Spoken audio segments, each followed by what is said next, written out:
Hello there, everyone. How you doing today? I hope you're all well. Today we've got a bunch of stories from r/Reddit for you. It's a compilation of what I've done in the past few months. I hope you enjoy. Remember to like and subscribe and all that stuff, and let's get started. Hello there, everyone. How you doing today? I hope you're all well. Today we're going into r/askreddit, where Reddit bears the question. Lawyers of Reddit, what is a detail that your client failed to bring up to you that completely lost you the case? And we're going to go over the answers that the lawyers of Reddit provided. If you enjoy, like, subscribe, and leave a comment with your own stories, maybe. Maybe I'll read them on the channel. Who knows? Now, without further ado, let's get started. Opposing counsel. Isn't it true you hit victim in the face with a brick? The client's like, no, Marcus hit him with the brick. I hit him in the back with a piece of wood. Brain 100.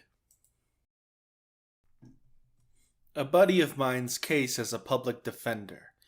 A gal was busted on drug charges and told him she didn't have any drugs on her when they arrested her. He thought, okay, we'll use that. Turns out she didn't have any drugs on her when they arrested her because she just sold them to an undercover cop. Oh no! Omission of details get me in trouble? Who would have thunk it? My house was robbed. In addition to all the stuff the thief took, he also stole a bunch of my suits and all of my neckties. I had a big collection, like 100 or so. However, the thief left fingerprints on a hard plastic box that I kept spare change in. Fast forward 3 months, the thief is caught in the act of robbing another house in the same neighborhood. The same detectives on my case and this new theft. They fingerprint the guy, and the fingerprints match the one from my house. At the thief's arraignment, I see him stroll in wearing my suit and tie. I tell the district attorney, and he says there's really no way to prove it. However, the tie he chose to wear was a one-of-a-kind street map of San Francisco, and I still had the documentation to prove it. The district attorney's eyes widen, and he informs the judge. The judge has the thief placed under arrest again for possession of stolen property. The thief's lawyer was dumbfounded. It was a nice end to a rough situation. Little late to the party, but here goes. An obligatory not my client. The company I worked for at the time was doing due diligence before acquiring a small tech startup. The CEO of the tech startup was a well-liked guy in the company, friendly and outgoing, though he had heard rumblings that the COO was rather hands-on with the work, with female employees, if you know what I mean. Apparently, there was a walkaway package proposed to the COO that would let him keep a sizable portion of his post-acquisition bonus, because a young woman who worked in their sales department had filed HR complaints against the COO and obtained counsel. I sat in on the meeting with the COO and the company's retained lawyers, while they grilled him about his contacts with the young woman. The COO denied ever having contact with her within the company, without multiple other people present. Those people said his behavior towards her in the meetings didn't raise any flags. The COO denied having any contact with her outside of work. The lawyers asked the question a half dozen different ways, and each time the COO denied any out-of-work contact. Later, we meet with the woman and her lawyer with the COO not present. Her lawyer gives us a rather graphic card that came with a bouquet of flowers, addressed to her from the COO. The guy had an account with a florist linked to his credit card. When the company retained lawyers confronted him, he said, "But I never had contact with her. It's not like I delivered the flowers myself." The COO got terminated for cause, so no walkaway package. At her request, the woman was given paid time off until after the acquisition, and then moved to another one of the companies out under our umbrella. Employment case. We get to the deposition of my client, and all sat up. The first question is, please state your name. The client looks at me and says, "Can we take a break?" We do, and she pulls me out in the hall to tell me she's lied to me about her identity. She's apparently a serial fraudster and has changed identity 7 times since the 90s. She apparently thought the other attorneys had somehow figured it out, and that's why they asked the question. Whoo, boy. Lawyer in the UK. I acted for a member of a famous pedophile hunting group. My client was charged with various offenses relating to his vigilantism, most seriously causing grievous bodily harm with intent. He wanted me to fight the case on a public interest defense point that is not available to him in statute or at common law, contrary to my advice. I followed his instructions, as I'm bound to do. If the state won't punish pedophiles properly, then it's left to men like my client to take the law into their own hands. A horseshit argument for a whole host of reasons. His laptop was seized by the police and submitted for forensic examination. He had a staggeringly huge database of CP on it. He himself was a massive pedo. Ah! No, I don't like that. Minor traffic cases can be the worst for this, believe it or not, because they are short and simple, and often the time the client isn't there. So if you get blindsided by something critical, there's often no chance to consult with them to turn things around. I had a simple speeding case, 70 miles per hour and a 55. No big deal. If she does a driving improvement course, the court will usually dismiss or reduce those, since her driving record wasn't that bad. When I showed up for her, I found out she'd been driving 70 up on an unplowed snow lane to get around all the other cars traveling in the lane that had been plowed, because they were driving too slow. I didn't even know it was possible to drive 70 on fresh snow.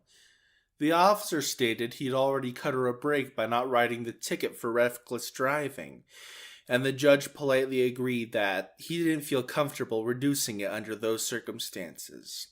When I called her up after court to confirm, she did claim she just forgotten to mention it.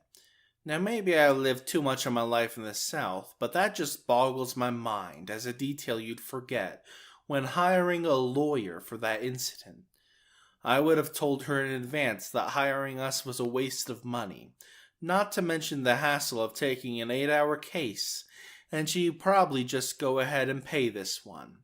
I legitimately do that all the time during consults. Give my honest assessment if a case is even worth doing, and so by omitting the detail she harmed herself for no reason. At least she took it well and didn't get defensive. Whew.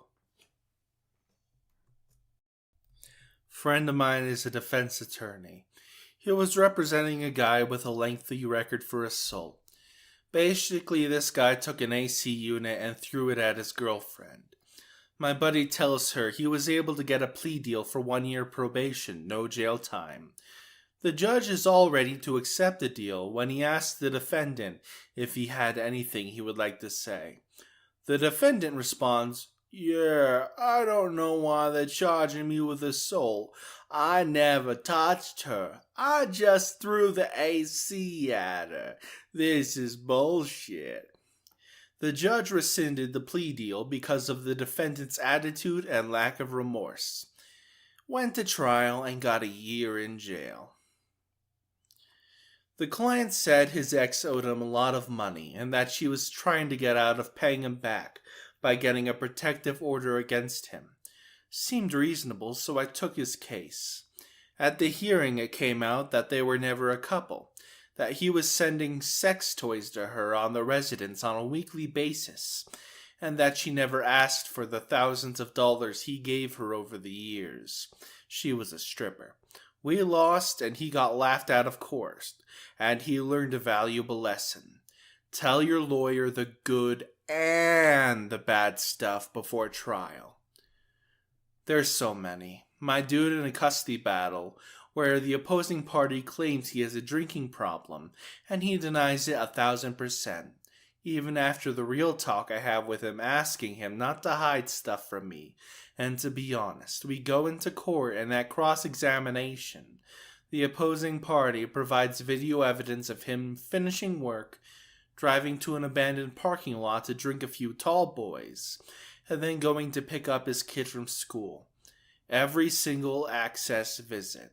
He not only didn't tell me that, he forgot to mention that his ex's brother owns a private investigator firm. Goddamn idiot. Case as a paralegal. It was a negligence case. The client argued that a lack of streetlights and a cyclist he couldn't see was responsible for him hitting a wire pole. Upon discovery, the first respondent's report indicated they found the driver in the driver's seat, pants down, with naughty films on, playing on the phone. It wasn't difficult to figure out who was negligent at that point. Your Honor, if the cable repairman had simply fixed the cable in accordance with his professional standard practices, my client would have no other recourse but to keep his ostrich in the corral on the evening in question. I rest my case. A guy in prison hired me to request a modification of his sentence because he was doing very well, completing a lot of optional programs, no rule violations, etc. He had his family come in and pay and everything to get started. I asked the family and the client if he had requested modification before, because the law said that for his conviction he could only request one modification before anyone's sentence, regardless if they were granted or denied. They swore up and down he'd never filed before. You can see where this is going. After spending a few hours going over records and preparing documents, a copy of the CCS, the case record, basically finally arrived. He personally filed for modification 6 times since he was sentenced, with handwritten pleadings that were all denied. So the one he hired me for was a waste of time and would never be considered at all. I'm a court-appointed attorney for qualifying individuals in family matters. Termination of parental rights case. Have been fighting to argue that parent is stable, working lawfully, has a suitable apartment, doesn't need psychotropic meds anymore, and is ready to be a parent and all that other stuff. After a few months of negotiating with all parties and the Department of Children Court Services, we have a pretrial to try and convince the guardians. I meet with my client before the hearing to see if anything's changed. Nope, all good. Let's get my kids. Great, that's not happening today, but let's try. We get going in court. My client, who is super hot-headed and quick to anger, gets riled up and goes off on the guardians, screaming in open court. It doesn't end there, but reveals that 1, he's no longer working, 2, he's no longer in his apartment, and 3, doesn't want to have a relationship with the guardians despite her kids loving them, and 4, won't send her kids pictures of the toys they miss and can't have, 5, plans on moving out of state, and 6, thinks they can live as a family off of state aid when she gets them back, and is 4 months pregnant, all in the matter of 15 seconds. I was too shocked to even react. I was speechless. Not the image of stability and parental fitness I've been trying to paint since last July. I wasn't a lawyer in this role, but was a law clerk. This was a typical divorce case. This particular jury trial was about splitting assets and who would get what. It was a long, drawn out case that took about 5 days. Right before the closing arguments, the attorneys wanted to talk to the judge. It seems as though a couple days prior, the couple decided to get back together, and instead of telling the judge and their lawyers, they just kept it a secret. We heard 4 days of evidence, arguments, bought in experts such as land assessors, financial planning people, and they were like, "Hey, let's get back together." One of the attorneys asked to be dismissed from the case immediately and walked out the courtroom. The judge had to dismiss the jury, and the couple was adamant they didn't think that them getting back together was a detail any of their attorneys needed to know.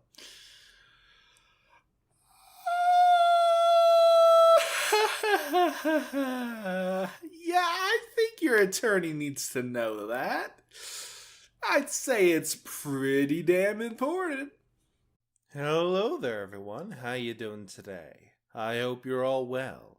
Today we're going into r/askreddit, where Reddit asks the doctors of Reddits, medical professionals of Reddit, have you ever had a patient so lacking in common sense you wondered how they made it this far?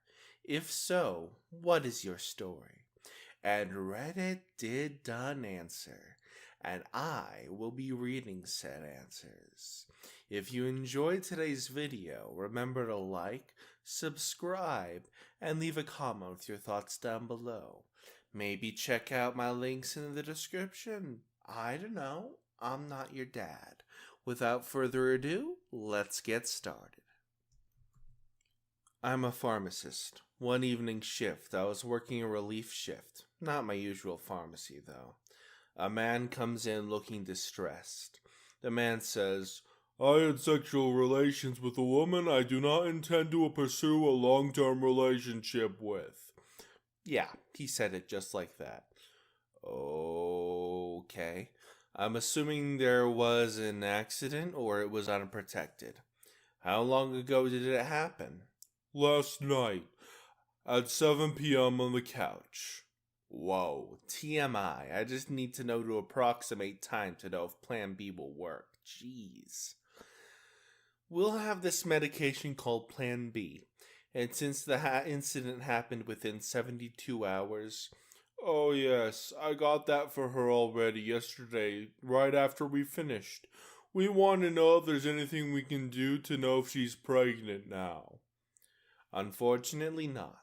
She'll have to wait 3 weeks or so to see if she gets her period, and if she doesn't, she can do a pregnancy test then. Theoretically, you can do a blood test for faster results, but that would also not be until a couple weeks at least. We're just really anxious because she doesn't want to be pregnant. Is there anything that she can take to prevent the pregnancy? Any multivitamin, minerals, food? I say, she's already taken it, which was the Plan B.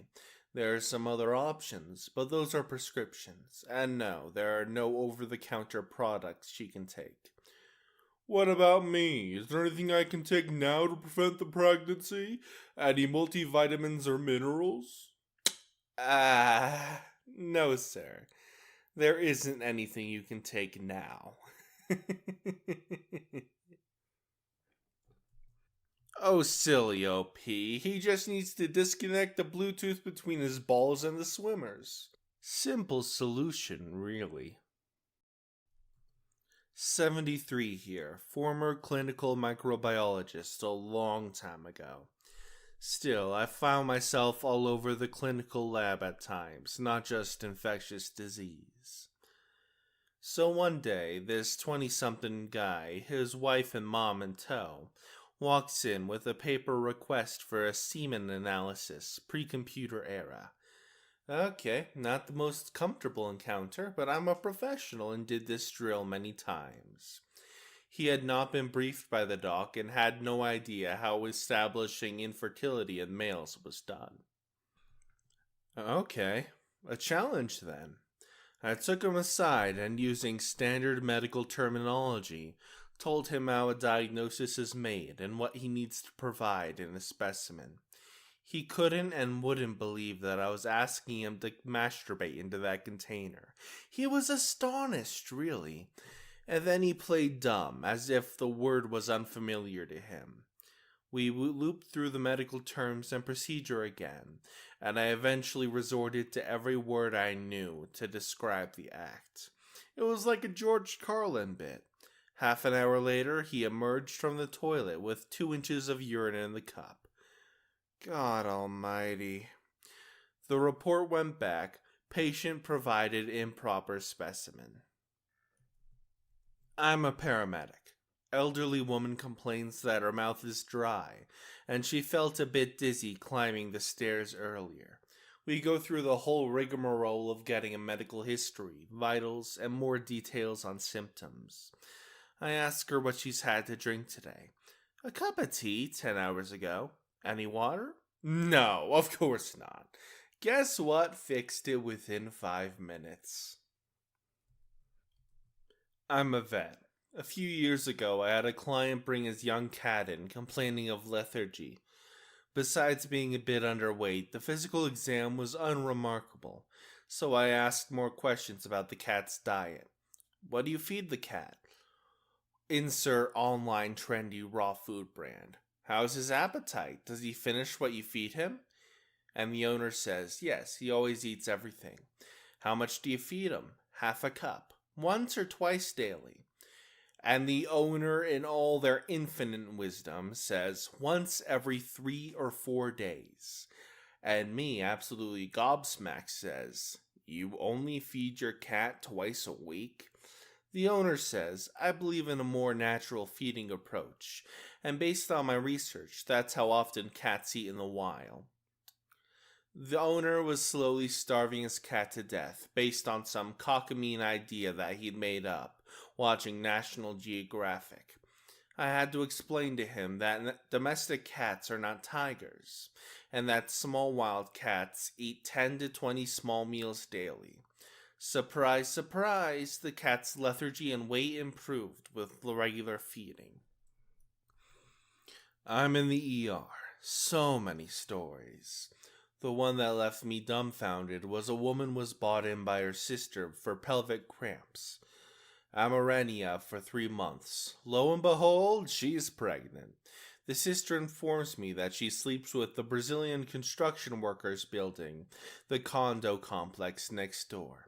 I ask if they have any questions. The patient asks me if the baby would come out speaking Spanish.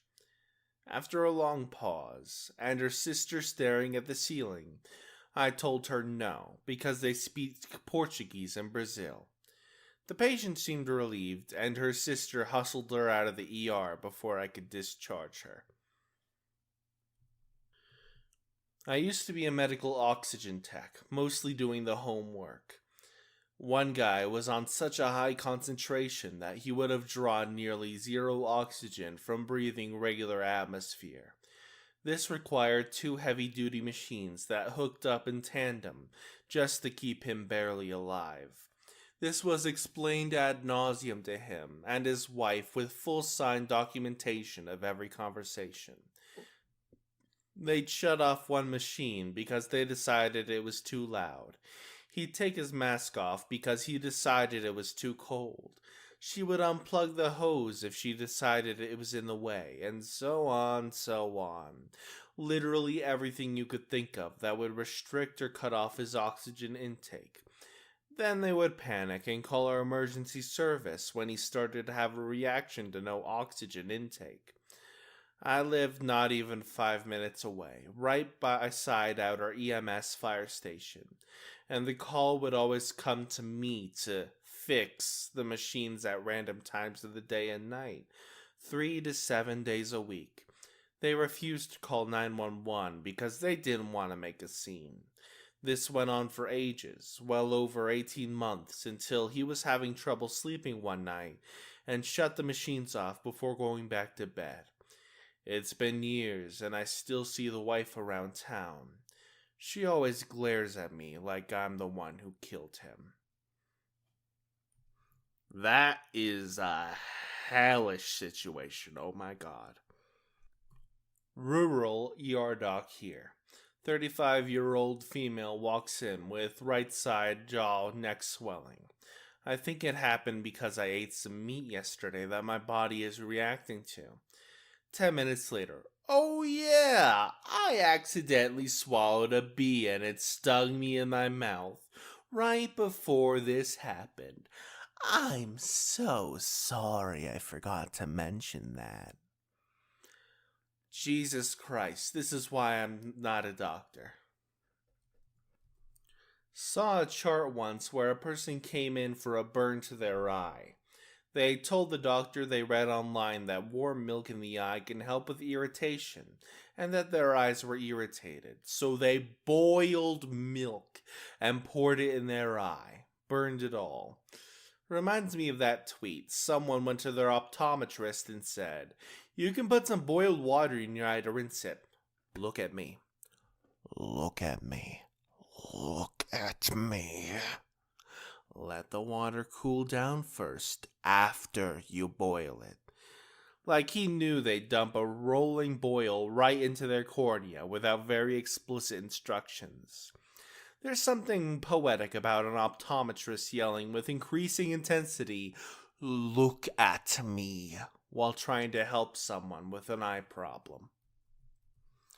Optometrist here. If I had a nickel for every time someone said they used urine for eye drops, I would have 10 cents. Which is not a lot, but it's weird that it happened twice. Gotta love Phineas and Ferb references. Love them. This happened in med school on my OBGYN rotation. The patient's like, "Who's the baby gonna look like?" I ask, "What do you mean?" "Well, is it gonna look like the dude who got me pregnant, or the guy who's been nutting in me for the last few months?" I am utterly speechless. The baby should look like the people who conceived it. This person is now a parent. Probably a terrible one. A lady brings her baby into the ER with a rectal temp of 103. Kid's tacky as hell and looks like shit. Refuses all medications, says she doesn't believe in them, and wonders why her herbal tea, she bought a jug of it, isn't working. She wants us to just check her out. Thinks a children's emergency room just checks them out. We try to explain that the kid needs an NSIAD. She keeps refusing, says she doesn't know what's in it.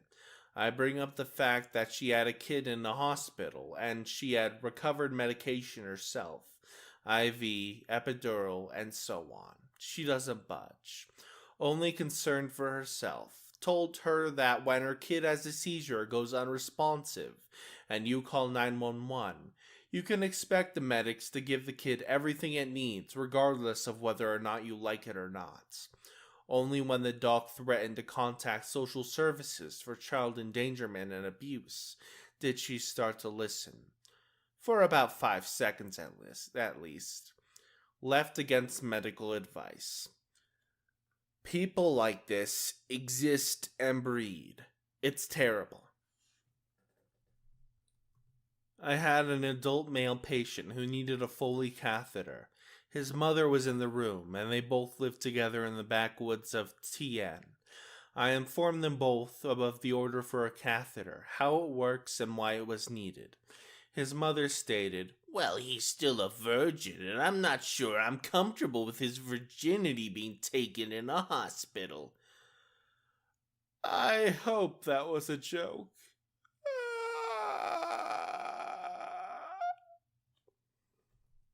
Hang on 1 second. Dr. Pepper break. Sponsor me, Dr. Pepper, please. I beg you.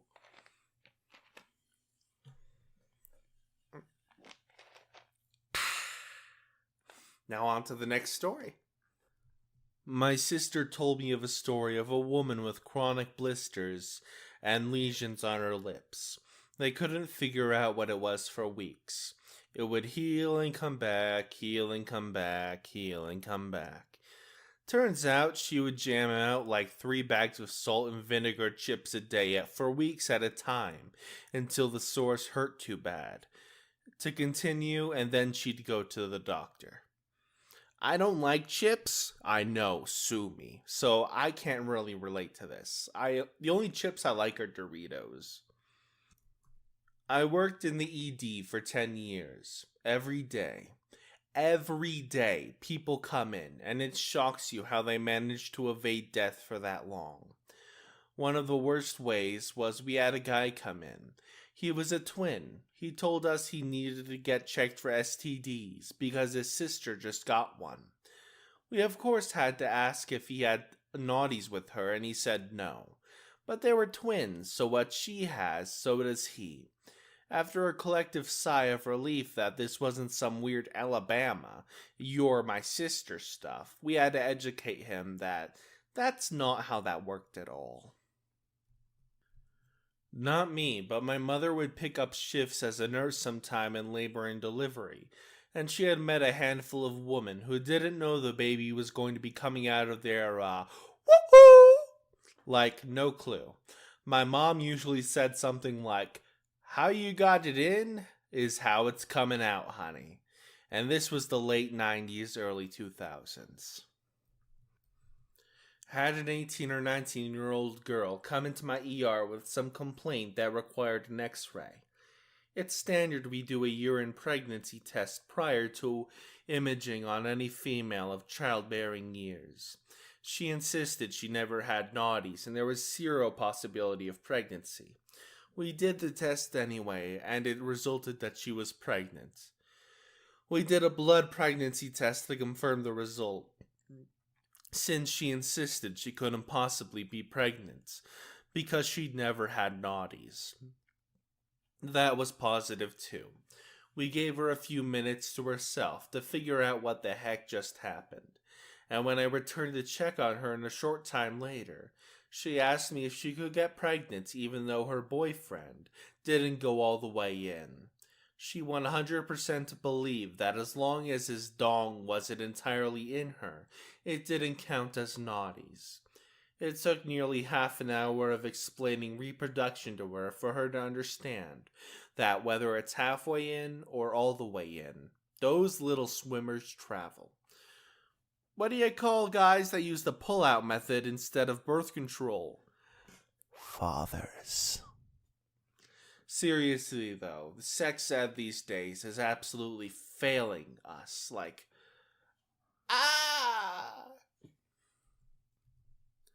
Optometrist here. A patient booked in an emergency appointment with a raging red eye, clearly very painful.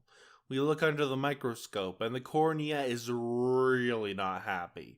Wobbly reflexes, haziness, the works. I ask what happened. The patient says it's my niece's wedding this Saturday, and I wanted to tint my eyelashes to match my hair. It's the color scheme of the wedding, light blue, so I used the same dye for both to match the color. Does the hair dye contain ammonia by any chance? The patient says, I think so. Do you think my eye will be better by Saturday? Will it match the color scheme? Unless you can convince them to change the color scheme to red? Nah. Hello there, everyone. How you doing today? I hope you're all well. Today we're going to r/askreddit, where Reddit asks medical professionals, when did you have to tell a patient, I've seen it all, before, to comfort them, but really you had never seen something so bad, or of that nature? And Reddit gave us the answers. If you enjoy, like and subscribe. Leave a comment with your thoughts or stories down below. Now let's get started. Probably too late to the party, but I had a lady come into the ER listed as multiple medical problems. This usually means diabetes and the issues stemming from it, or maybe bleeding issues from another disease, or maybe odd blood test results at a clinic. I hadn't seen the patient yet, but the doctor came to the nurse's station asking who had room 15. I jumped up and followed him into the room. I walked in and saw what I thought was a corpse. Then the patient's eyes swiveled over to look at me. She truly looked like one of the people you found at a concentration camp. I could see every bone, and her body was twisted in a décontracté position, with her jaw locked open. And then the smell hit me. Rotting flesh, death, and bodily fluids. I struggled to keep a neutral face and not gag. I tried to place a blood pressure cuff on her arm, and her skin just started flaking off in my hands. I gagged. The doctor started removing her clothes to examine her. Her feet were black to the ankles. Her hip bones were poking through her skin and were black. The skin around her ribs was worn away to oozing muscle fibers.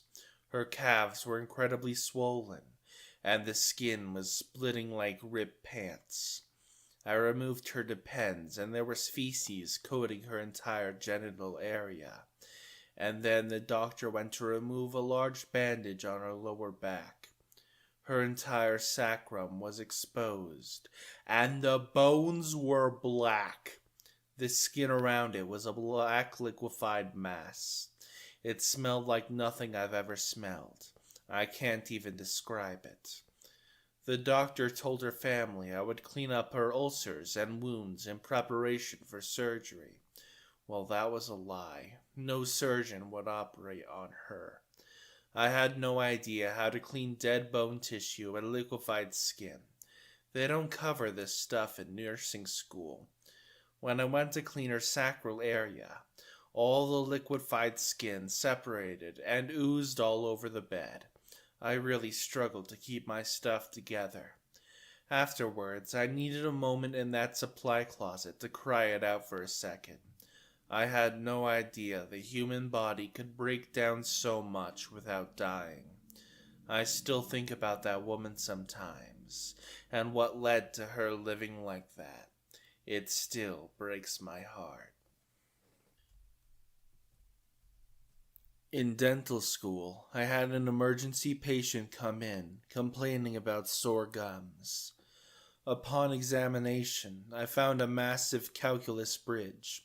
Google it for the pictures if you wanna, I'm not describing it. Behind her lower front teeth. She only had about 3 remaining lower teeth, but they were all connected with a whitish-brown mineral deposit that was about the size of a golf ball. She had never had her teeth cleaned and was probably 55 or so. I basically performed an emergency cleaning. She could speak so much better afterwards. Of course, I had to play it off like it was normal, but in all my years of practice, I still haven't seen a case that bad again. Get your teeth cleaned, people. Even if you can't afford every 6 months, once a year, or every other year, is a hell of a lot better than never. I showed up to a house for a possible overdose. 3 firefighters and a police officer were on top of a man who was prone and naked from the waist down. They immediately told my partner and I to restrain the patient to the gurney because the patient was combative. It turns out he took something thinking it was weed, but it turned out to be laced with something else, possibly PCP. During his trip, he attempted to cut his member off, but was not successful.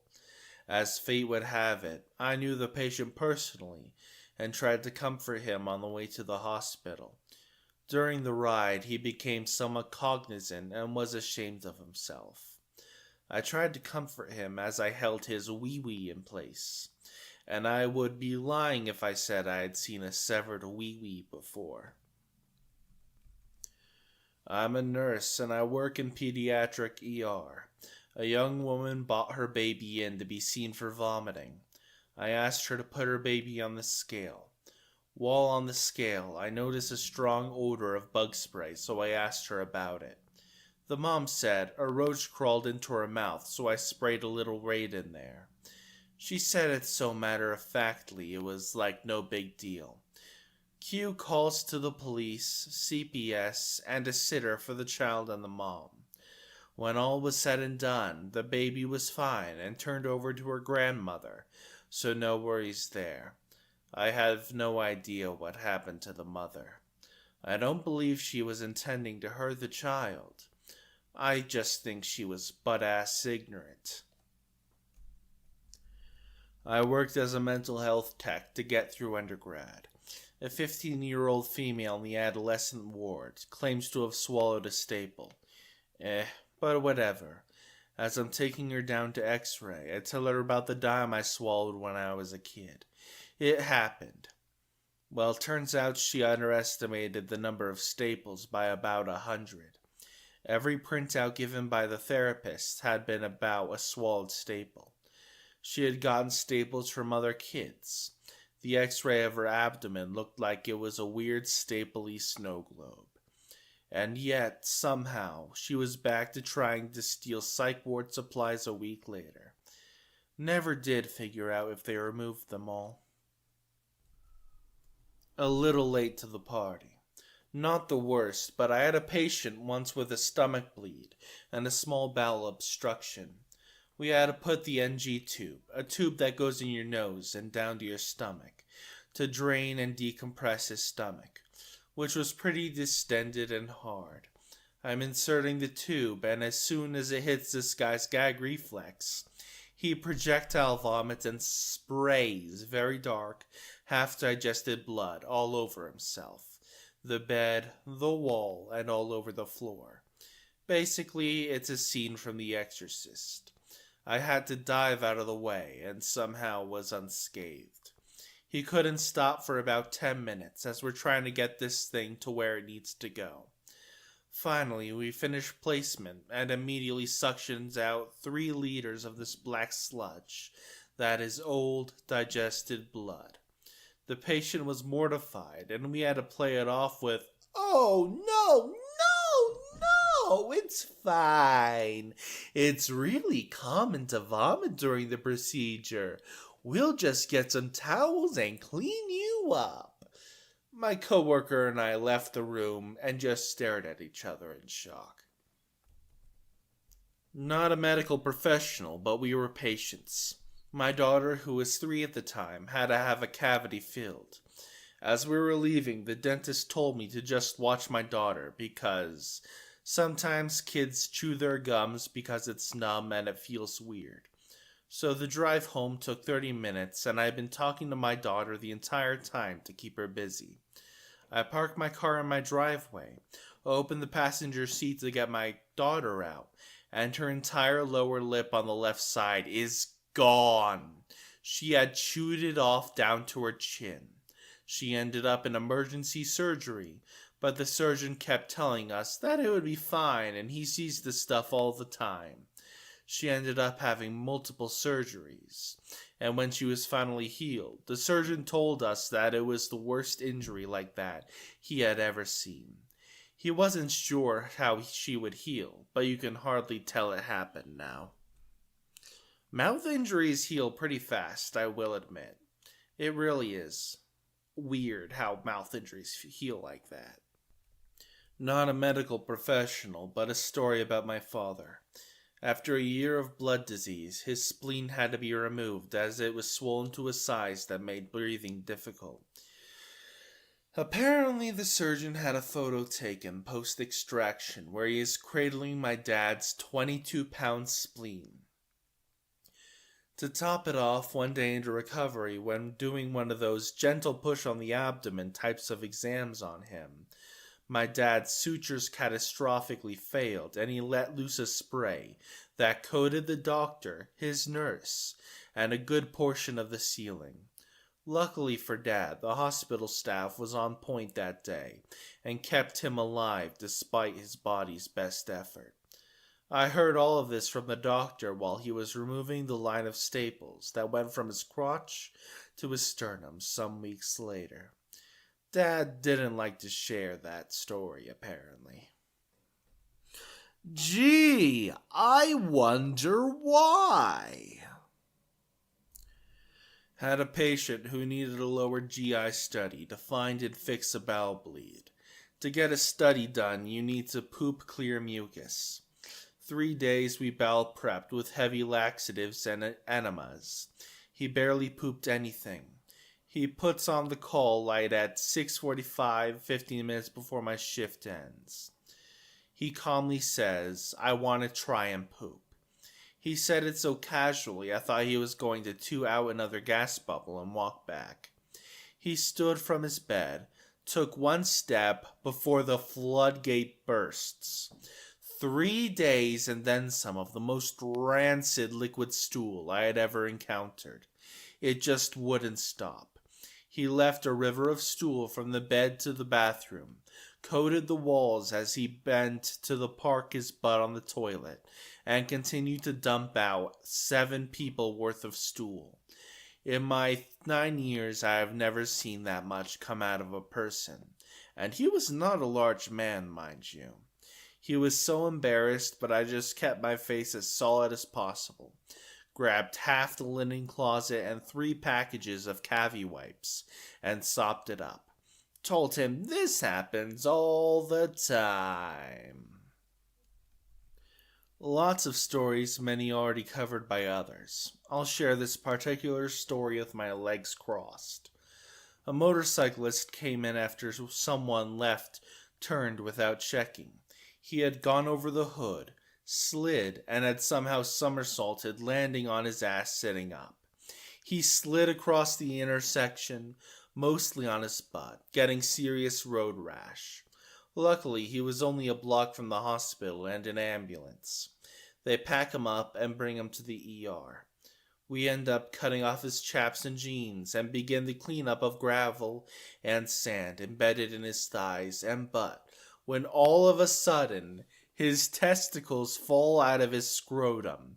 He had basically sandpapered a hole in his scrotum while skidding on his butt.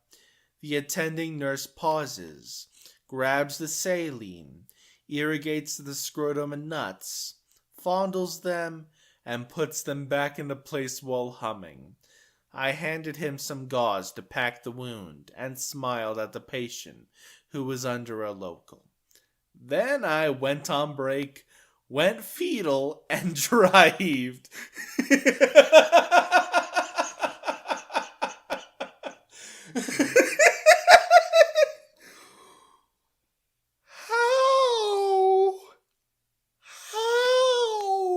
It's both an ow and a how, and oh my god, the ow goes double. Oh! Pain! Worked in a heart procedure lab that helped try and get rid of bad heart rhythms. A prisoner came in for a last-ditch effort to help his failing heart. He had developed a condition called ventricular tachycardia. Setting up the patient and looking at his heart rhythm, it looked pretty bad. Before we got started and grabbed my arm and said, "I'm scared. Is it going to be okay?" "We have very talented physicians here, sir, and they do this all the time." The condition was set off during the procedure and deteriorated into fibrillation. We were able to resuscitate him, but he never woke back up. Comfort your patients, folks.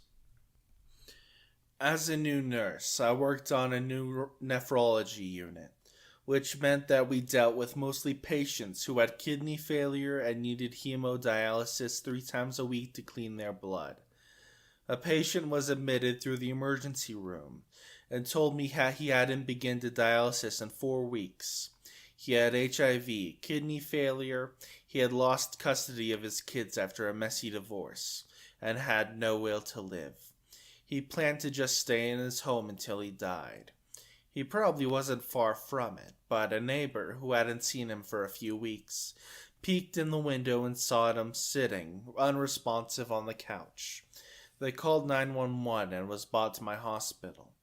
3 weeks is an insanely long time to go without dialysis. Dialysis removes toxins and excess fluid from your blood, Missing a session can leave you feeling sick and swollen. Missing 12 sessions can kill you. This guy was so swollen. I've never seen a person who was so full of fluid. He looked like that girl from Willy Wonka that turned into a blueberry. His feet and ankles were particularly massive. I wasn't sure that he would live. Miraculously, after several dialysis sessions, he'd fully deflated. However, he was left with lots of loose skin afterwards, which had the fragile texture of an old balloon. One night he called me to his room and said, "I think my foot is bleeding." And he was right. He'd slid down the bottom of his bed and used his legs to push himself back up towards the top. And in doing so, the fragile skin on the bottoms of his feet had been totally sheared away, leaving only tissue and bone and oh so much blood. I had no idea what to do, so I just called the code blue. The patient wasn't dead or dying, but no part of nursing school or practice had prepared me for an HIV patient who had just ripped the soles of his feet and was currently laying on a 3 feet wide, rapidly expanding puddle of blood. I just needed to get a whole bunch of people to the room as quickly as possible. I threw on a waterproof gown and some gloves and held pressure on the bottom of his feet with a towel until help arrived. They didn't know what to do either. We called in the general surgeon, who seemed to think we might be exaggerating the extent of the damage and blood loss. He told us he'd be there in half an hour, and to just hold pressure until it stopped bleeding. We soaked towel after towel until finally the surgeon shows up. He breezes into the room, moves my towel, and says, "Humph." Then he reaches towards the patient's foot and pulls off a huge softball-sized blood clot. In that moment, time stopped.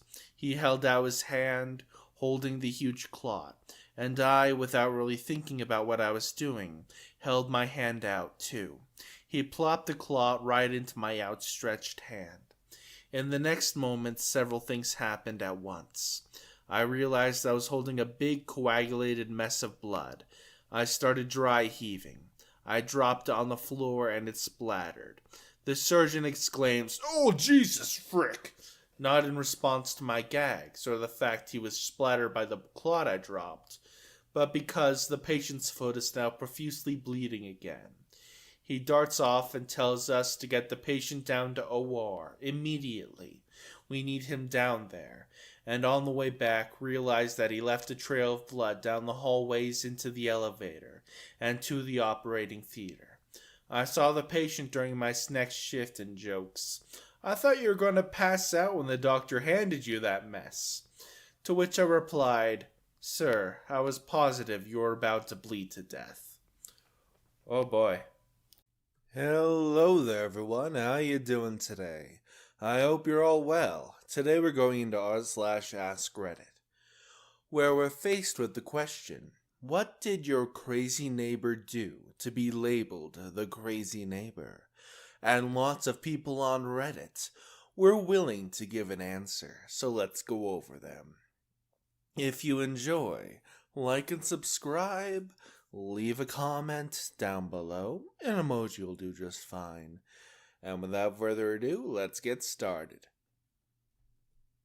She dug up my fancy flowers and replanted them in her own yard 15 feet away.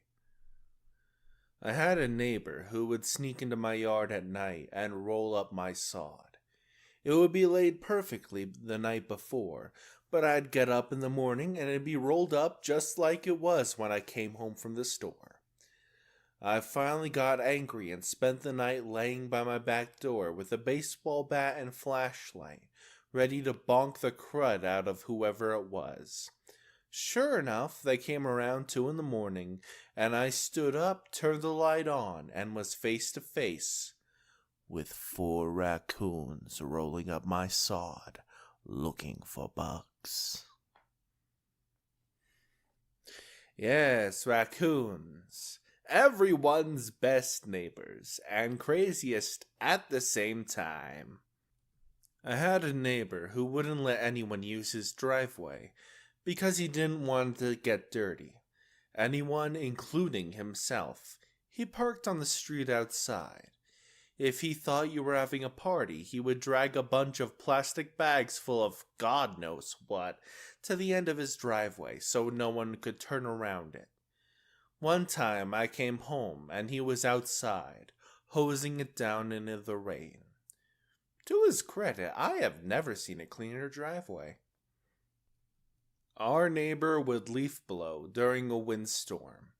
It wasn't autumn, so there weren't any leaves on the ground, just some other debris. I have a neighbor who I've seen watering his grass during rainstorms on multiple occasions. Well, sometimes you just want to feel alive. Don't judge him for that, at least. He threatened to put giant signs over the wooded border between our properties if my other neighbor got into another border dispute with him. This was after stopping my excavator from doing his job, which was to finish grading the lot so we could plant grass, and threatening him if he got over the property line. He was 50 feet away from it, and not taking down any trees. He finished his rant and left without ever introducing himself. When he's not complaining to the cops about my neighbor, he's doing everything legally possible to annoy the cops themselves. I had a neighbor who used to live in a little town of 300 people, where we had an elderly neighbor named Gladys. She would routinely look near our garbage can outside and take the recyclable bottles and cans we would leave for her. After we cleaned out a fish tank, we put the gravel and fake plants in a bag and left it on top of the garbage can, because it was already full. About a week later, Gladys hollered at me while I was outside to come over as she wanted to show me something.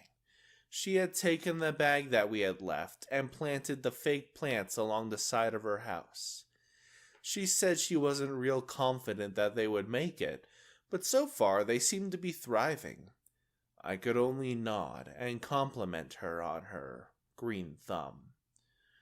Well, that's better than me, who just did the opposite. Moved my daughter out of college and stuffed her plastic succulents into a box. Weeks later, she asked where the plants were so she could water them. But they actually survived. Tough little things. My neighbor sits in his yard, hides behind his plants, and meows at people who pass by. Meow! He is not dangerous at all, but he is not right in the head either.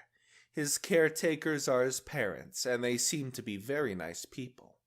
His dad once told me, he just likes to be a cat, and left it at that. I didn't ask any more questions. To be fair, I would also like to be a cat, so I see no issue with this. Meow. She has a penchant for going around sticking nails in people's tires at night. This has happened dozens of times to nearly everyone on the street, though she slowed down since more people started installing video cams and motion sensor lights in their driveways. Years ago, we had a guy like this in our neighborhood. He stopped hitting our house when my crazy mother came flying out of the house around 3 a.m. with her baseball bat. Fighting fire with a fire, I see, and by fire, I mean crazy. And by fire, I also mean crazy. Okay, here's a good one. He eats my flowers. In his defense, he told us that he's been doing it for years when he introduced himself, after we bought the house. He also bought over frozen cookies in a plastic bag as a housewarming gift, but wasn't sure what was in them. We share a side yard, and he is really a great neighbor. Just an older, quiet guy who keeps to himself and eats my flowers. Comes over to my yard and eats the lilies raw or brings scissors and clips the heads to boil and make jam. I thought that his particular foraging was interesting and quirky, so I planted a couple raspberry, blackberry, and blueberry bushes 3 years ago. when we first moved in. On the side yard we share, I told him to help himself to the berries any time, especially before the birds do. The bushes have all gone insane, and the entire side of my house is now a summer berry haven for us to share. Having a decent relationship with the guy I share a property line with is worth some dead-headed flowers. I dunno, lady. It sounds like your neighbor might be part goat. I'm just saying. We had one a while back that had a substance lab in the home. Crazy fights, yelling at all hours of the night. Dude would wander around the hood, tweaked out crazy, and once he threw a Molotov cocktail out of his second floor window at another dude, who was smashing up his car, screaming, "I'll freaking kill you, mother freaker!" Those were interesting times. Wait, let me get this straight. He tried to burn his own car in order to protect it. Something ain't messing out about that. Pulled us over, pretending to be a police officer, saying that we had somehow broken the law while pulling out of our driveway and that she was going to call it in. She isn't a cop, by the way. This reminded me of the crazy woman in my old neighborhood, who used to pretend she was a cop all the time. First encountered her screaming at the post office staff because she'd arrived past the pickup time and they couldn't guarantee her the letter would be in tomorrow. She was there almost an hour just pitching a fit while they opened the other counters around her. "Do you know who I am?" and all that other stuff. Second time I encountered her, she'd cornered some poor child on the bus and was telling her she'd have her arrested because she was a police officer and she didn't like the way the kid was eating a bag of crisps or whatever. Real invective stuff. I stepped in and politely asked if the child knew this whack job, at which point she backed off. Anyway, I guess she saw me leave at my stop because I woke up the next morning to find my garden torn up. Total weirdo. He was hopping the fence during the day when I was gone at work to use my backyard pool. When confronted, thanks to a snitch neighbor, he claimed he had an agreement with the previous tenant that he could use the pool whenever he wanted. Guess what? I'm not that tenant. I have a bunch of security cameras now. Well, I used to have a neighbor who was legitimately mentally ill, although I don't know if that was his actual diagnosis. His truck wouldn't start one day because of a dead battery, and he told everyone on the street that another neighbor was stealing the electricity. He knew this because of the way the guy parked his vehicle. Obviously, it was sucking electricity from the ground for his battery, which drained the car batteries near him.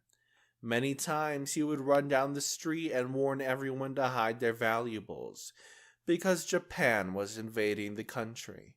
He wasn't on drugs, but he did take medication for his mental illness, and everyone on our street could tell him when he stopped taking it. Whenever he would start saying completely irrational things, we would remind him to take his medication, and he would thank us and go home, presumably to take it. He lived alone, and he was getting older, so I think he had a hard time remembering to take it. There were many, many, many more incidents. He jumped in front of my car while I was driving down the road to yell at me for going through his trash at night. I told him it was probably raccoons. He still refuses to believe it to this day. This is my favorite one. Instead of moving his trash or getting locking lids, he stalks your car at night to throw his body in front of it to protest your suspected raccoon-like activities. All the while, the trash pandas are in the background, having a gosh dang field day with his trash. I used to live in an HOA. One of the members on the board lived across the street from my neighbor and I. He sent a letter to us saying that we all had to mow the lawn on the same day, at the same cut height, and in the same pattern to create uniformity in the neighborhood. My neighbor and I intentionally cut on different days and in opposite patterns, just to annoy the guy. At my last place, I had a neighbor that would re-mow my lawn if my lines weren't straight enough, or if I missed a spot. Never found out who it was, but that was an incredibly fun summer. Only happened that one year, too. But now that I think about it, wouldn't you just stop mowing and let the neighbor do it for free then? Took my parents to court because he lost our HOA chairman election. Some people just have too much free time. The next door lady was standing on her driveway yelling at me because acorns have fallen from a large oak tree on my property onto said driveway, demanding that I cause the tree to cease and desist from this intentional criminal activity. Ah yes, Mother Nature, could you please stop dropping acorns on us? I know you're a fan of these nuts jokes, but this is going too far. I was dog sitting, probably around 16 years old. My neighbor charged into the house while I was there with a gun, pointing it at my head, while on the phone with the owners of the dog claiming, "There's an intruder!" Real life ain't Call of Duty, dude. I remember you, Daniel. Frick you, seriously. What the fuck? My sister's neighbor reported that my sister to the police because her kids were playing in my sister's garden. Not for the usual reasons, too much noise and so on, but because there was a volcano in Italy had erupted and the radiation would hurt them. By the way, my sister lives in UK, so your guess is as good as mine. Years ago in rural Arizona, we shared a pond with a crazy neighbor. More sad than anything. He was in his 40s and lived with his mother around 1988. A Vietnam veteran would walk out to our shared pond with a .48 and a box of 50 rounds. He would then absolutely unload on the pond while yelling, police his brass, and walk quietly home. This happened every 90 days for about 3 years. Are you sure he wasn't fighting a swamp monster that emerged every 90 days, OP? Are you absolutely sure about that?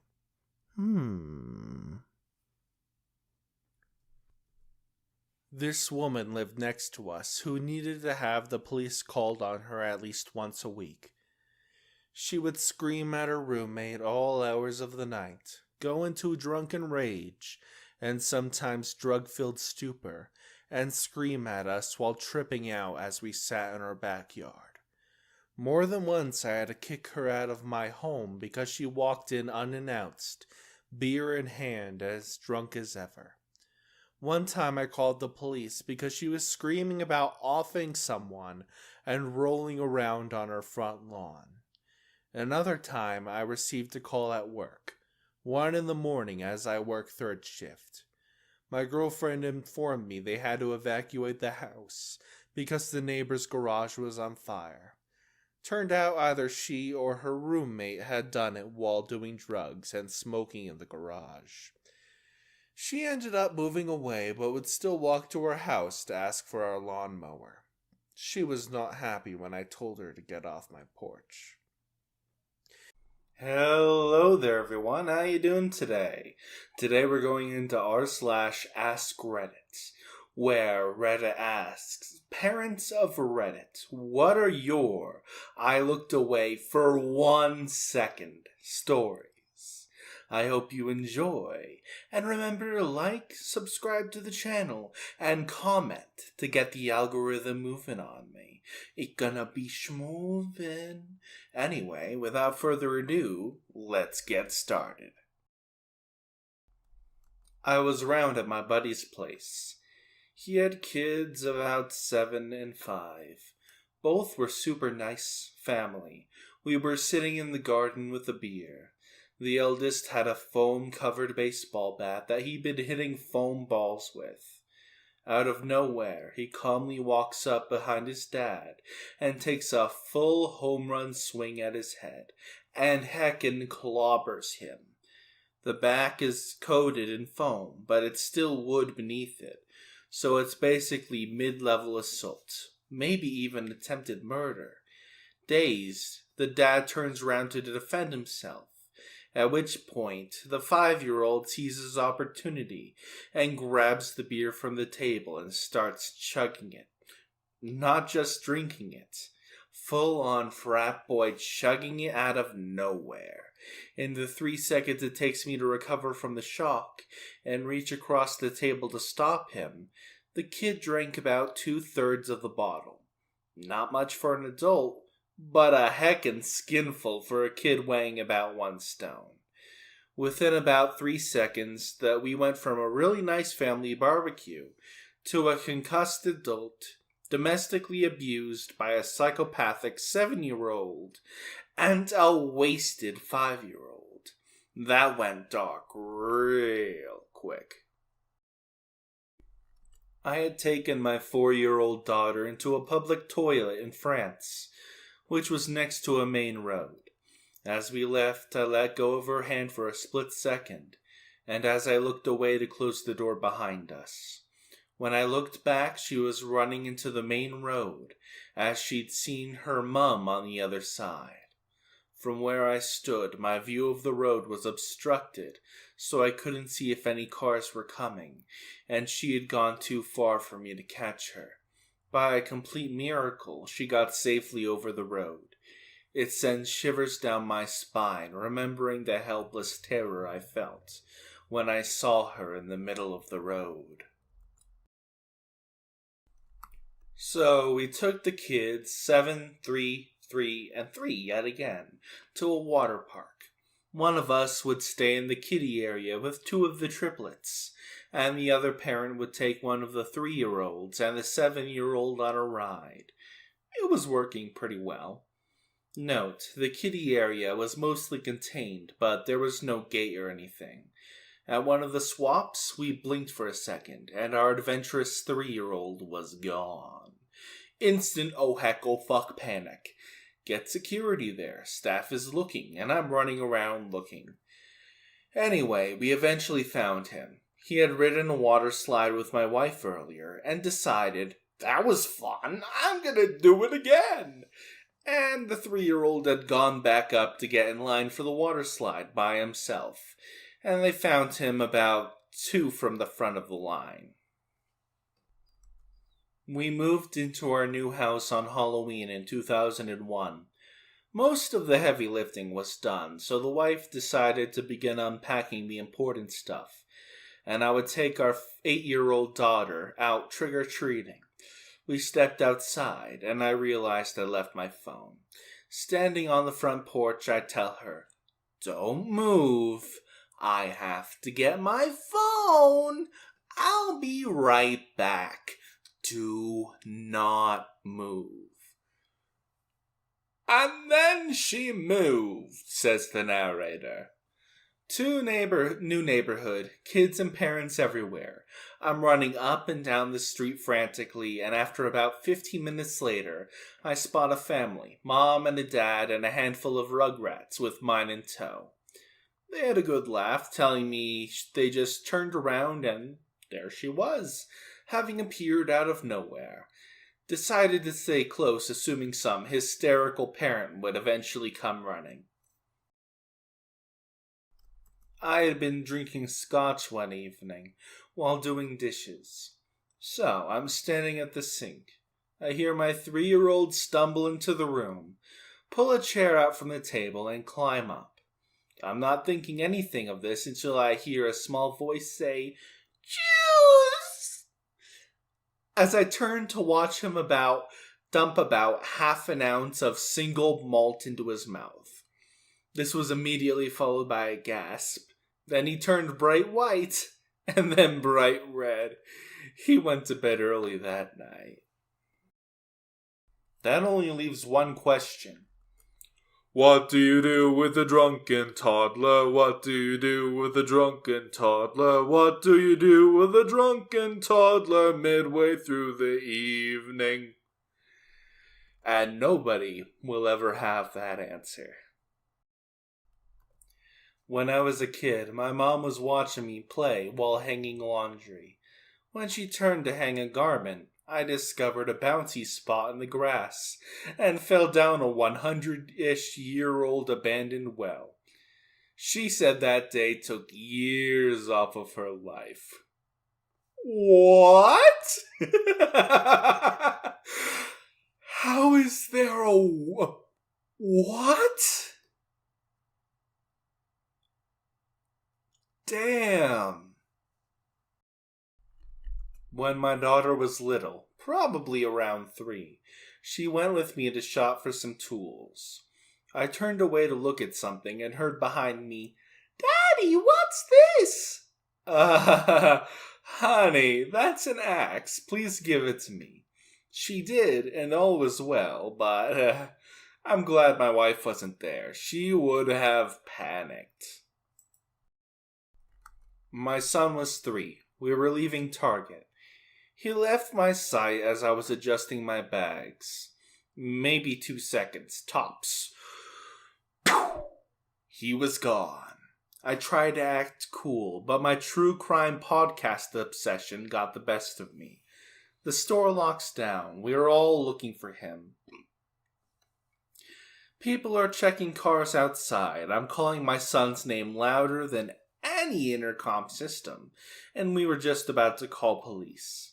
And then my toddler slides out of the car area and is like, "Sup?" He decided it would be a most excellent idea to shimmy underneath the carts and sit there as the world turns inside out searching for him. I hugged him, and I yelled at him for a good 10 minutes. Ugly sobbing. 100 out of 100 grateful for Target folks. We catered lunch for them as a huge thank you. And, well, I'm sorry my kid's an asshole. You know, you can't really help that. All kids are assholes. I'm pretty sure I fit the bill for this one, but as a kid, not the parent. My dad was watching me and my cousins play the SNES down in our den, and got up to pee. Somehow in the 2 to 5 minutes he was gone. We'd gotten one of my cousins on the treadmill and got it angled into a downhill descent. Pretty sure we're the reason treadmills no longer have these. And jerked the dial all the way to max speed. My dad came in just in time to watch my cousin and I launch our other cousin 4 feet through the air and into the wall. No worries, nothing broken. But trying to explain why my cousin had a big pump knot on her head got my dad in a lot of trouble, I will admit. Our firstborn was about 18 months old. Walking, but not that agile. I was downstairs on the computer. The wife yelled down she was using the bathroom and for me to watch him. We misunderstood each other, so he was alone. English, Julius, English. He was alone for about 3 minutes. She comes out asking where she is, and he is nowhere to be found in the house. Thinking he's just hiding, we start a full search, only to notice the back patio door slightly open. After a few minutes hunting, growing concerned at this point, but figuring he just snuck out back. A full search of the fenced gated yard showed nothing. And now the heartbeat is going. We start running out and down the street. Find him 2 blocks down. He was heading to the park, which would have required crossing 2 roads, one of which was a busy one. The nice neighbors found him, and we were walking him home as they recognized us from previous walks. Years later, the little neighbor girl would remind us how he saved his life. Needless to say, child locks went on all the doors in the house after that. Now for the last one, I've got a personal story to share. My grandmother raised me, right? I was quite literal to a fault. You know, the autism be real. You know how it be. So I was outside getting ready to go to the pool. My grandmother asked me to get changed to go to the pool. You know, that sounds reasonable, right? Any reasonable person would go inside and get changed. I'm not a reasonable person. I took my pants and shirt off outside in the front yard and got changed right there as my grandmother was freaking out. It was, looking back on it, hilarious, but I feel bad for her in the grand scheme of things. Hello there, everyone. How you doing today? I hope you're all well. Today we're going into r/askreddit, where Reddit asks, police officers of Reddit, who is the smartest criminal you've ever encountered? And Reddit sure had answers galore. And we're gonna read over them. If you enjoy, like and subscribe, and leave a comment with your thoughts or stories down below. And now, let's get started, shall we? I worked with this one guy who had a lengthy record. He had a system for getting released if he got caught. After committing a crime, if the police were in pursuit, and he knew he was about to be cornered, he would act insane. His girl would play along with it, telling the police that he was off his medication. The police would arrest him, but then send him to a mental ward with papers instructing the ward to release the police once he was cleared. Once he was in the mental ward, he would cause a distraction that would make the person attending the desk with the file cabinet to leave said cabinet. He would then crawl to said file cabinet, look for his release to police papers, and then he would literally eat the papers. And when the psych evaluators decided that he was stable enough to be released, there would be no instructions to send him to the police, and he would be released to the general public. He did this about 10 times until police officers noticed him back on the streets. This stunt forced the state to change their procedure for detaining mentally unstable suspects. My favorite was the guy who stole a post office mailbox off the street, repainted it, then put it next to the night deposit at a bank, and hung an out-of-order sign on the deposit box. All the businesses came along and dropped off their deposits in the mailbox. A guy I went to high school with had been stealing from Walmart in a pretty clever way. He would grab video games, MP3 players, beer, and so on, then throw them away in a trash can in the garden section. The workers never checked the trash contents, and he would just wait, sometimes 5 hours, until they emptied the trash in the back dumpster, and then hop in to get his items. Once he took a cardboard box from a display inside, filled it with video games, a PS3, and extra controllers.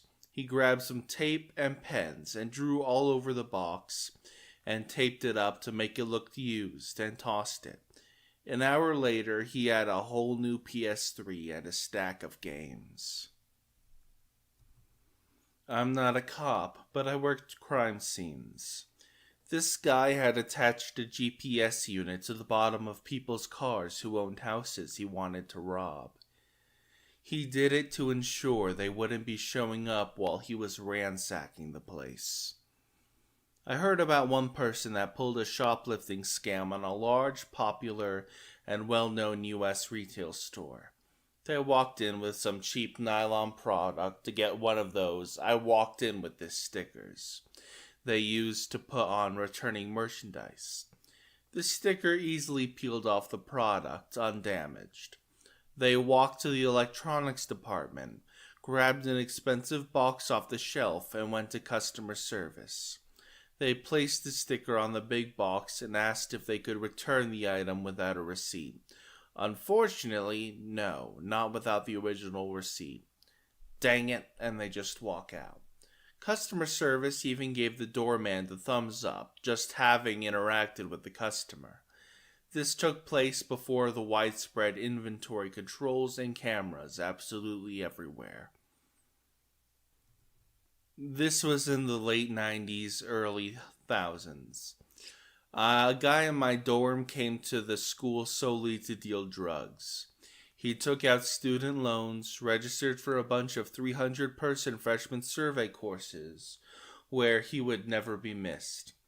Then literally never went to class. All he did was go to raves and concerts and keggers and sell party drugs. After my first semester, he was suspended. He wrote the usual, "I was young and dumb and in over my head" sob story and got put on probation for a semester. So he had a repeat of the fall. At the end of the year, he was kicked out and didn't care. He made something on the order of $150,000 in return for about $8,000 in student loans to cover a year of housing and tuition. As far as I know, he was never caught. It may have been a short-sighted maneuver in the long run, but in the short run, it seemed fairly genius to effectively use federal loans to start your drug business. And then someone down below said, he should have played the long con. Cash out the $150K, apply to another school with the understanding he would pay cash, live somewhere frugally so the cash lasts, and use his story from the first school for his thesis to get his master's. Working in home improvement store when I was younger, this guy came in, went to the snow blowers, took one, and then went to the return desk. Said he wanted to return it but had no receipt. They told him you need a receipt, and he says, "Okay, I'll be back," and wheels it off to the car through the front door. He did this a few times apparently. A couple places even helped him load it back into his car. Had a guy try that with big expensive bedding sets at Sears 20 years back. He came up to the escalator empty-handed, walked into the first aisle, came out carrying the set. He said he wanted to return it. I said I needed a receipt, and he asked why. I explained, well, sometimes we have issues with people coming up here, taking stuff on the shelves and trying to return it. He got a bit squirrely, looked around kinda panicked, and left with it. On the way to the door, security started following him, so he threw it at them and sprinted out the door. This story is surprisingly common in this thread, oh my god. Most of them are really stupid, so this guy isn't a criminal mastermind, but here goes. He wanted to rob a jeweler's on our city's main street. So he found out the flat beside the jeweler's was empty and he hid there. For 2 weeks he triggered the alarm on purpose several times.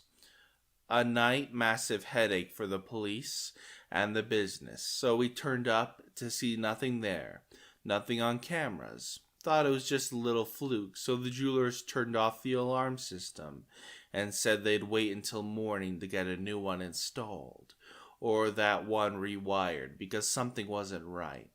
As soon as he heard that and the police were leaving, he tore down the wall. He had already been working on this apparently, and robbed the place, taking his sweet time. He escaped without anyone noticing anything for hours, until the jewelers came back in the morning.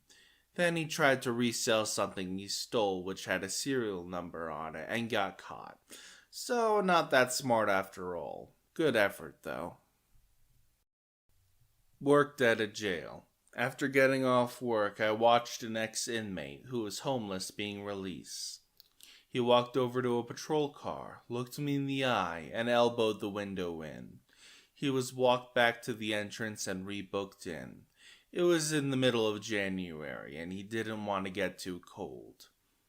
To the people talking about can't break car windows, well, that's true. It also depends on the car. The patrol car they used was specifically an old model, used more for the perimeter of the jail unless other patrol cars were in the shop. Those windows had been replaced so many times, I don't know if it's the same material or what.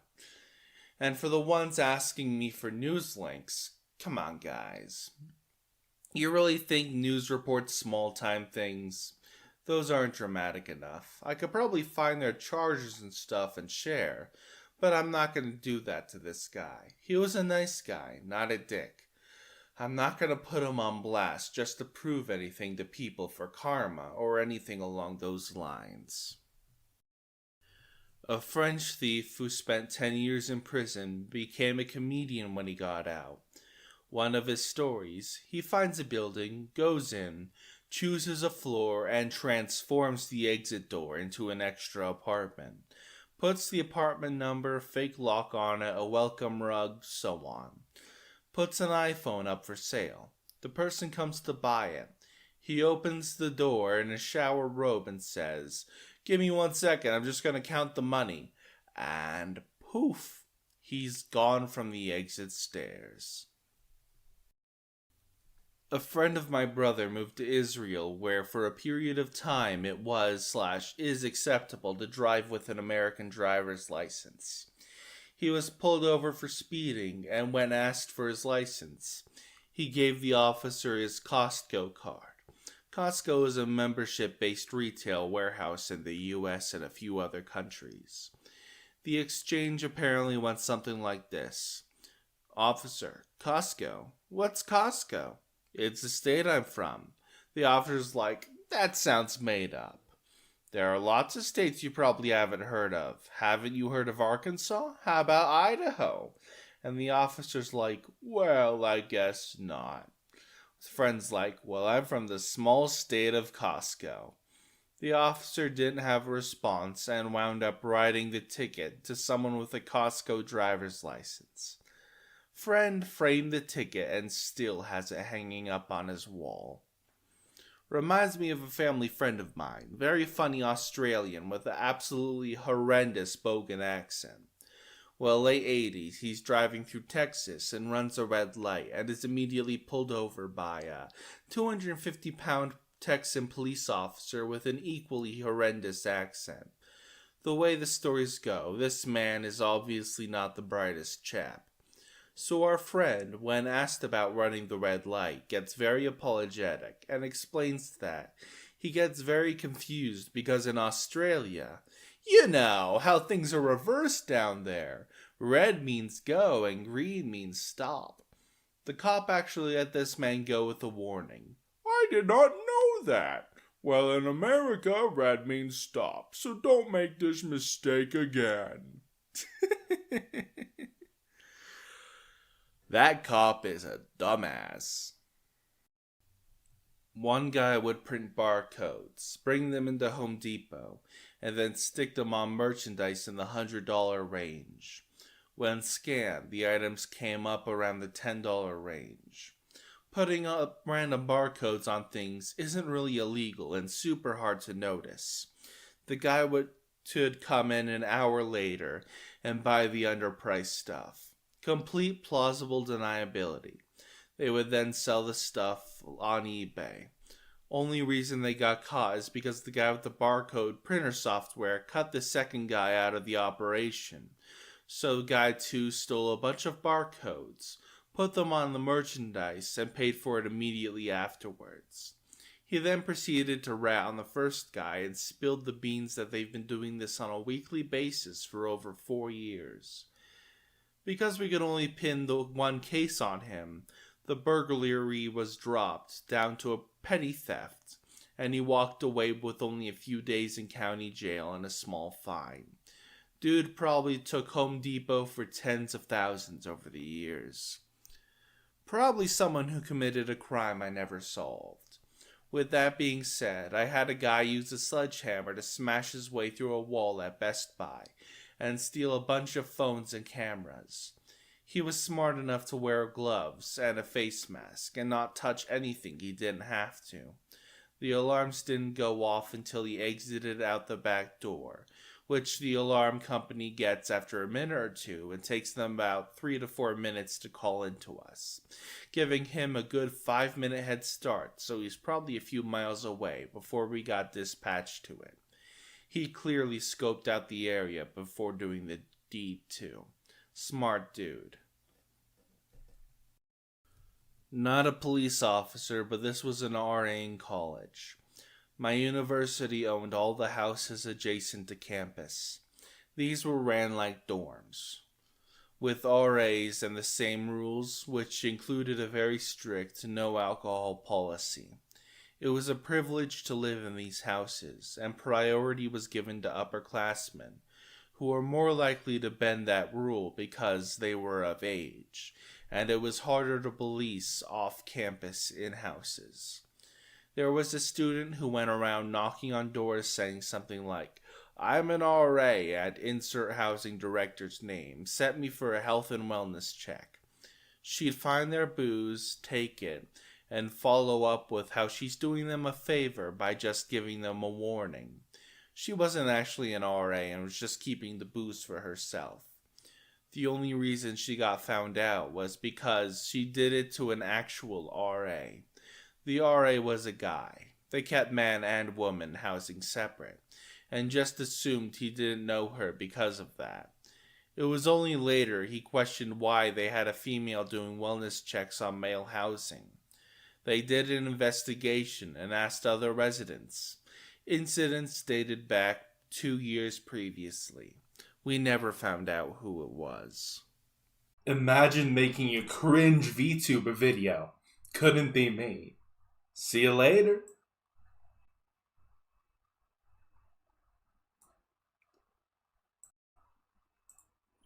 Wait a second! Sorry about that misunderstanding. I, in fact, am the cringe-ass VTuber who is making a YouTube video. Today we're going into r/askreddit, where Reddit asks questions, and Reddit also receives answers. Some may be cursed, some may be interesting, and some might infuriate you. Now do a like and subscribe, and let's get started, shall we? If you could place any object on the surface of Mars purely to confuse NASA scientists, what would it be? The missing pieces of the Rosetta Stone, says one Reddit user. Another Reddit user says a big map of Earth with several points of interest marked on it. Oh, this guy wants to see the world burn. I like it. Our next person says, an exact copy of the Mars rover, or whatever they used to discover it. Oh my god. We pick up a Mars rover, but then we realize we picked up the wrong one and abandoned the old one. Poor Mars rover. He can't catch a break.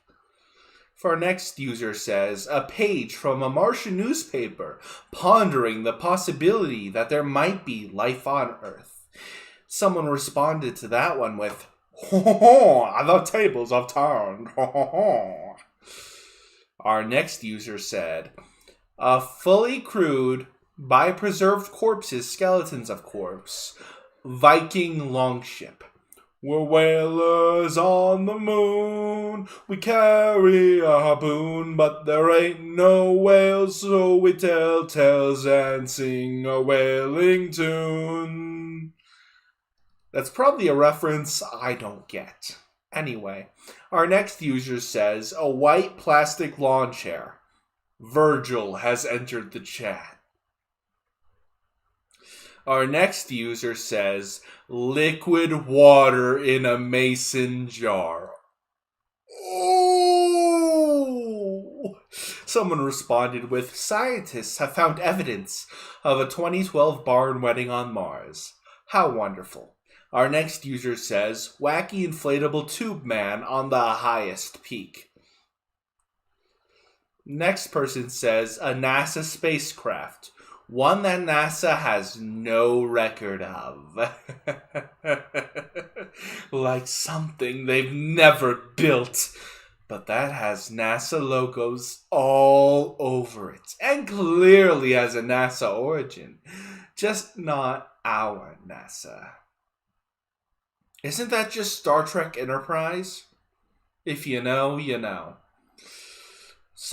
We got a geologist in our chat. Okay. I'm a geologist, and I can confirm that just placing the wrong type of rock would screw up science for like 30 years.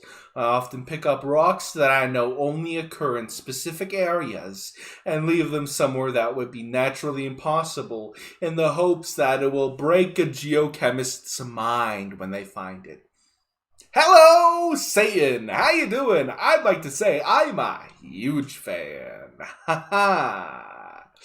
Okay. Next person says Soviet-era spacesuit with a skeleton. Just slap the word Rasputin on there and we'll have everyone up in a huff. Whew.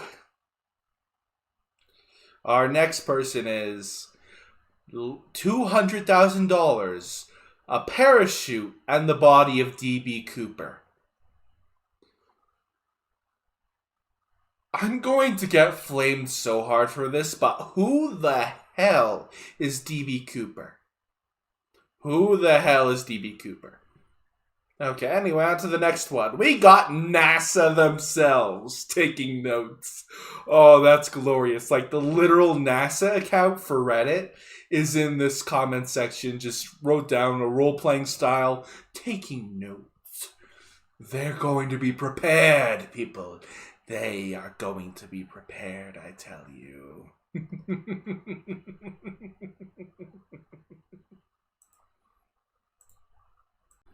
For our next question, Reddit asked on Reddit, in our /askreddit, we got, what famous person didn't deserve the hate they got? If I don't see a Johnny Depp in there, I will lose my shit.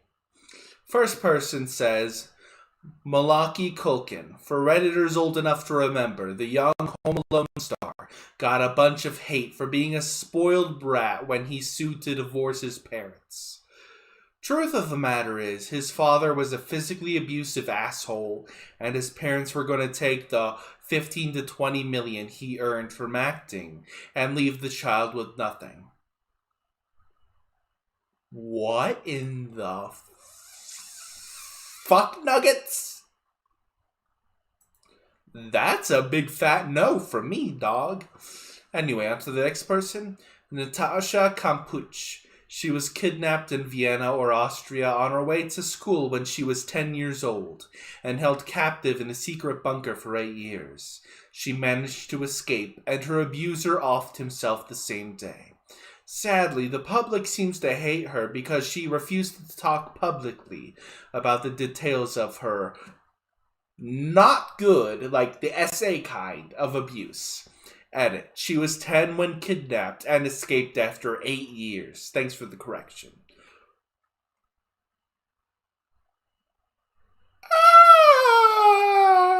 No.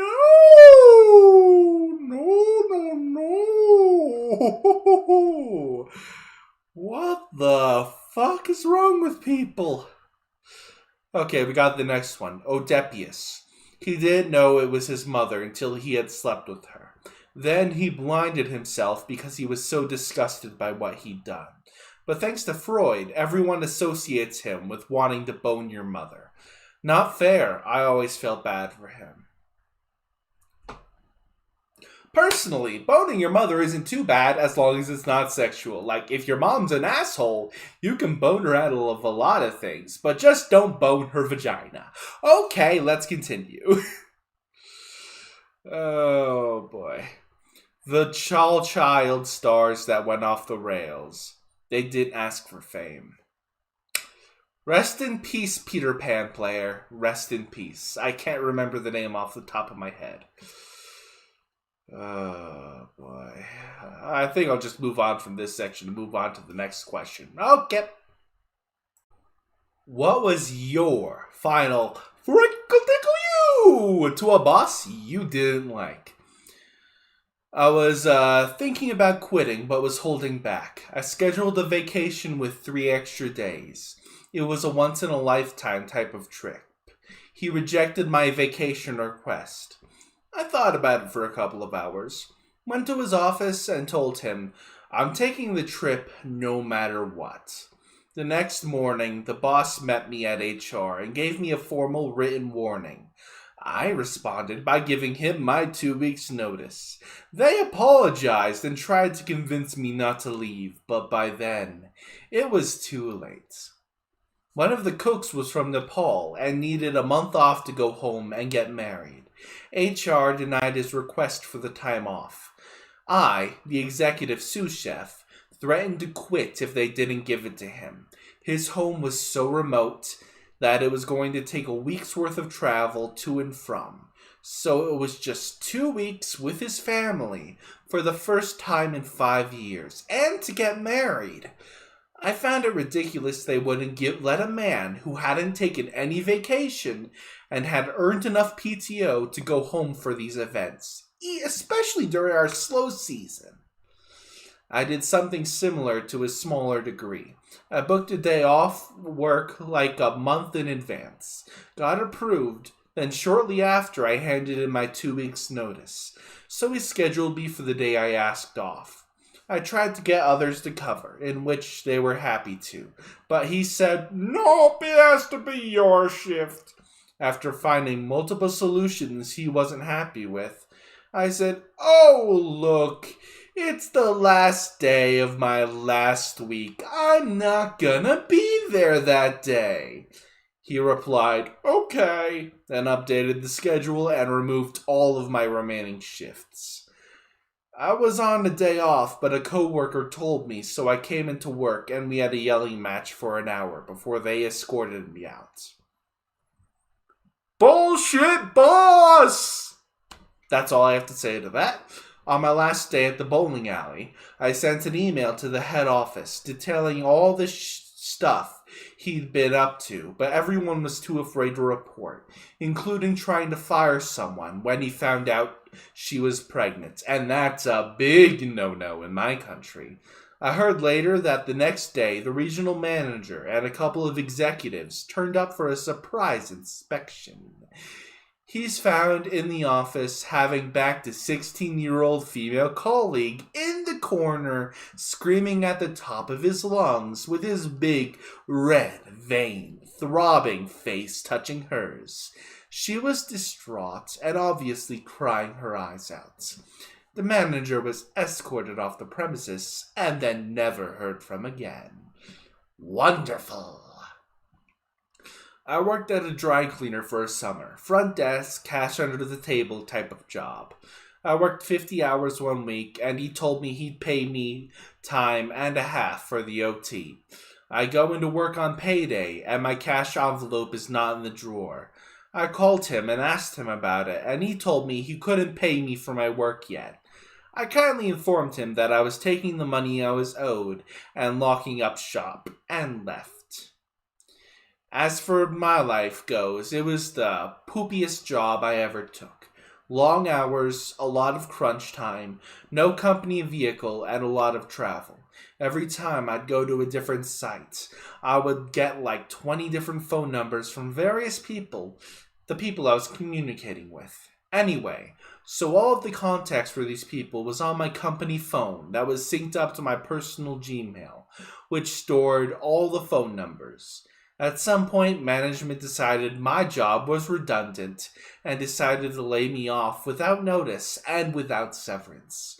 First thing I did was wipe my company phone before handing it over. A few days later, they called me asking where all the contact information was stored. Sorry, I don't work for you anymore. I don't owe you shit.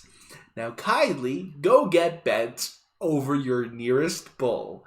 I mean, what? No, I'm not telling you to get fucked by a cow. No, that would be so terrible. I'm telling you to go fuck yourself. I'm adding these words on myself, and I'm out of ad-lib. Hello there, everyone. How you doing today? I hope you're all well. Today we're going into r/askreddit, where Reddit asks dark web users of Reddit, Was there ever a point in your use that you felt you were genuinely in danger? What happened? If you enjoy, like and subscribe, and maybe leave a comment with your thoughts or stories down below. Or if worse comes to worse, just leave an emoji to help me with the algorithm. Now, without further ado, let's get started, shall we? Not the modern dark web, but back in the days of Usenet, I posted some harsh criticism in alt-religion Scientology. The online threats were funny, but when I started getting death threats by mail, I backed off. Edit. I didn't think this would blow up like it did, but to answer a few common questions. I posted a bunch of criticism in the COS of the Usenet group, alt.religion.scientology. This was in the late 90s and well before most modern forums and content aggregators like Reddit existed. Fark was the big one, and Dig was just starting to get popular. I was in high school, for non-Americans grade 9 to 12. I was in high school and was using my home computer as an FTP server for a Juarez group on IRC because I convinced my dad to sign up for a 90-day free trial of this new thing called broadband. I had 3 Mbps download and 1.5 Mbps upload. Of course, we never canceled it. They figured out who I was by using a cute FTP vulnerability to get the root directory access to my PC. The death threats were bad enough, but what really sticks with me is the malice of deleting my family photos, including the last picture is us with my dad while he was alive. I was the typical invincible feeling young adult, and I was more concerned about worrying about my mom than I was about my own safety.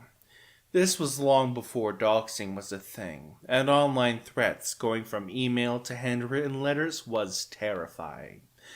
But as a high school kid, I would have never admitted it. I've written a couple of books about the dark web, which means I've spent a bit of pretty much every day over the past 8 years poking around inside. Over the years, I spoke to, interviewed, and even visited many dark web identities. Drug dealers and operators of darknet markets mostly.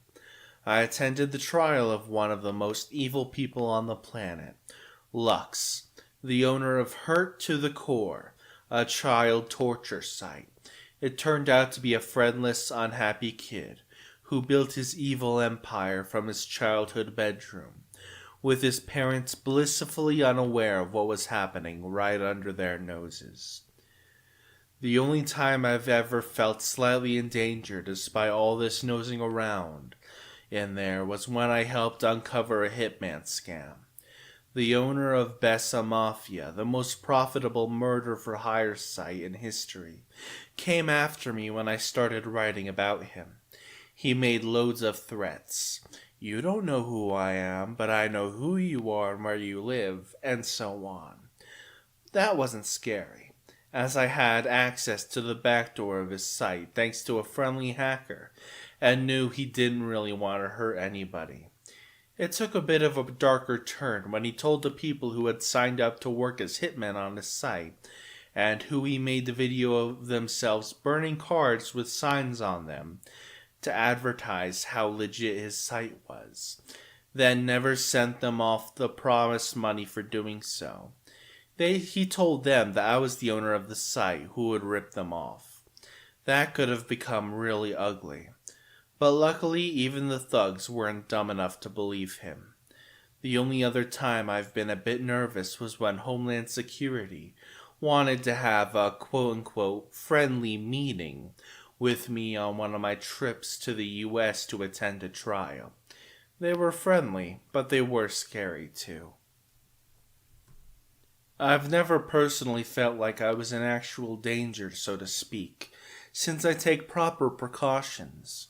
But early on, I did accidentally come across a site/forum while exploring that was filled with snuff photos of women that had assaulted and then knocked over or offed.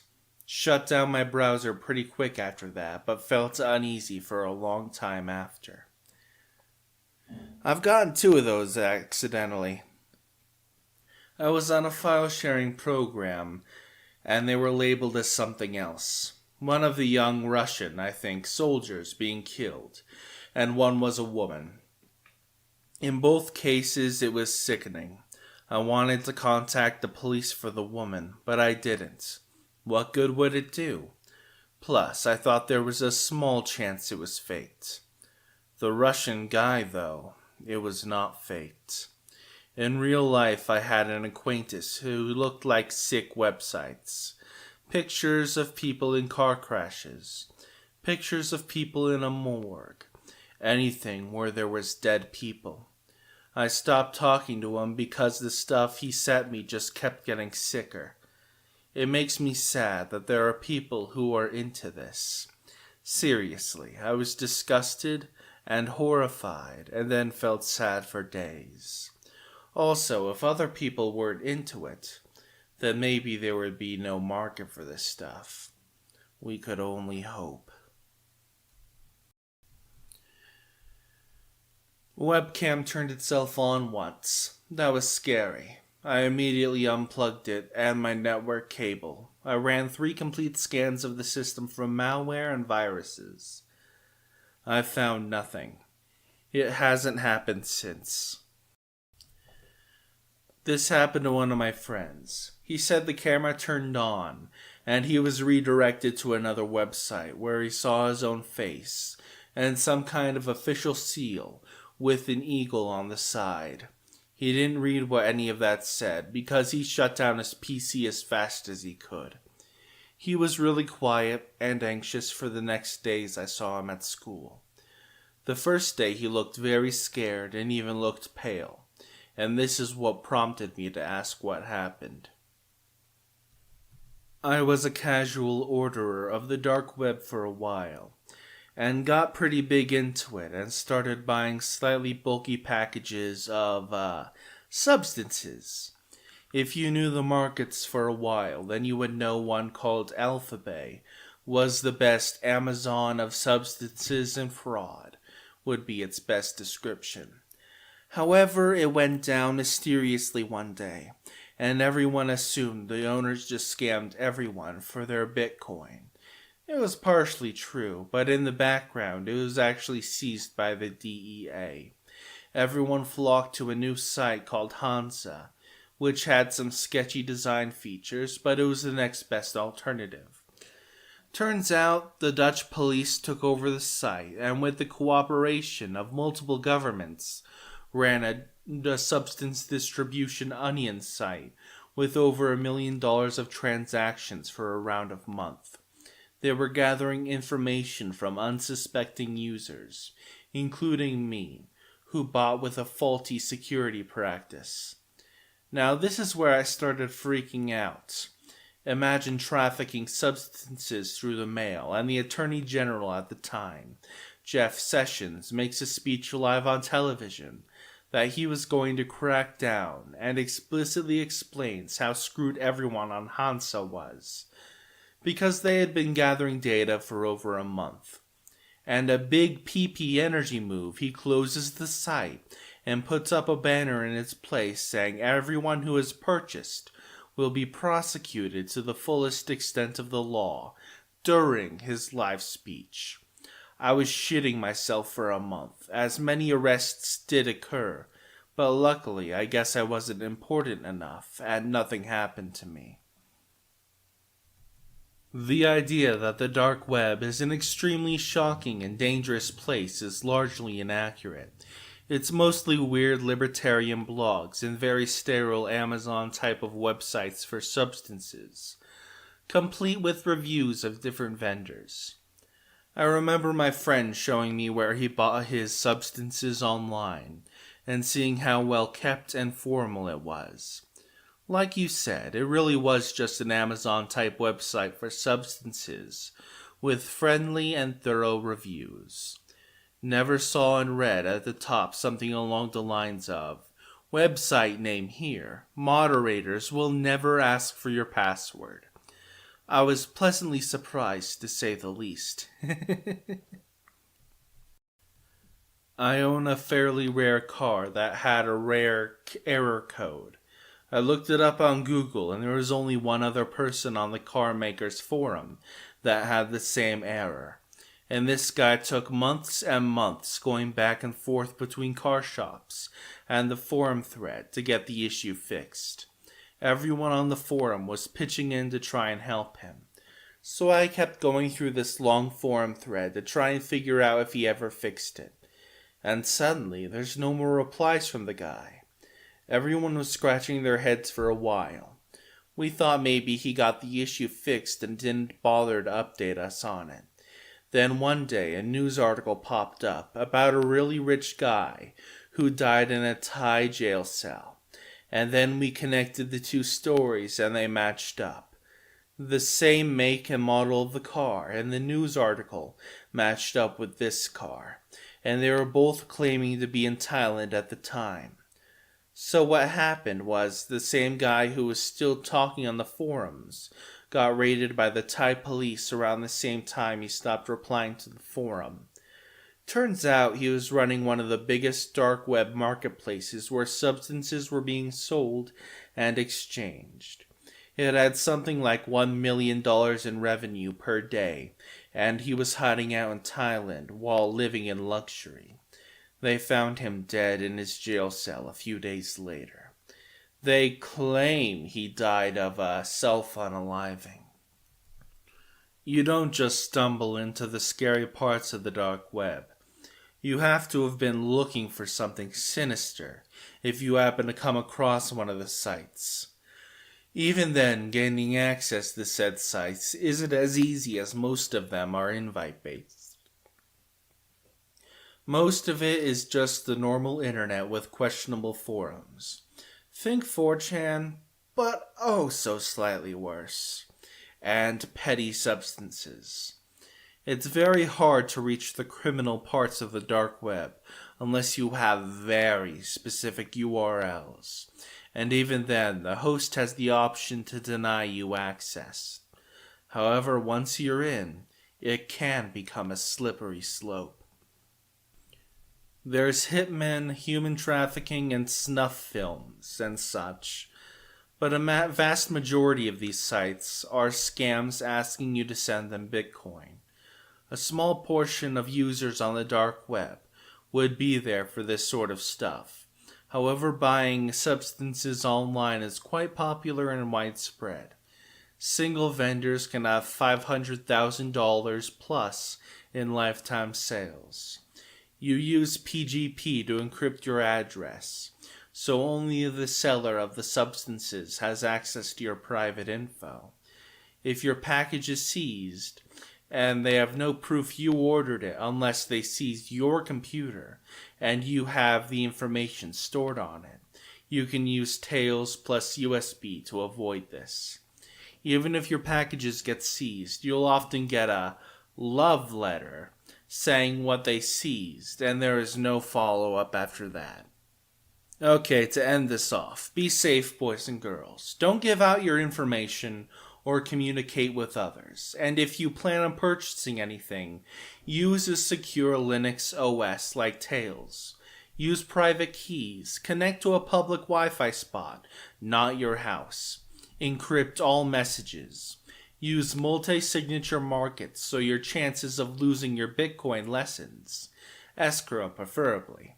Never send your Bitcoins from a wallet attached to you directly to the seller. Tumble your coins first. And when the package arrives, don't open it for a few days. A friend of mine gave me all this info and told me I should help you guys out. D&D players of Reddit, what's your best story when you or a party member rolled either a 20 or a 1?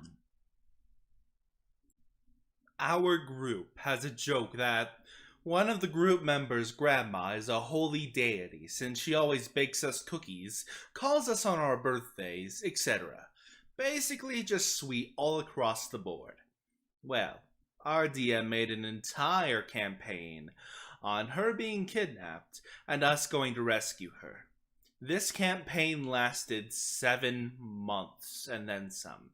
When we finally get to the wizard keeping her captive, he is giving us a whole ass speech while standing in front of her, seated and chained up.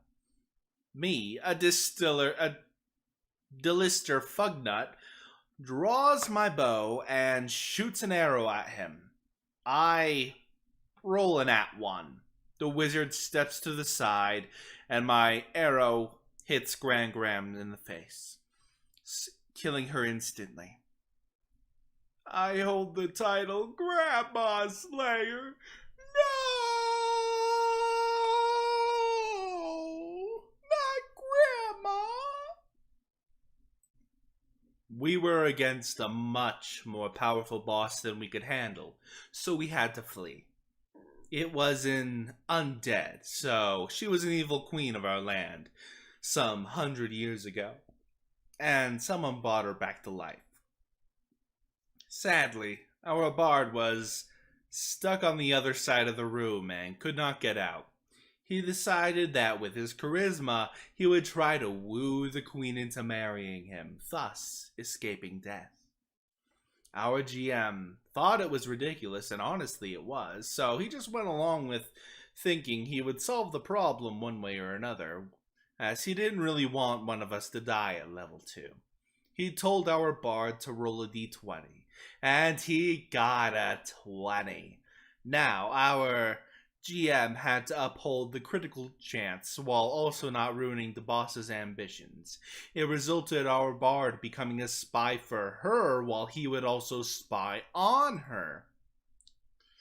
Honestly, it was too funny seeing our GM and bard improvising a love scene on the spot between a character about to be killed and another trying to resist his charms and marriage advances.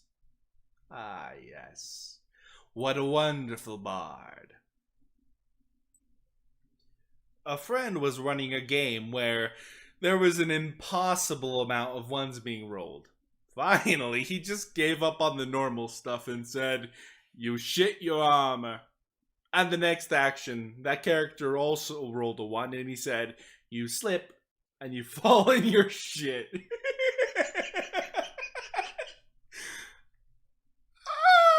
Oh, fuck.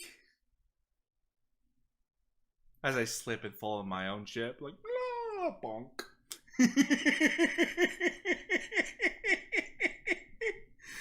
Oh, that's just perfection. Perfection. Sounds like a very fun session. We were fighting through a castle and came across the main boss, who was a knight in very fancy heavy armor. We were already out of shape from the previous fight, so one of our players casted Mage Hand and tried using it to unbuckle his armor. Our DM had him roll to see if he could manage it. Not 20! Ooh! Our cleric then blasted him with Guiding Bolt. His armor is gone, and his AC went from 22 to 12. We pulled lots of shenanigans on our DM. My character wanted to enter the pub like a badass. I rolled a 1 and broke my foot. No! My poor little piggies! That's what you get for being a badass. The opposite of being a badass. Absolute stupidity. It was pretty early in the campaign, in my first campaign ever. Our group was in some place, a conference hall I think, and being attacked by some lizard dude who was supposed to be more than a minor villain in the campaign. I think. I never found out for sure. My character was an ex-marine and big game hunter or something like that. DM, lizard guy shows his face. What are you going to do? B, I shoot him in the face with some big ass gun that did insane damage. The DM walking me through. Well, you're going to need to roll very high to do that. Me gets the roll. And DM's like, oh, well, now you need to roll for damage. And I roll for the highest damage possible. The DM stares in shock, and I'm like, well, I guess he's dead. I think I shaved off a few hours off the campaign by that move. And this guy says he had something similar happen in an encounter. DM had 3 stone statues, and one comes to life, so we start fighting it. And the second guy to take a hit gets a nat 20. He then rolls a percentile to get the extra effect and gets 100. The table states it's an instant death. Doom for all. Thing was, the NPC had over 400 HP. We were 8 level 1s, and he had planned to have each of the other statues come to life, one after the other, as we whittled the main one down. It was meant to be a massive and long battle, where not everyone would make it to the end. The look on the DM's face as the player gets to the 100, oh, that, my friends, is priceless. Not D&D, but a different game. Wizard tried to cast cantrips to impress the people. This is basically the spell version of lighting off fireworks to look cool. It's the easiest spell in the game. So, he fails, and rolls on the spell failure table. Major summoning of an angelic or demonic being, and then rolls the rank and gets the worst possible outcome, the Prince of Hell. Literally, the demon, who is the devil's right hand, appears unbound on Earth. By rules of the game, he roams freely, doing whatever the hell he wished for 666 days. If it was so 669, I would say nice, but it's not, so let's ignore that. It pretty much destroyed the game. I was DMing. Players were having a social together at a restaurant tavern. All courteous people. 2 players want to pay for the entire party. Turned into a combat encounter to get the bill first. Player A manages to secure the bill and pays 10 gold. Player B decides they want to sneak 10 gold into Player A's pouch, and they roll sleight of hand. Dexterity check. Natural 1. Player B is now groping Player A under the table. I'm judging you. I am judging you. Why would you grope them? How da? We were supposed to rescue a kid with strange, spooky powers, but our encounter was not going well. DM made the demon holding the kid sprout wings and start flying away with him. As the ranger, I rolled to hit with a bramble arrow. What's an arrow? To stop the demon escaping the field. I convinced the DM to give me advantage. Still rolled 2 1s. I asked if a critical miss could mean I hit the kid instead. DM said he would allow it. I used a spell slot to add force damage, hoping to knock the kid loose. It worked. I rolled basically max for damage. DM said the demon dropped the kid and he landed on a root and got impaled. Instant death. So instead of his original plan, which was for the demon to escape and us to track him down and actually rescue the kid from a winnable fight, the whole campaign derailed into finding an uber powerful wizard who could resurrect our very dead kid, who no longer mattered to the forces of hell. Bloody hell, pun intended. We were in a room or cave, I don't quite remember. But I was getting kind of paranoid that our DM wanted us to explore certain rooms more. You know, the he's hiding something feeling. So I was just checking into every detail, but my rolls were all bad, so the outcome was just terribly funny. I checked the floor for traps and such. You see a floor and nothing besides the floor. I check of the pile of rocks. You see rocks. They are very rocky indeed. It was so bad my party bought me a t-shirt about it. Love it. It was a game of Numera. For context, certain items in the game are classified as artifacts. And if you use them, you roll a d20, and on a 1, the artifact just breaks. So we had infiltrated an enemy base, but we were caught, and an AI that was running the place was setting off alarms and coordinating defensive efforts and just generally being a nuisance. So I asked the GM, is the AI classified as an artifact? And the GM, not knowing where I was going with this, answered that it was. So I said, I use the AI. What? Okay, roll a d20. And I rolled a 1. Instantly blinked the AI out of existence. Problem solved. Well, the nuclear reactor that was being managed by the AI didn't take too kindly to that, but that's a different story. Reddit, what is your most disturbing, scary, or creepy real story? A few years ago, I was walking through the woods off the beaten track a bit, and I smelled this really overpowering, sweet smell. Being nosy, I pulled back the undergrowth to have a look, and found a dead body. The guy had clearly been there a while and wasn't looking great, all swollen and green and black with various runny bits.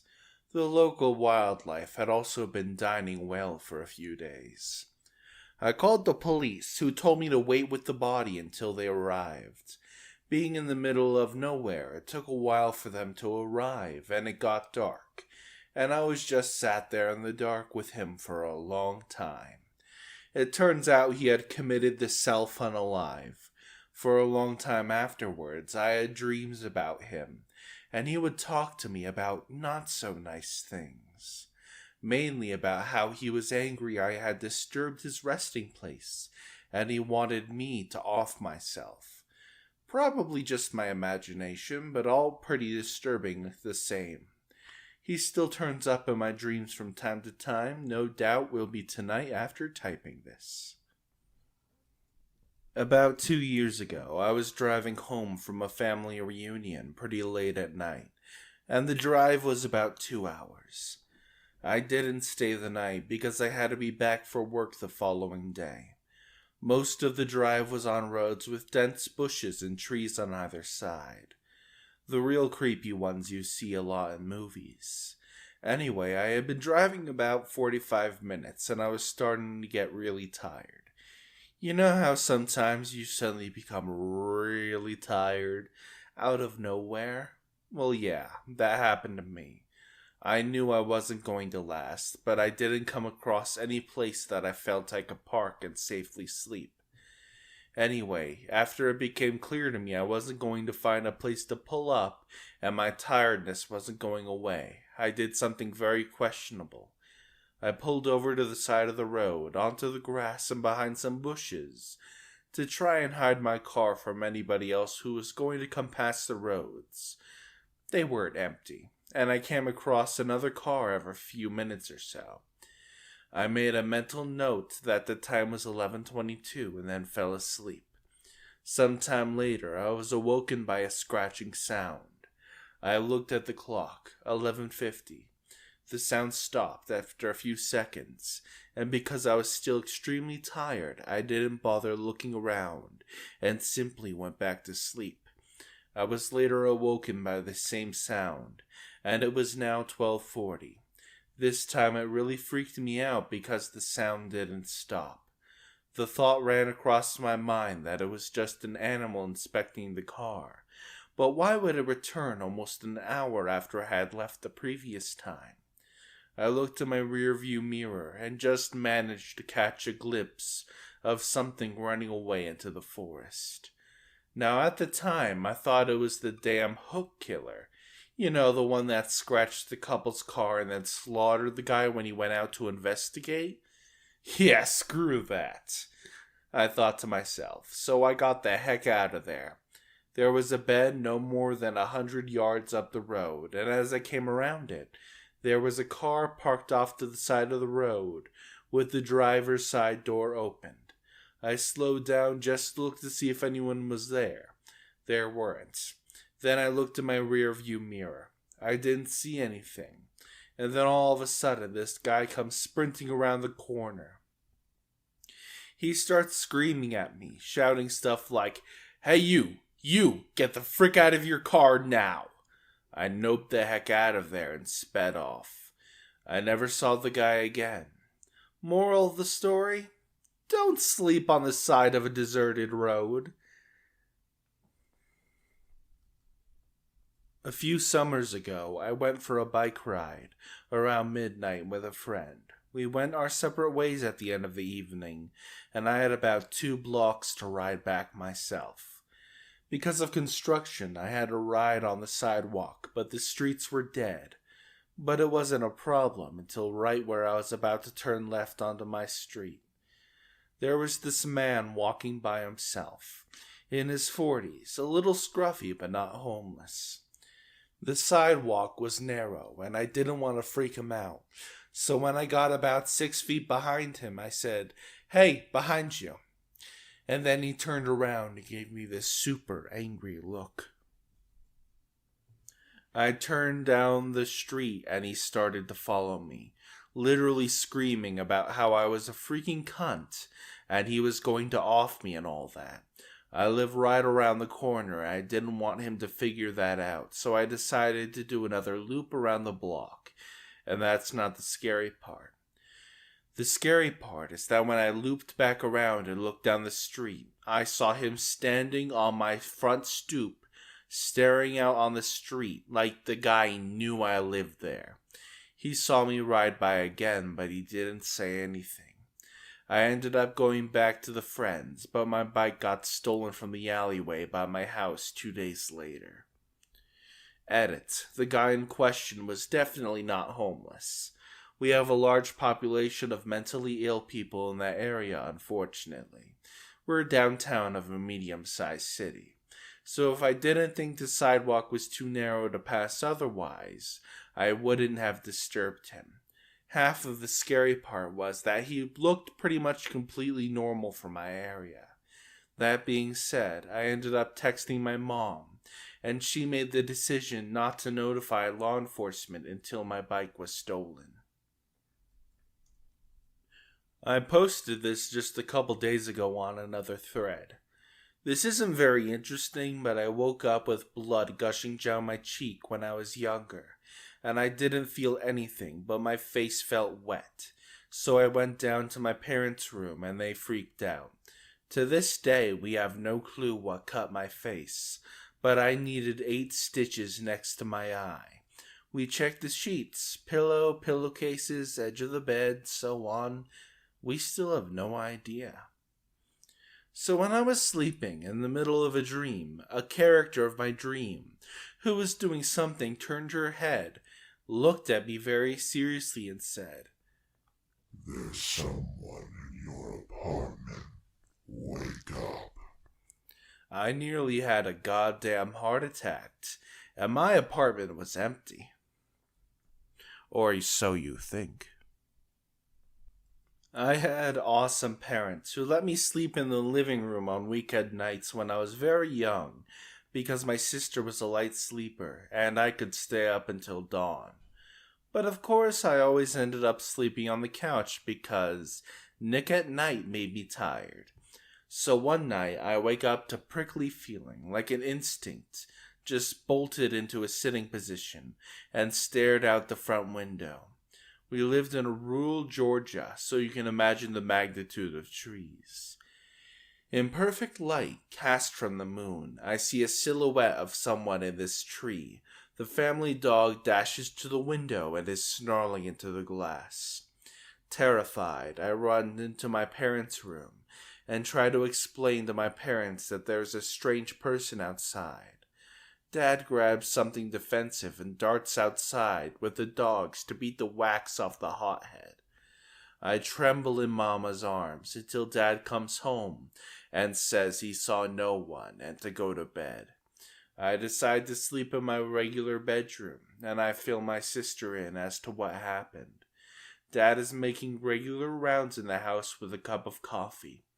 We're all still, and I finally think I can sleep. Nope, I notice the man outside my window.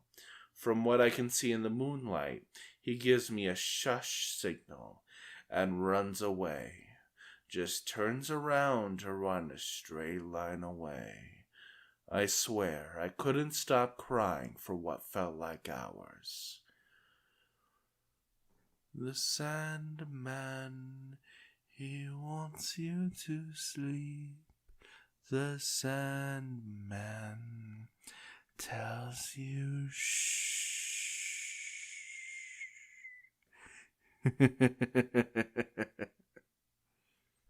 When I was a young child, I had the same dream every night for years about drowning when a huge wave swept over me and I sank to the bottom.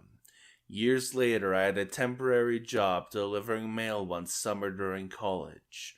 I saw this old lady sitting on a front porch waiting for me. When I got there, she looked at me and said in a foreign accent, "You drowned when Oceana sank beneath the waves." It freaked me the heck out. My house sits farther back in the lot than most other houses. It's a strange layout as well. The sidewalk runs the length of the living room and ends up at the front porch, which lets into the living room. Large windows that do not open allow great lights to get into the living room, but at the cost of no privacy. The rest of my family was on vacation, and having the house to myself, I decided I would get smashed. Well, I passed out on the couch in the living room at about 9 when I realized I was too scared to walk back to my room. The couch is right underneath these big windows. I woke up suddenly, not knowing why. I had a severe case of the chills, and I could not figure out why. Then the banging started. It came from right above me. I did not move, but I opened my eyes and looked at the window. Someone was standing there, pounding on the glass. Without moving, I looked at the cable box. It was around 3 a.m. The banging continues, and then it stops suddenly, but I still did not move. Suddenly it commences again, coming from 2 different directions now. Someone is banging on the window, and another person is banging on the front door. They kept doing it and would not go away. Finally, after about 40 minutes, they quit. It was the most terrifying event I can recall at the moment. It made me a nervous wreck after that. I called a friend the next day to see if he would come over and stay the rest of the week, and his response was, "What the frick for? So that we can both be murdered in our sleep? Thanks a lot, asshole." I was 17 and had just gotten my license. Back in high school, my friends and I made it a mission to find abandoned houses to throw parties in. We had a few good candidates, but the motherlode was this house I would pass on my home from work. It was an undeveloped shell of a huge home with a large property in the back. I had told one of my friends about it, and one day, before we went to see a movie, I took him to the house. It was about dusk in the summer, so I had my headlights on. I pulled into the front of the house, and we were there for like 10 seconds tops, before we pulled back to go to the main road. A minute later, this big truck pulls up behind us with its high beams on, and is riding our butt. My friends and I took note of it, but paid it no mind as we headed back to the main row. At the light, I turned right, but the truck cut through the gas station at the corner and blocked us off. Out of this truck comes this big hulk of a man, and my friend and I are pooping our pants. He raps on the window and I roll it down. Now the really freaky part is that this is a busy road, and now that there is no one in sight. He asks us what we were doing at that house, and I quickly lied and said we were making a U-turn. He stares at us for a few seconds, smiles, and sends us on our way. To this day, the house remains unfinished, and I'm convinced it's a drug operation of some sort. TLDR, Don't go into abandoned houses, man. When I was about 10, all of my cousins and siblings were over.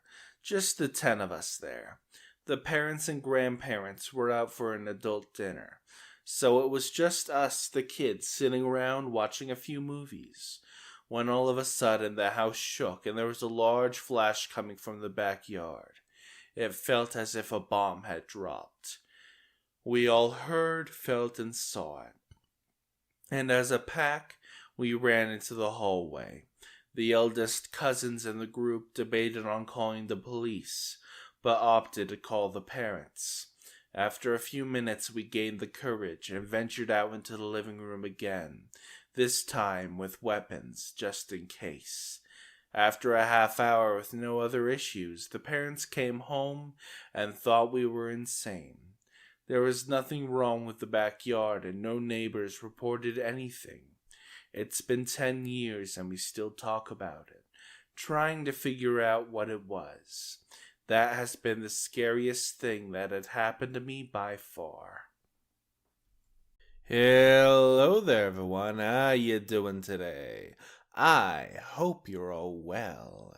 Today we're going into r/askreddit, where Reddit asks the question, what is the most fricked up thing you've seen at work? And the Redditors, they have provided our answers. Now let's read them. If you enjoy, like and subscribe, leave a comment in the description below or a story. And let's get started. I was sorting all the psych patients that were hospitalized to my state, and got to this guy, a teenager or maybe a bit older, and he got sent to the ward because he suddenly got aggressive and started to have some episodes that he squirmed in pain, took off his clothes and things like that. Before being hospitalized, he was complaining about these things. But nothing the medics did was working, and nothing wrong was found. So it should be a psychiatric issue, no? Wrong. He was put in the ward for 2 or so years, and lost a lot of his life, being considered insane, because he developed a rare spinal cancer that was hard to detect, and caused him extreme pain. It's really screwed up. I don't remember what happened to him afterwards, but I'm not really optimistic that it had a happy ending. Medical gaslighting is ridiculously common and destroys so many lives. Mostly people who just give up on getting help for the illnesses, though. I worked at one of the busiest Walmarts in the country during spring break for 6 years. I wouldn't even know where to begin. I guess the drunk lady leaving the bathroom with her pants around her ankles while actively shitting as she walked around across the front of the building and back outside into the wild. None of the workers wanted to deal with it, so they parked a shopping cart over each turd until the cleaning crew came in.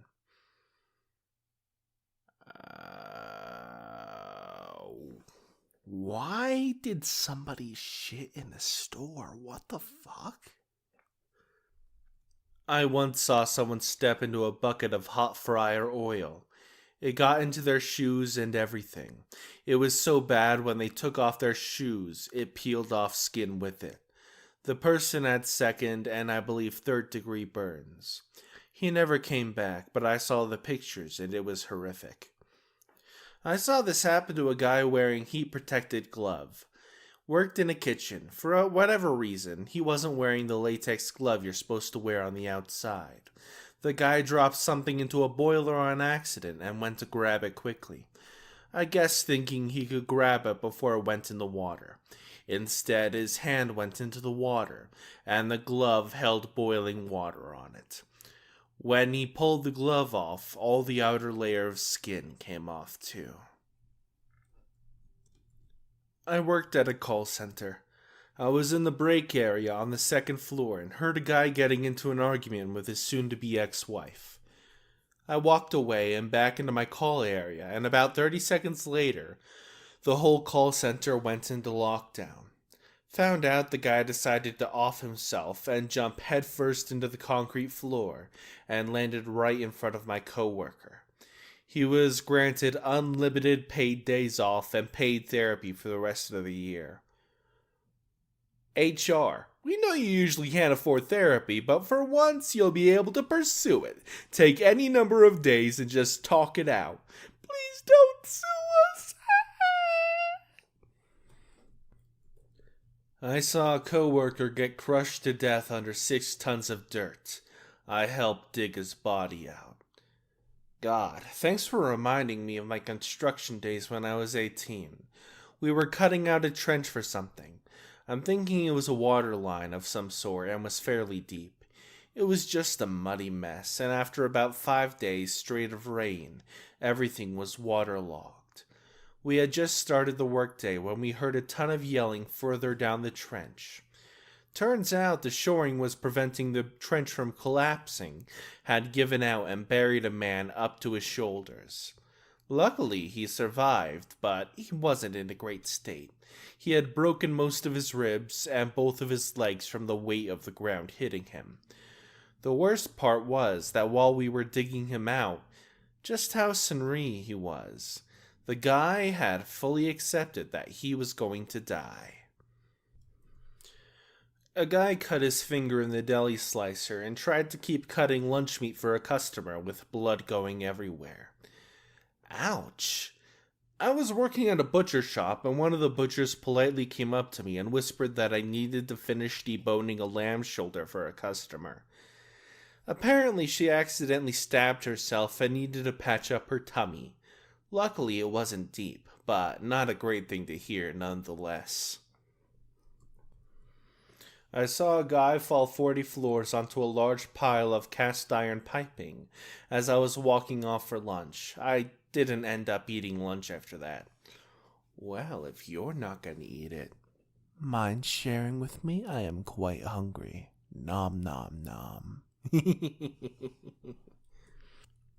A coworker ended up ODing, and no one in his family told his dad. The only reason his dad found out his son died was because the dad called the company to see if his son still worked there. My boss had to be the one to tell him the bad news, because no one in the guy's family was willing to tell him. My God. First you tell the family, and that's the worst thing you've ever had to do. Then a few weeks go by and you're feeling better, and then some guy calls and say, "Hey, does Odie work there? My son Odie? This is his dad. Needed to get in touch with him to go over some things, but his phone isn't working. Do you know him? Looks just like his old man, rugged and handsome." Anyway, is he in? I just couldn't do that. Jesus Christ. I had a cute 20-year-old who overdosed and was progressing rapidly to brain death. I called her mom. "What do you mean, I see you? I just dropped her off at church camp a few days ago."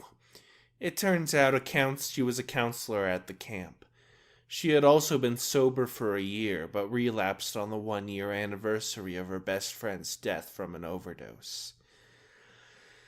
Nice family and all. Description's a nice kid.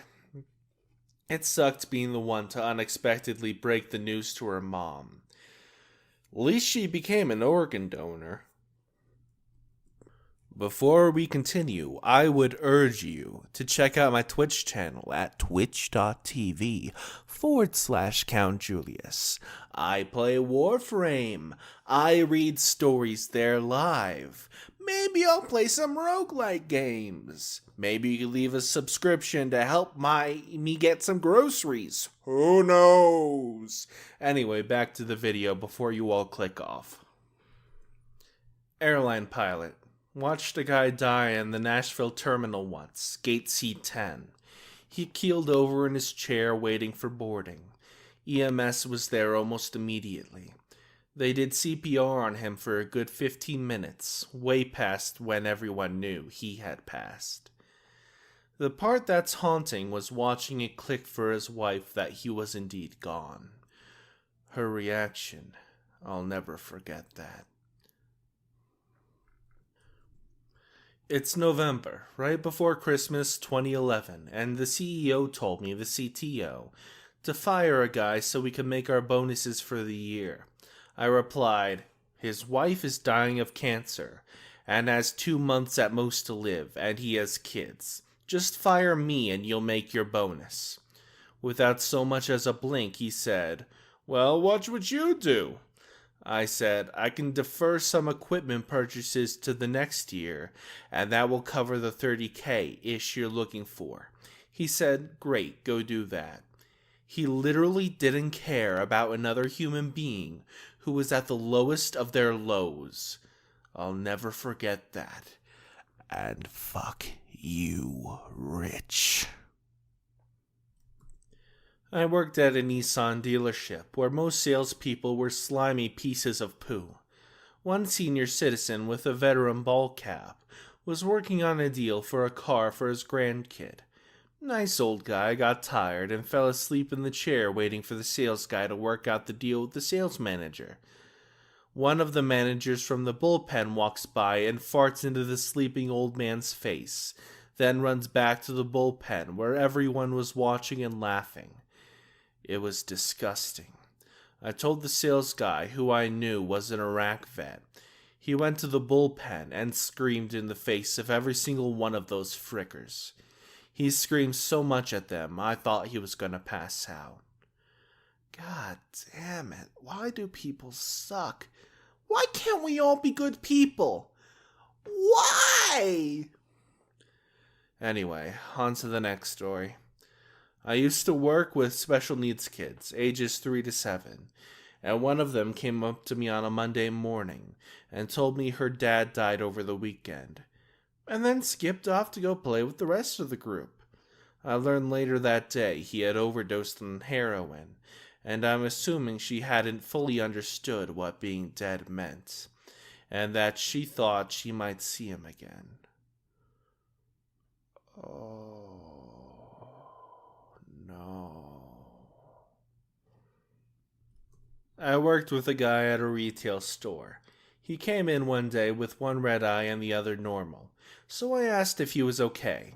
He said yes and said his pet rabbit scratched him while he was playing with it. I didn't think anything of it until about 3 days later when he got arrested, charged with the murder of a pregnant woman and her unborn baby. He partly dismembered her body to try and hide his tracks, and when he realized that wouldn't work, he then burned her house down with her body inside. That's when I realized those scratches were really from her fighting for her life. As far as I'm aware, he's still in prison. Opioid addiction patient would inject directly into open wounds in her biceps.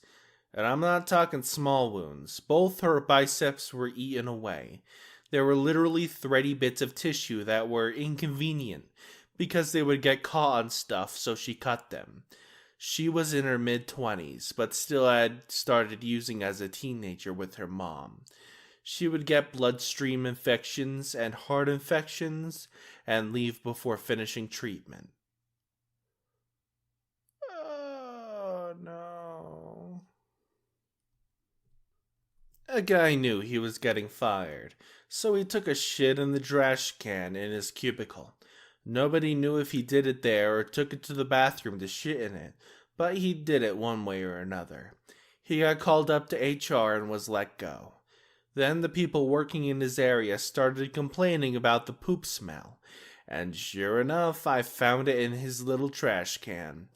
Then I called to ask him about it, and he said it was an old burrito, and he forgot to throw out. It was not an old burrito he forgot to throw out. There was this guy who lost a finger because he tried moving it with an industrial strength fan, without turning it off first, and his finger slipped through the grate. Thankfully, I didn't see it, but I worked with a guy who got part of his finger taken off by an industrial mill. People were supposed to turn it off before cleaning it, But, well, we're talking about a company that didn't even have a safety shower or an eye wash station in the lab. Safety protocol were generally not followed.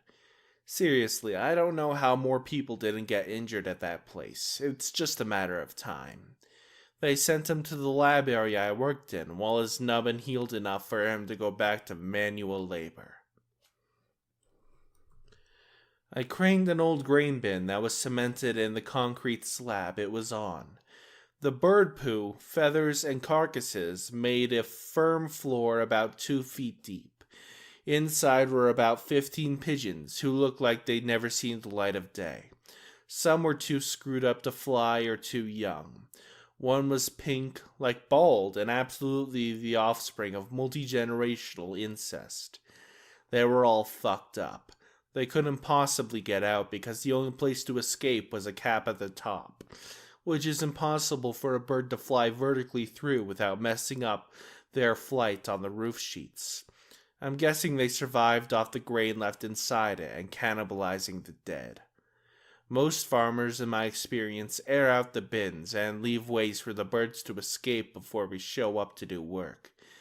But that was probably the nastiest farmyard I've ever been in.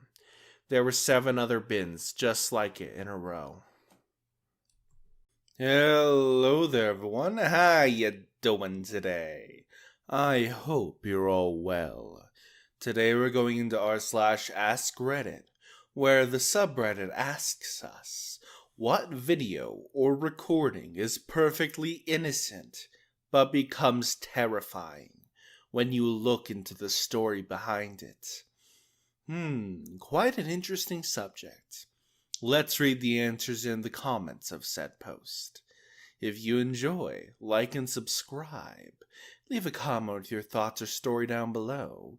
And without further ado, let's get started, shall we?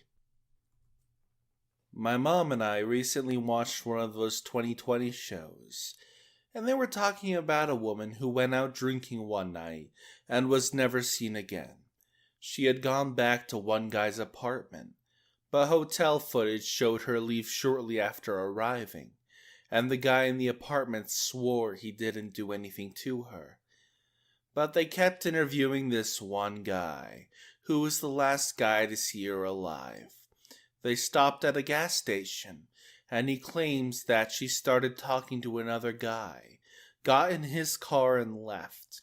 He played the whole, "if only I had known, I wouldn't have let her go" act, with tears and everything.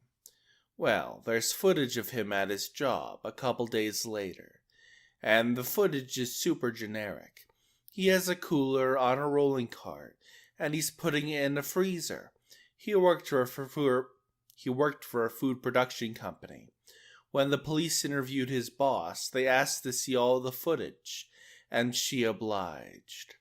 When they got to that part of the footage, him putting the cooler in the freezer, she told police to stop.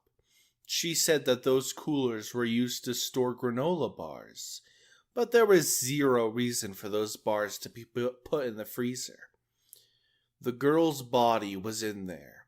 He took it out back and burned basically everything in a barrel down the alley a couple days later. But it was before the police had seen the footage, and he had bleached his entire van before police could search it. The dating game. The concept appeared innocent enough. A woman chooses a bachelor out of the 3 available contestants, and they go on a date. However, the game in 1978 turned dark when the serial killer Rodney Alcaca was nominated to be a contestant and actually won the game. The contestant refused to go out with him on the date because she thought he was actually creepy afterwards. Needless to say, she dodged a bullet. The TV show That Willis Family had 2 seasons on TLC. The dad was super controlling of his 12 kids, and the wife just gave off creepy vibes. I was shocked, though, to find that he had been sexually abusing his own daughters for years, with the oldest saying that sexual abuse started when she was 3. All 12 children were homeschooled and did dance and wrestling, but only with each other. They were so isolated from other people. He was also strict about his daughters saving themselves for marriage, even though he was abusing them. There's a clip from the show of him discussing all the kids building houses on his property, so when his future grandchildren will be close by. It was like he was trying to set up his next victims for when his daughters grew up. The worst part is the mom knew for a while, but didn't do anything about it. It was a family friend that ended up reaching out to authorities, which led to his arrest and sentence of 40 years.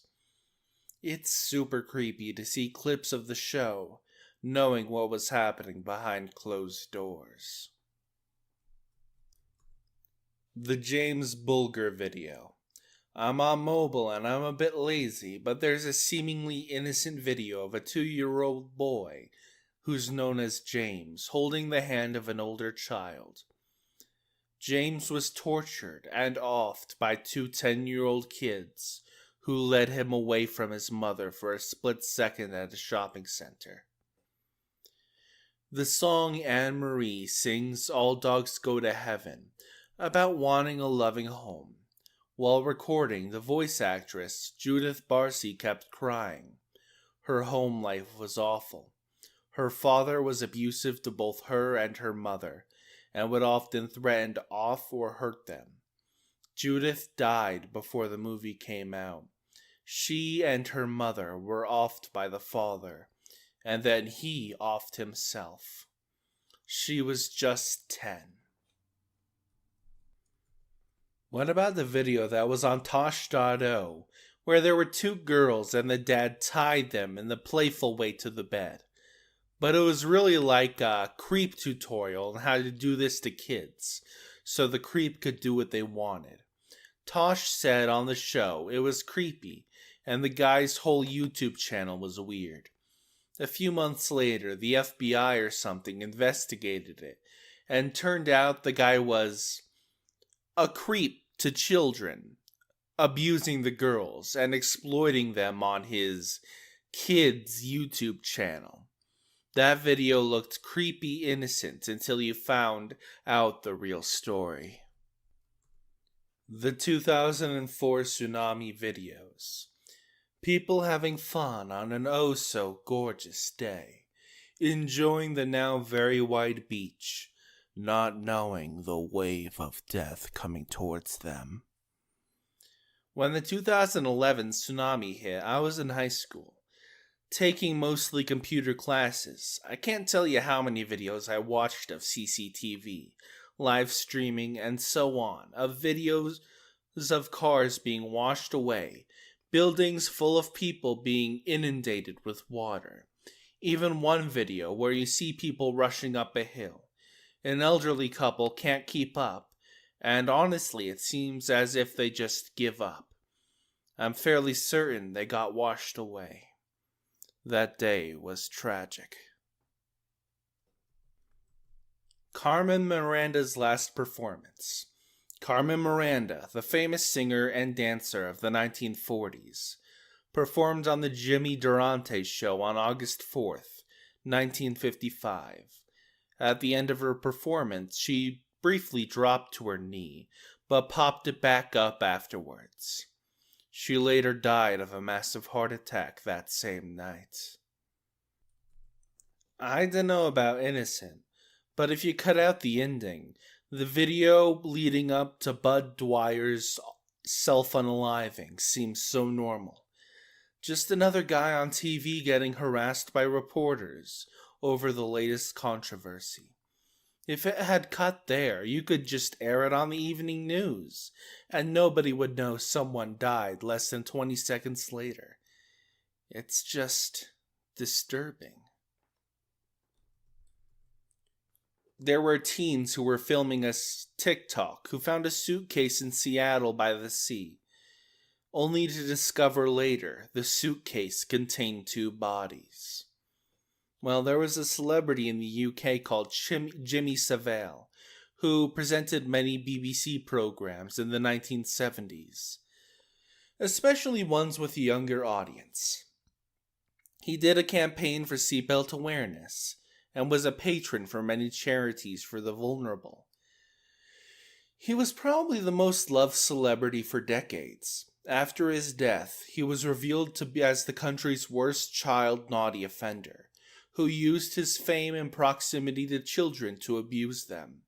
Any picture or TV footage of him near kids was probably shot just before or after he had assaulted someone.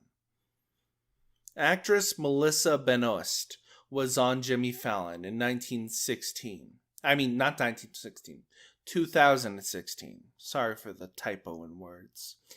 She told a story about a time she fell and tore up half her face and one of her eyes.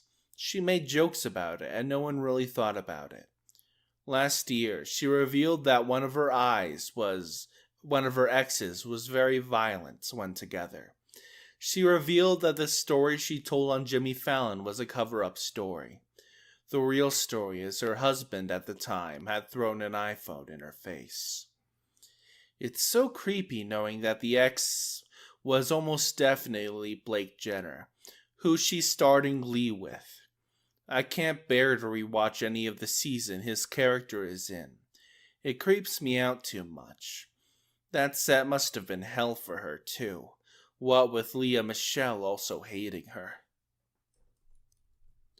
A news reporter is interviewing Stephen McDaniel about a missing woman, Lauren Gidding. During the interview, the reporter tells him that a body was found. It turns out to be her body, and McDaniel just kind of mentally shuts off.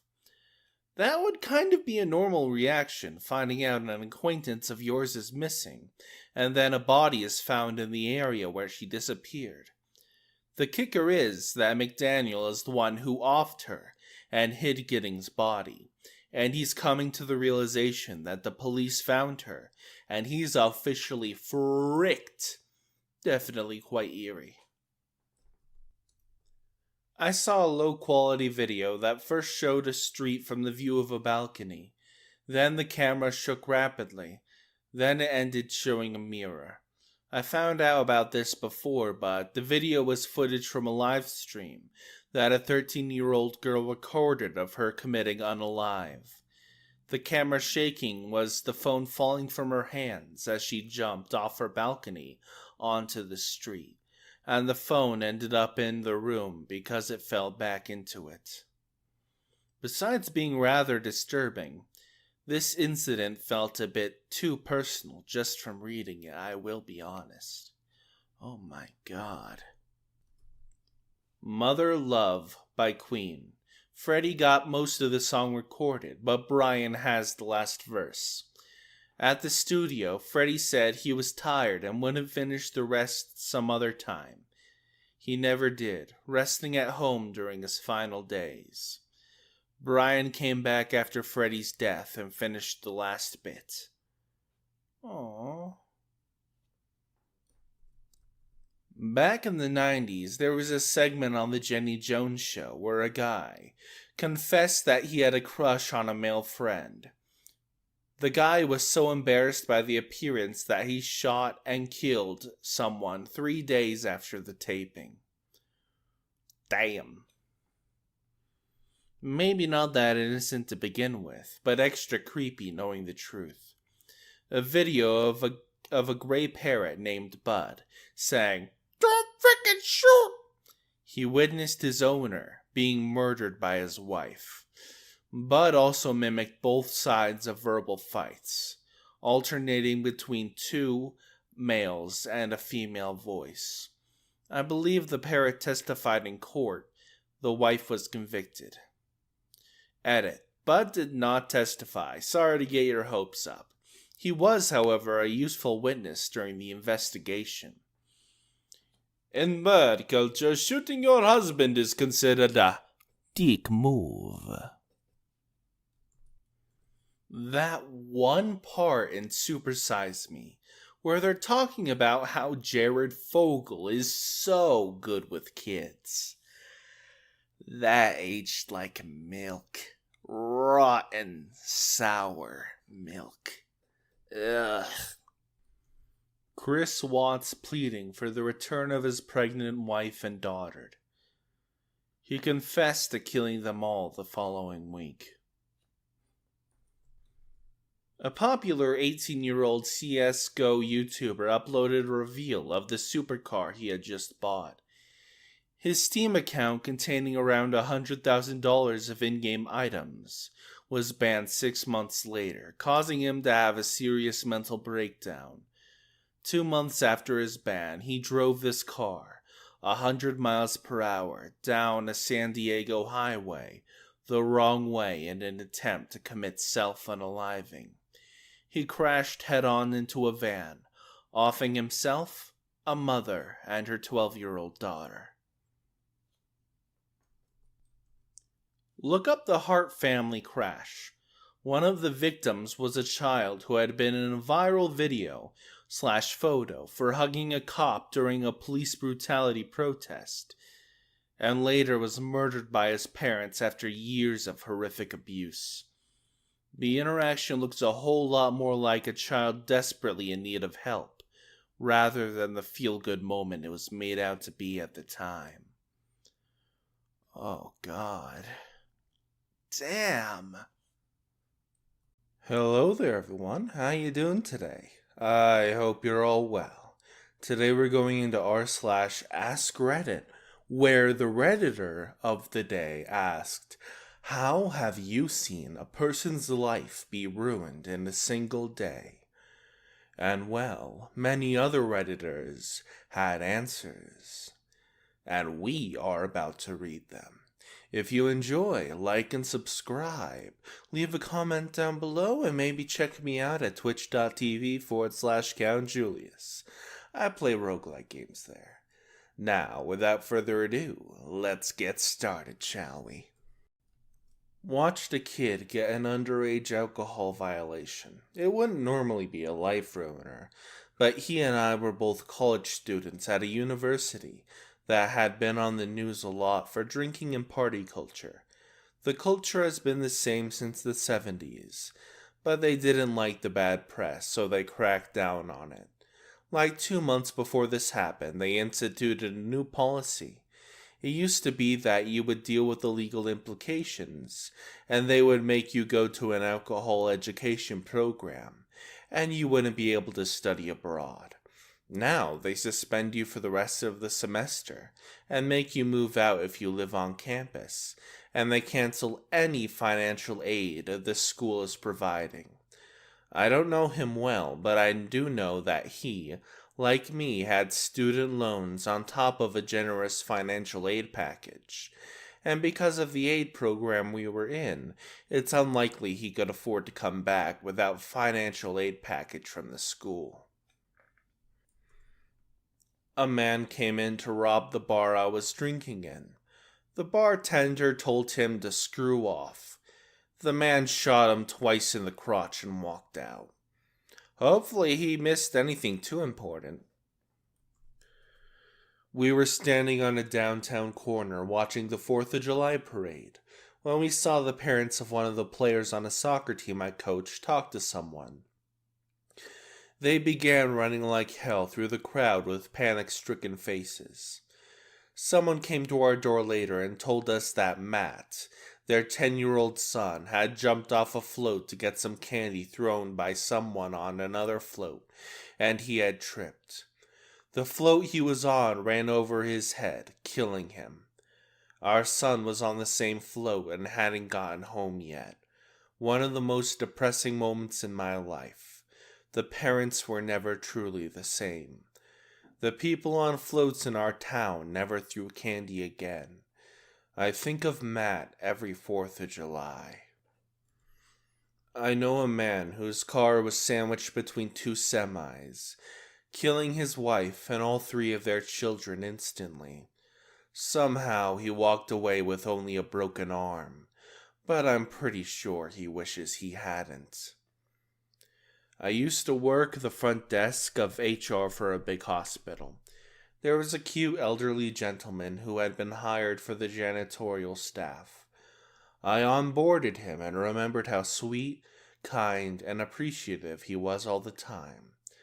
One day, a few months into his job, he came to the front desk and looked completely different.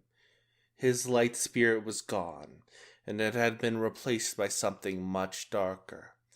He had come in to set up a counseling appointment and proceeded to tell me why. He was on the job when he received a call that a patient had fallen and he needed to go to the spot to help clean it up. That was it. Of course, he didn't realize until he arrived at the scene that the patient had jumped to her death from the top of a 5-story garage building. He was the first person there, totally unprepared for the gruesome scene. No one had warned him of what he would find.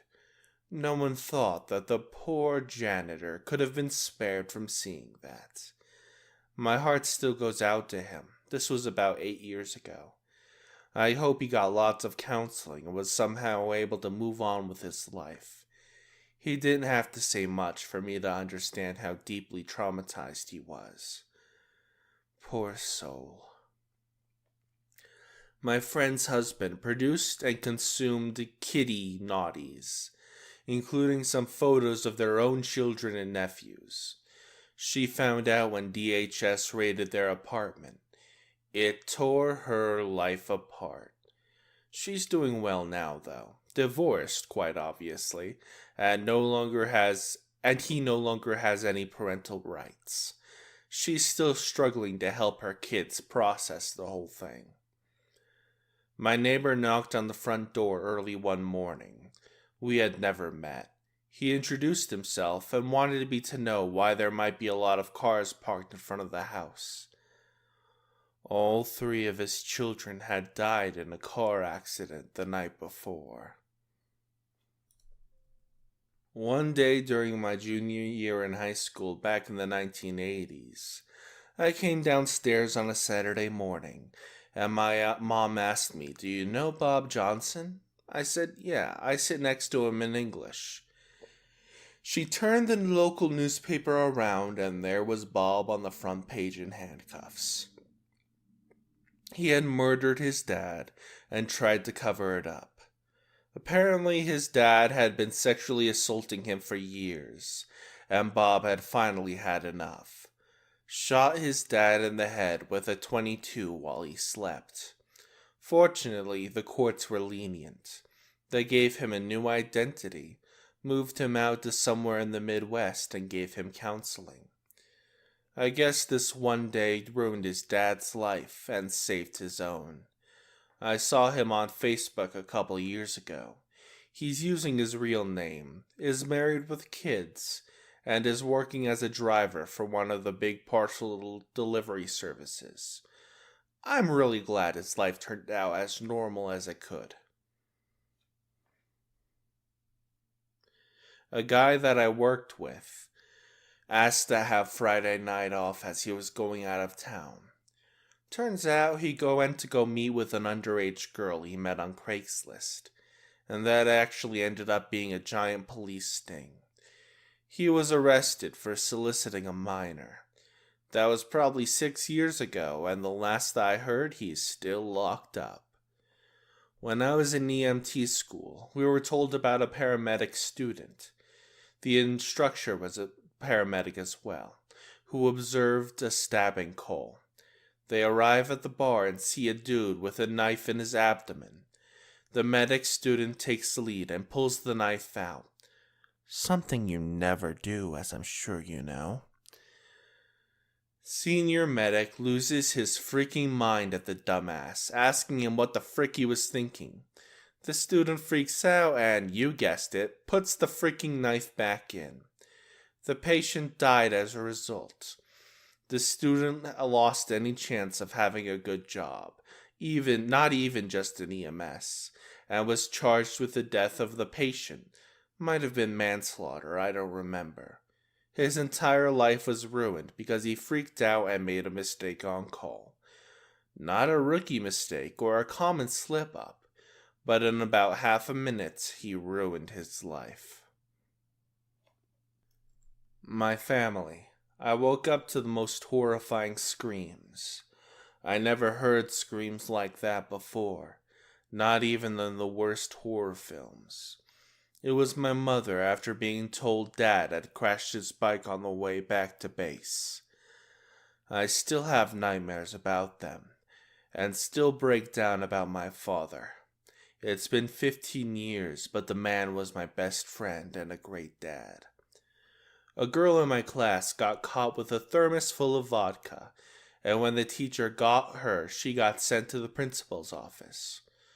Well, when the principal asked her why she was drinking, the girl said that she had been sleeping with the school resource officer. Dude was a cop stationed at the school, having naughties with a 10th grader. Got dragged out of the school by officers that worked alongside him. At the court hearing, they found out he was having naughties with 2 more girls at the school. His wife and 2 kids were in the courtroom to support him, because he told them he was innocent. That kinda caved when one of the girls had a video of the 2 of them having naughties. Oh, God. When I was like 9 or something, a boy from my class offed his mother before she committed unalives. I saw it on the news that night, only to learn it was him the next morning. We all got sat down in like 4th grade, that's about age 9 to 10 here, and told to be extra nice to one boy, who was returning to school after being gone. I later found out that his dad had offed his mother and himself in front of the boy. I have no idea how you come back from that, even if the other kids are nice for a few days. But kudos to our school for trying, at least. When I was 9, I got called to the kitchen by my mom one night. She asked me when the last time I spoke to my father was. They were divorced, but still close. I told her it had been a few days. Last I saw him was when he dropped me off at soccer practice a few days earlier. She then told me he might be missing. For some reason, I knew exactly what that meant. I went to my room and cried until I fell asleep. I didn't go to school for a week or so. When I returned, the entire class had made these weird arm things made from construction paper, meant to signify hugs or whatever. I'm guessing my teacher told the class. My life hasn't been the same ever since. I'm 25 now and I still cry about it. I'd say that it's had lasting effects.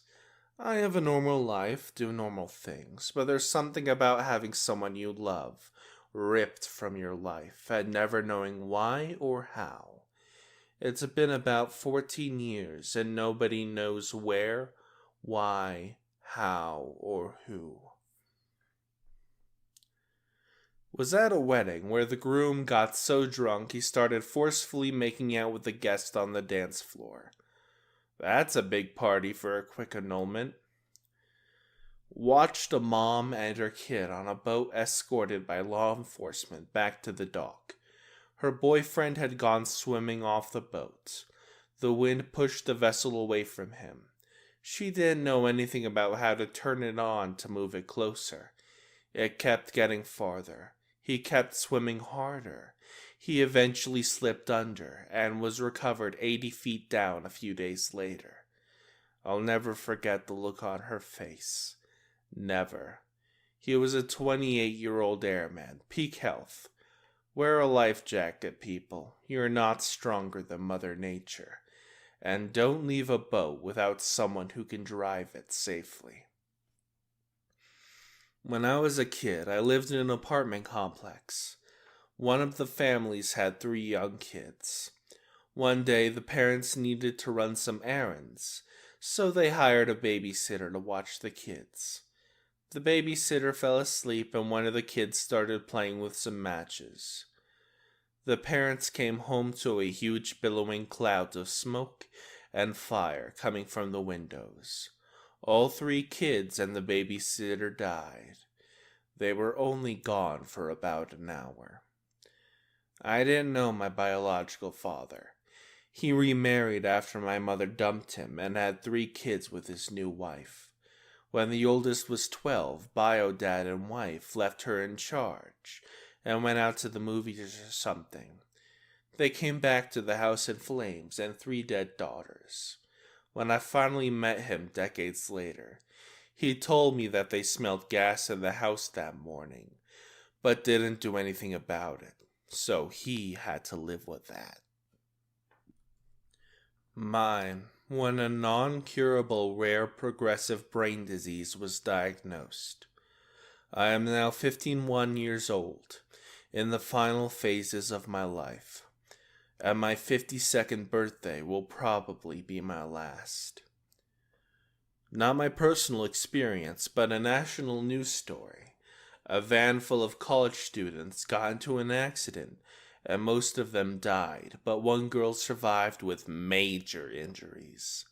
She had facial trauma and was hospitalized for weeks.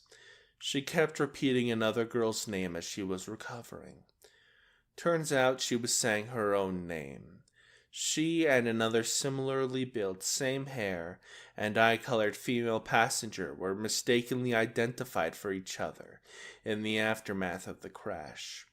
Her family had a funeral for her, and the other girl's family were the ones at the bedside before the misidentification was realized. I cannot even imagine the suffering of thinking your daughter was alive for weeks, and then learning she'd been dead all along, or having a funeral for a child who was actually alive and you didn't know. Hello there, everyone. How you doing today? I hope you're all well. Today we're going into r/askreddit, where Reddit bears the question, what are your crazy ex-girlfriend or boyfriend stories? And people on Reddit provided many answers, which I shall read to you. If you enjoy, like and subscribe. And leave a comment with your thoughts or stories down below. Now, without further ado, let's get started, shall we? Ex-girlfriend tried to hit me with her car, chased me down an alley in which a fence too high to jump was on one side and condos on the other. Proceeded to call me the next day at work and tell me that I looked like a sexy cheetah running away from her car. She cray-cray. 2 years ago, I ended things. She attempted to contact me again, and I wasn't having it. After a few failed attempts, she sent another message that said, You better find your God now, because I'm going to freaking unalive you. My girlfriend told me the week before I went to college that I got her pregante, knowing that we were not going to date long distance. She sent me a picture of a stock photo pregnancy test she cropped that was positive. I literally just Google searched positive pregnancy tests, and it was one of the first ones. I made her come over and take another one. It was negative, and she left. Oh, mine gets a little more in-depth than that. I broke up with the girl on a Monday, but me being me, I tried to stay friends with her. When I broke up with her, she kept saying I needed to give her 6 more weeks for closure, and that I was her last chance at dating. She was 25. On Friday, she shows up and says, Hey OP, I'm gonna let you go, but I want you to know that I am pregante. The next day she calls me saying she's going to the ER. Later that day I get a phone call. She says that it's a tubular pregnancy. She needs to take the abortion pill. Note, this usually requires surgery. She asked me if I would come over that night because she would need moral support. I felt obligated to go. When I was there, I told her I was going to leave when she went to bed. She started to cry and say she was afraid she might hurt herself. so I needed to stay there. That freaked me out a bit, so I did. At night, she took my hand, put it on her belly, and said, Say goodbye. So, next day I woke up and got the heck out.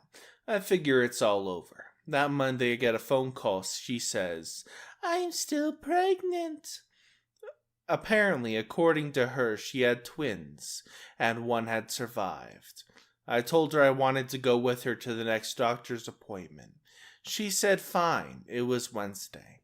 On Tuesday, she messages me and tells me that there's an opening, so she went early. Asked if I wanted a picture, and she said sure. She sent me one, and I looked at it. No information on it, so I asked her, and she said they emailed it to her.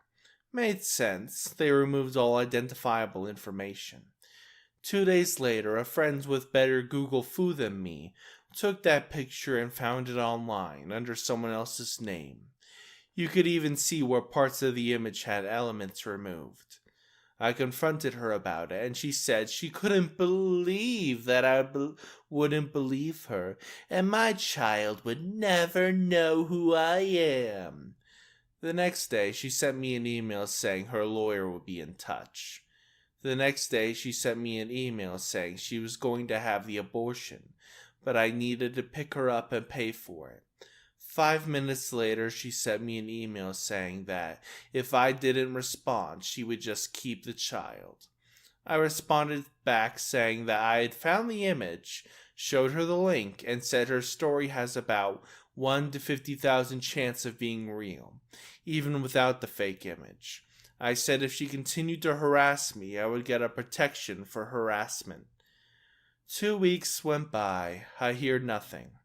Then I get a call at 6 p.m. from her phone number. The girl that sounds very much like her says that she is her cousin, going to be her lawyer, and I need to call back.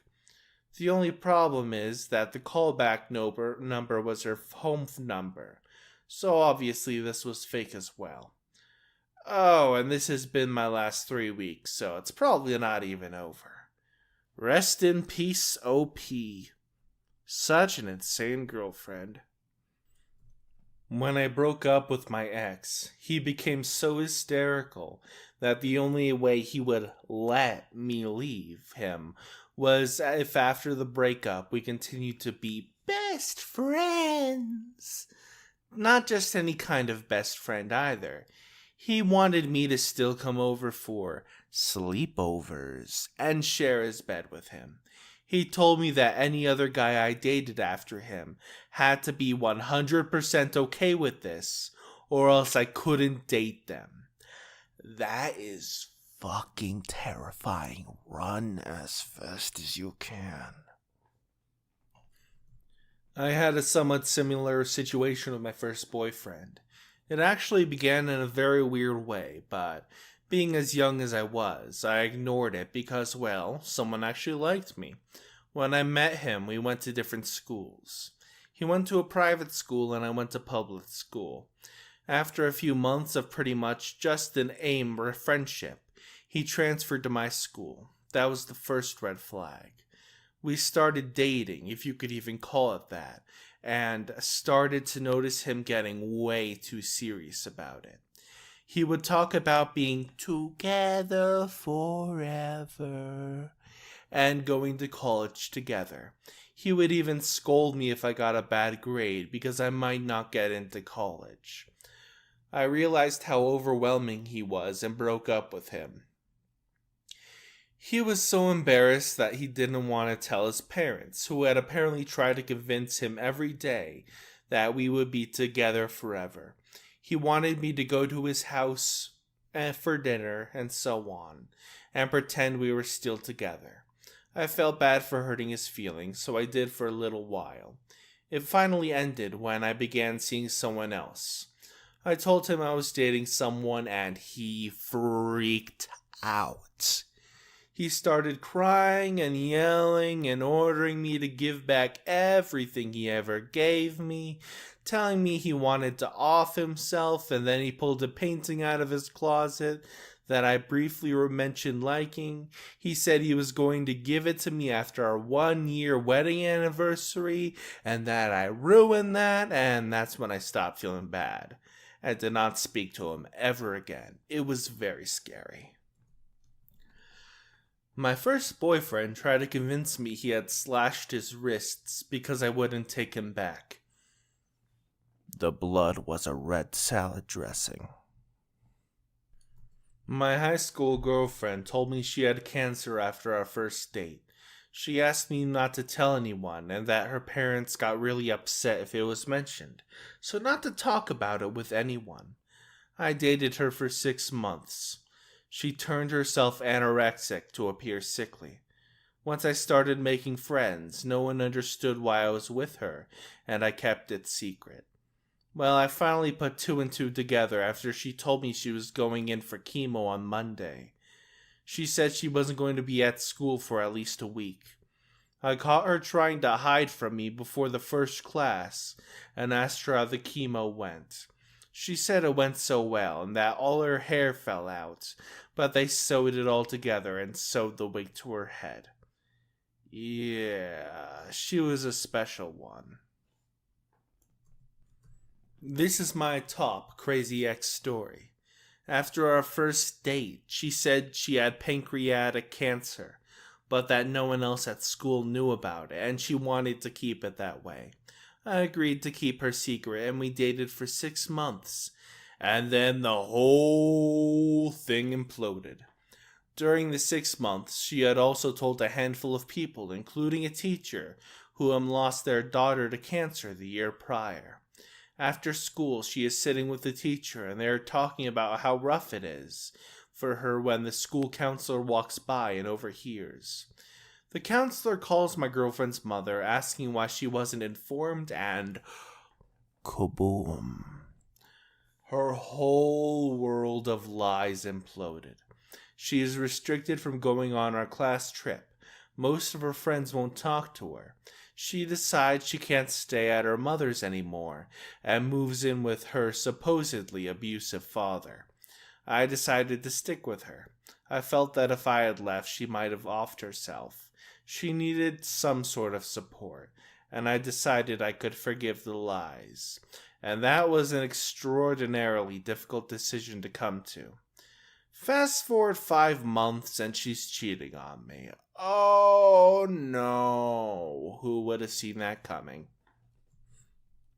I have 2. First one was a girl I'd been seeing for a few months. She was 21 and I was 24 and had a boy about 2 years old. She was basically normal, had a good job, took care of the kid okay. She was kind of a dim bulb though, not very bright. I was bored in the relationship and really didn't want to become a stepdad to the kid, so I ended it. No problem. I run into her a month or so later at a bar, and we end up going back to her place for a night of ex-naughties. Next morning, she makes coffee and breakfast. I go to school, she goes to work. I get incredibly sick on the way to school, throw up multiple times, and make it to school still puking. Find the nurse and medical office and vaguely recall being loaded into an ambulance. Come to the hospital. A doc tells me I OD'd on an enormous amount of meth and had about 5 minutes left to live before they figured it out. Oh, by the way, there are some federal agents here to talk to you. Turns out she planned this whole thing and decided if she couldn't have me, no one could. She went to jail but got a reduced sentence for turning on the family member that was making and distributing the meth. The second one was not nearly as bad. We dated casually for a few weeks. Decided she wasn't for me, so I called it off. Got a call a week later saying that I gave her gonorrhea. What the hell? I go to the doc, get tested with a thing down Mr. P-hole. Owie. Results came back, I'm clean. It then comes back to me that it was just revenge for me breaking up with her.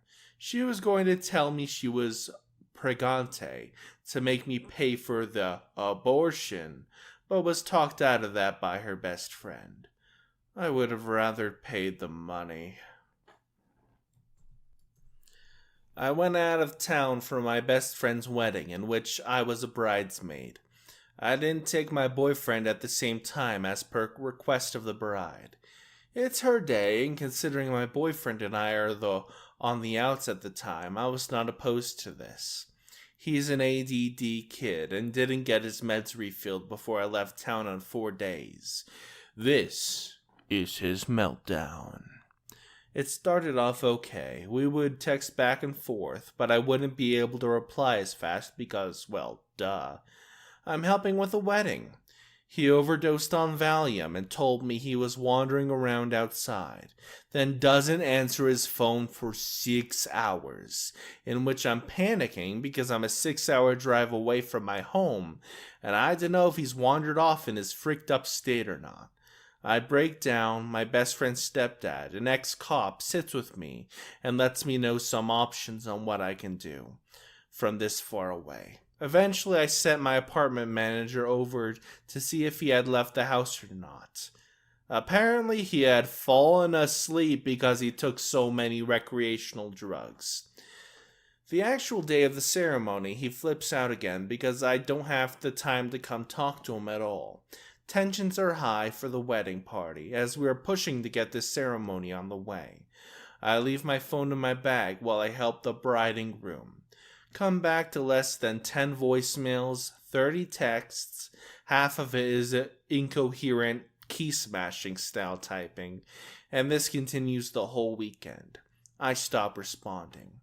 I come home to find my blinds torn, my DVD player smashed, cooking oil spilled all over my kitchen floor that he made me clean up because apparently it was my fault he knocked it over, while I wasn't even in town, and my entire nail polish collection, which is over 50 colors, destroyed. I'm still finding cracked bottles.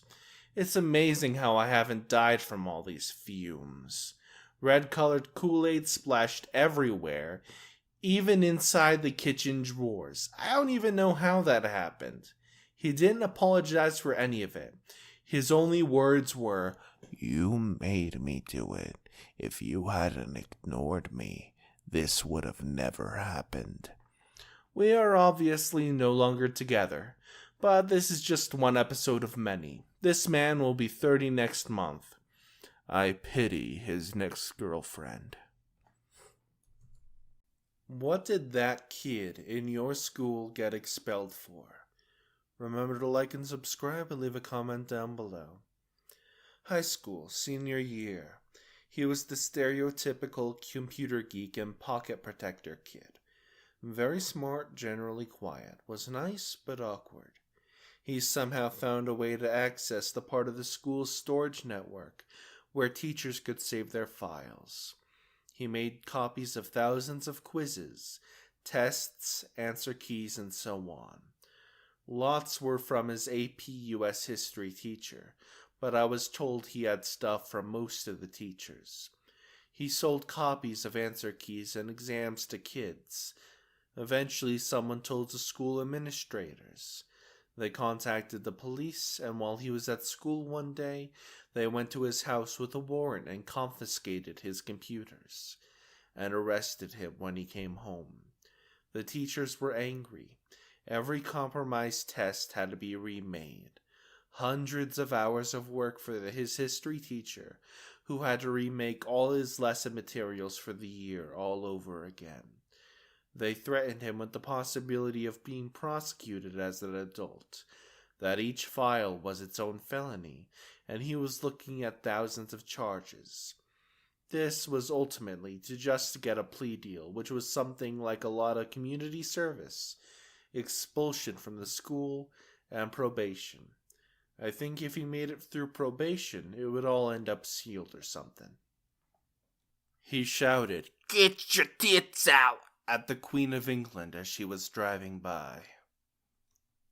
A guy at my secondary school built a homemade pipe bomb and brought it in to show his science teacher. The school was evacuated and a bomb squad from Edinburgh had to be called out. He threw a hammer at a student, narrowly missing another student and lodging it in the wall. They'd been throwing plastic cutlery at him, and he'd had enough. Honestly, they were poking a sleeping bear because he'd made it clear from the day he arrived that he had some sort of mental condition that made him a compulsive liar, but in the terrifying way. Like he'd told me directly about how he offed his own mother, a lady who regularly dropped him off at school, so no duh, it was a lie, with a screwdriver. People at my school were very, very dumb, but he got expelled immediately. He recorded himself pleasuring himself and leaving the VHS tape in the AV room. We had one kid get expelled for punching the vice principal in the face. The vice principal later got fired for naughtily harassing the female students. The face puncher was and still remains a hero. When I was a junior in high school, the senior prank that year was to steal all the science videos from the office, all the VHS tapes, and record naughties onto them at various parts, and then return the tapes. For years, teachers would be putting on tapes about fossil fuels or mitochondria or some other stuff, and 20 minutes in, boom, dick and butt at full volume. Science department finally gave up trying to find them all and just threw them all away. The year of the prank the student organized them was expelled because somebody spilled the beans. There was a kid in the school who was notorious for not showering. It was absolutely disgusting, but he didn't have the best home life, so no one was really going to say anything. One day, the kid was sitting behind him, decided to light up the no-shower's greasy hair on fire. It went up like a fireball, and the smell that ensued would make an onion cry. Needless to say, the kid with the lighter didn't make it through the rest of the day. Went to kindergarten with a kid named Marshall, who was always getting in trouble, until one day, they finally just kicked him out of the school for spraying a fire extinguisher all over the room, and somehow getting his own human poo in no longer than 9 cubby holes where we kept our lunches. You have to be a rock star to get it kicked out of that kindergarten. A kid in my high school bought an airsoft gun in his truck on one day of the year that my school decided to perform a modified lockdown, which is really just a different way of saying, we're searching your stuff for drugs. So he gets called outside to unlock his car so the police can further analyze this obviously fake, see-through plastic toy gun. And what they do? Payday, fellas, we got exactly what we're looking for. The poor kid got expelled. I'll never forget him sitting in chemistry with the windows open at the front of the school when he drove by in his truck screaming, "Frick!" insert high school's name. His adopted mom was a 7th grade teacher. Doesn't really mean anything, but just an interesting bit of information. That's so dumb. The poor guy didn't even bring it inside. Who cares if it's on school property? I'd understand if it was black and had the orange tip removed, but nope. Went to an all-guys Catholic high school. One of the teachers was trying to become a deacon or something, and had to videotape himself hosting a service. He taught religion, so he used a class period to take his students to the chapel and record his service. He had to go back to the classroom for something, and one of the kids got up and began desecrating everything. Mock blowjobs of the candles, humping the crucifix, fake sermons, the whole 9 yards. The kid returns to his seat before the teacher ever gets back, and all of the students don't say anything. The camera was rolling the entire time.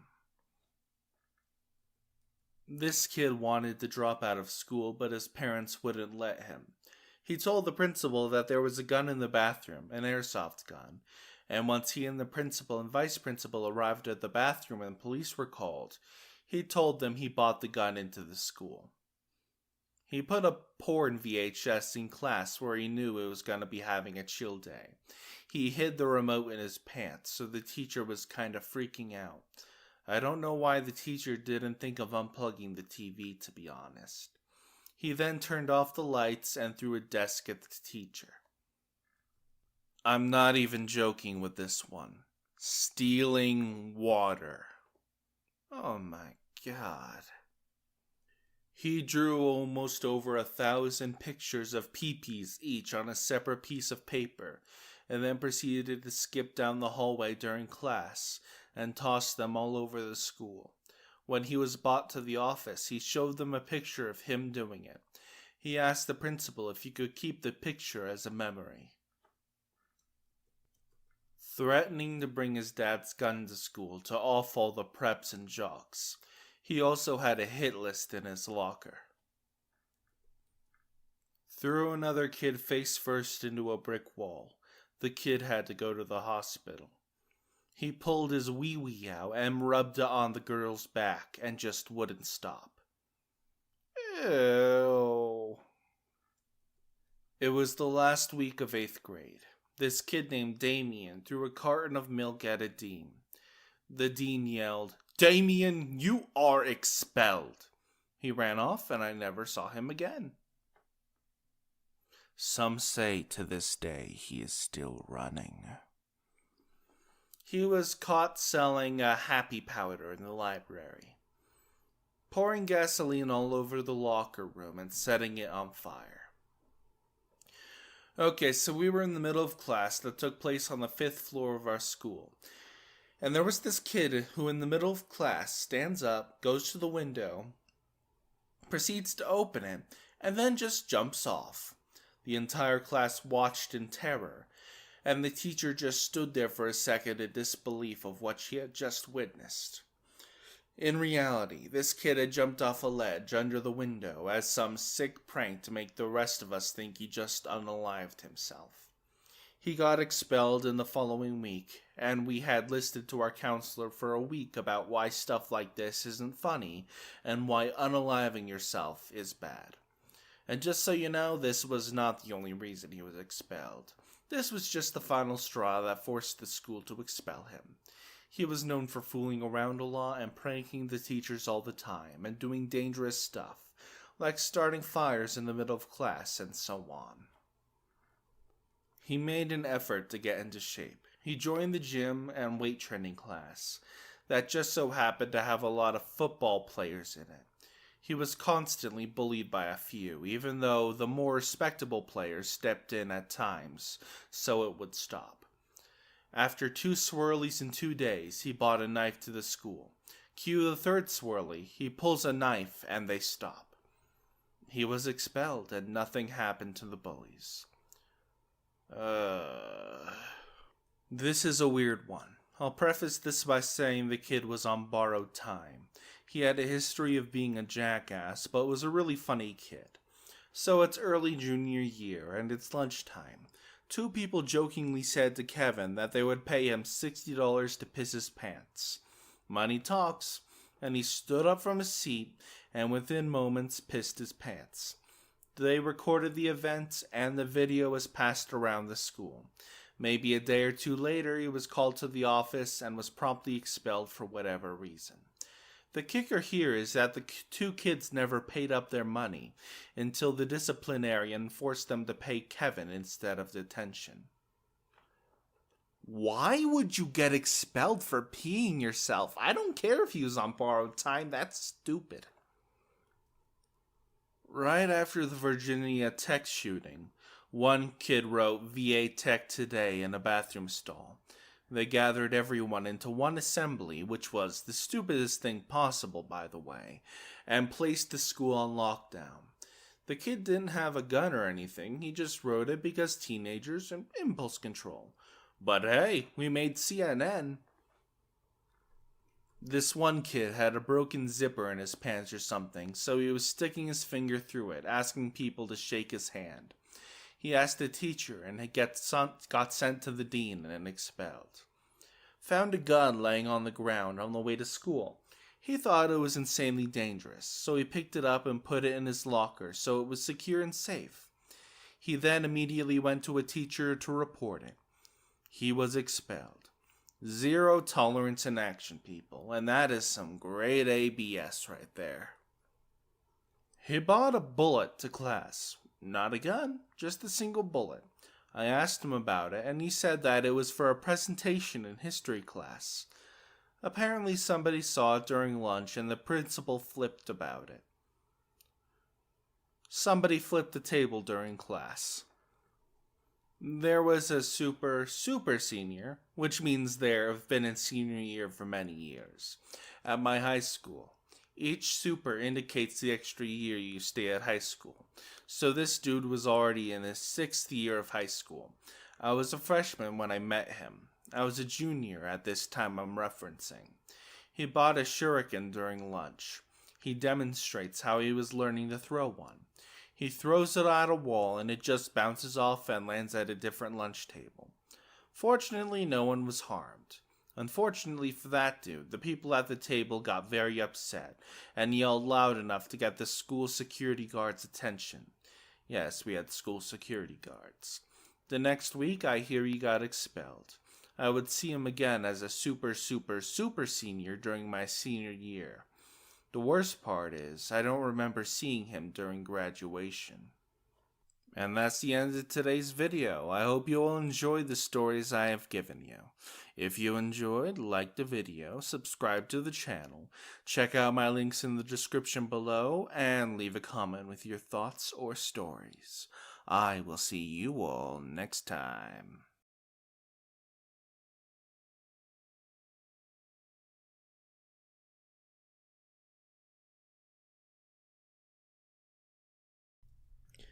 People who were on reality family shows as kids, like Super Nanny, Wife Swap, and so on. How much of it was real and how much of it was fiction? Set up and for drama. Did anything change? I was on Wife Swap when I was 10 years old. My family had to switch with a farming family, and we were supposed to be the city family, even though my family and I lived in the suburbs. There were plenty of quotes taken out of context, as you'd expect. They also incited plenty of drama. I was framed as addicted to video games, so they took my Xbox and Game Boy Color for the week. A few days in, one of the crew members came in with my Game Boy and said, "Look, I found this," and handed it to me. It shouldn't be surprising that they sent the woman staying in our house to my room to catch me in the act. To be honest, not much has really changed in my life, except getting Snapchats of my 10-year-old face when my friends catch the reruns. I worked with a junk removal company for an episode of Hoarders, and it was actually 99% real.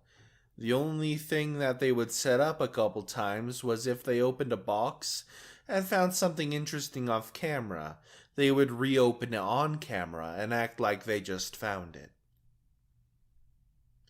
A classmate of mine was on Country's Next Top Model.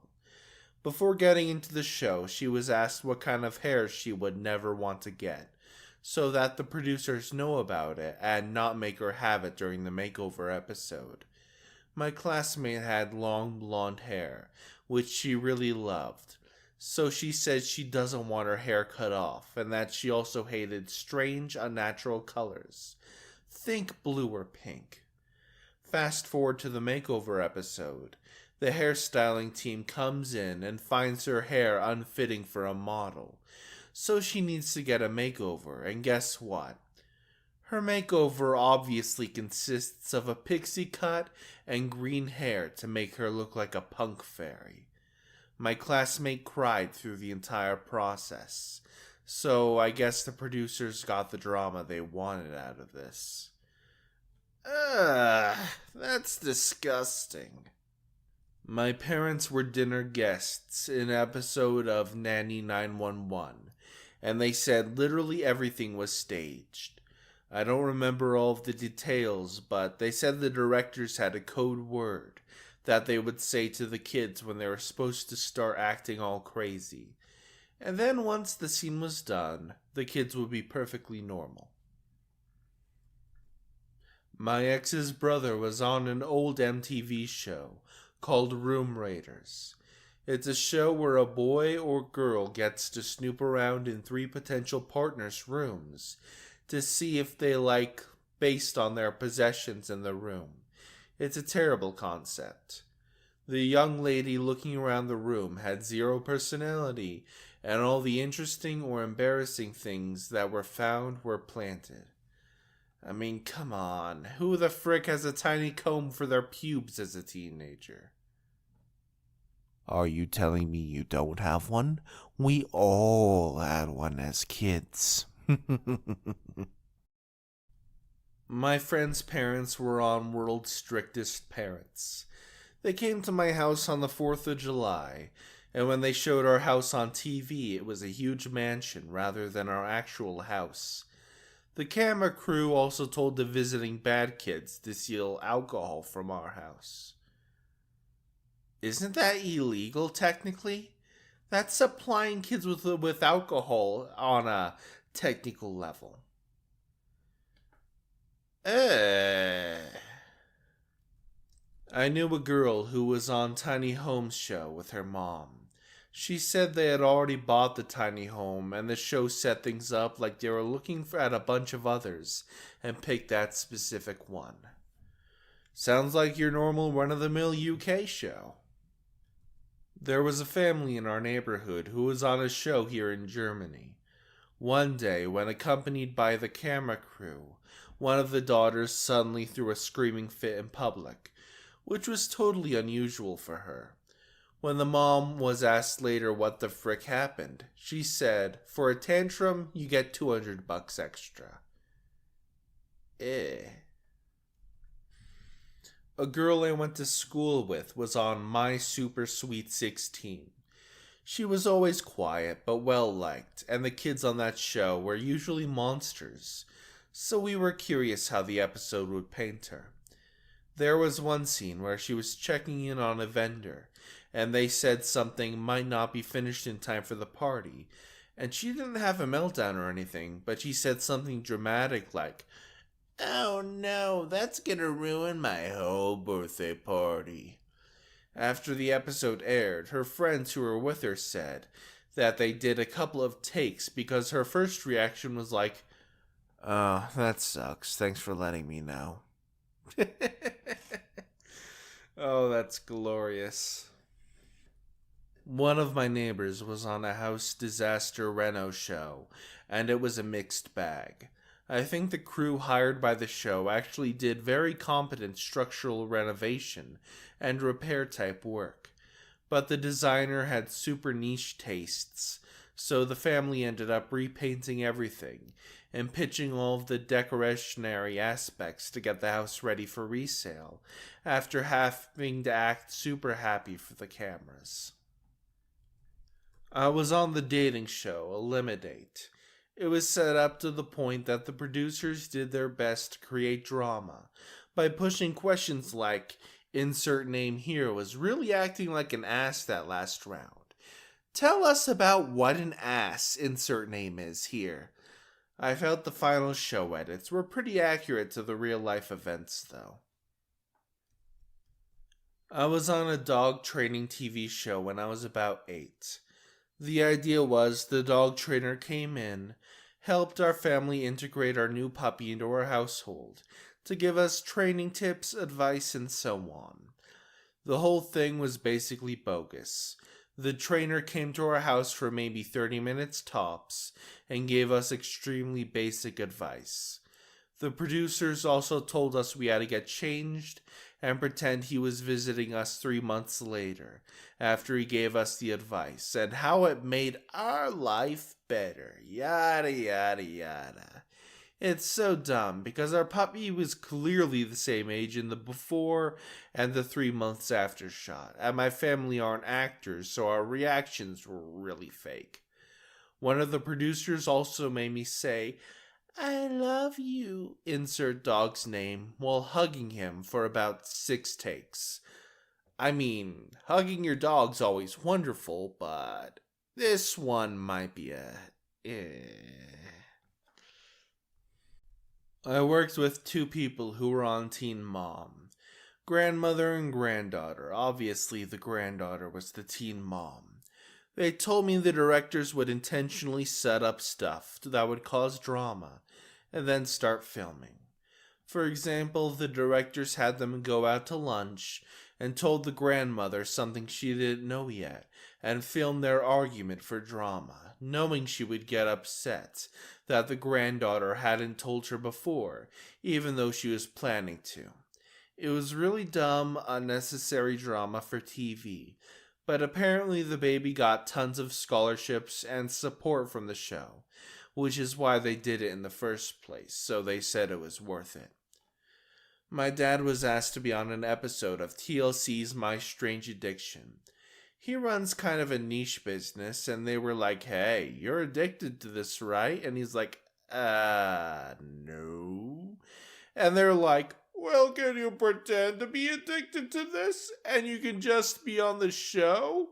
And he was like, no. A friend of mine's Mustang was in South Beach Tow. The business is a legitimate towing business. One of the directors came up to him and told him that his car was being towed for some infraction. It was the friend's fault entirely, so the towing business was in the right. But before the car would be towed, he was told that if he agreed to be in a scene, because his car looked expensive and unique, they'll have everything set up for his grand entrance. And if he acted all surprised and made a spat and go crazy, they'll give him back the car at the pound. He didn't agree to it because he didn't want his face shown on TV, and the director was cool with it, but he did allow the car to be in the scene. Had he refused everything, they would have just towed the car and moved on. Well, in the flip switch, 2 actors came out of nowhere, a couple, and they filmed the scene. It was crazy, overblown, and terribly acted as you'd expect for a show like this.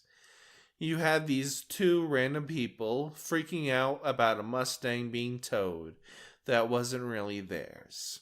He thought the whole thing was hilarious. Thankfully, he was so chill about the entire thing, and with the crew and actors in general, that even though he didn't agree to be in the scene, they just gave him his car back once everything was over. He calls it a win to this day. When I was in Korea, they wanted to film me, some random white guy eating their traditional foods. They filmed my reaction, but I really liked the food a lot. They had me retake it and pretend it was too spicy and gross, so they could show that foreigners couldn't handle it. Ah, that's dumb! MTV's Maid came to our high school to turn 2 girls into each other. One was portrayed as this artsy starlet who did musicals and show choir, and the other was portrayed as this sporty, fit, athletic girl. The reality was, both girls were into sports and the performing arts. I used to know somebody whose neighbor actually was a participant on Extreme Makeover. There was no such thing as a free house. Foreclosures are all too common. The taxes were shady, and there were lawsuits and legal action. A little off topic, but similar. Jupiter Entertainment reenacts true stories for shows like My Man, Vengeance, Fatal Attraction, Homicide Hunters, and so on. Much of the acting is filmed with no sound because the voiceover will be explaining the story. They have filmed many shows at my house. I usually hide in a corner of the kitchen and watch them film. I swear, it's honestly more entertaining than the shows themselves. One scene had 2 men arguing over a woman. They really got into it, with sweat and spittle flying.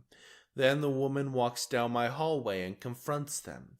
It's a big, scary, screaming fight. Thing is, you don't know what they're really saying.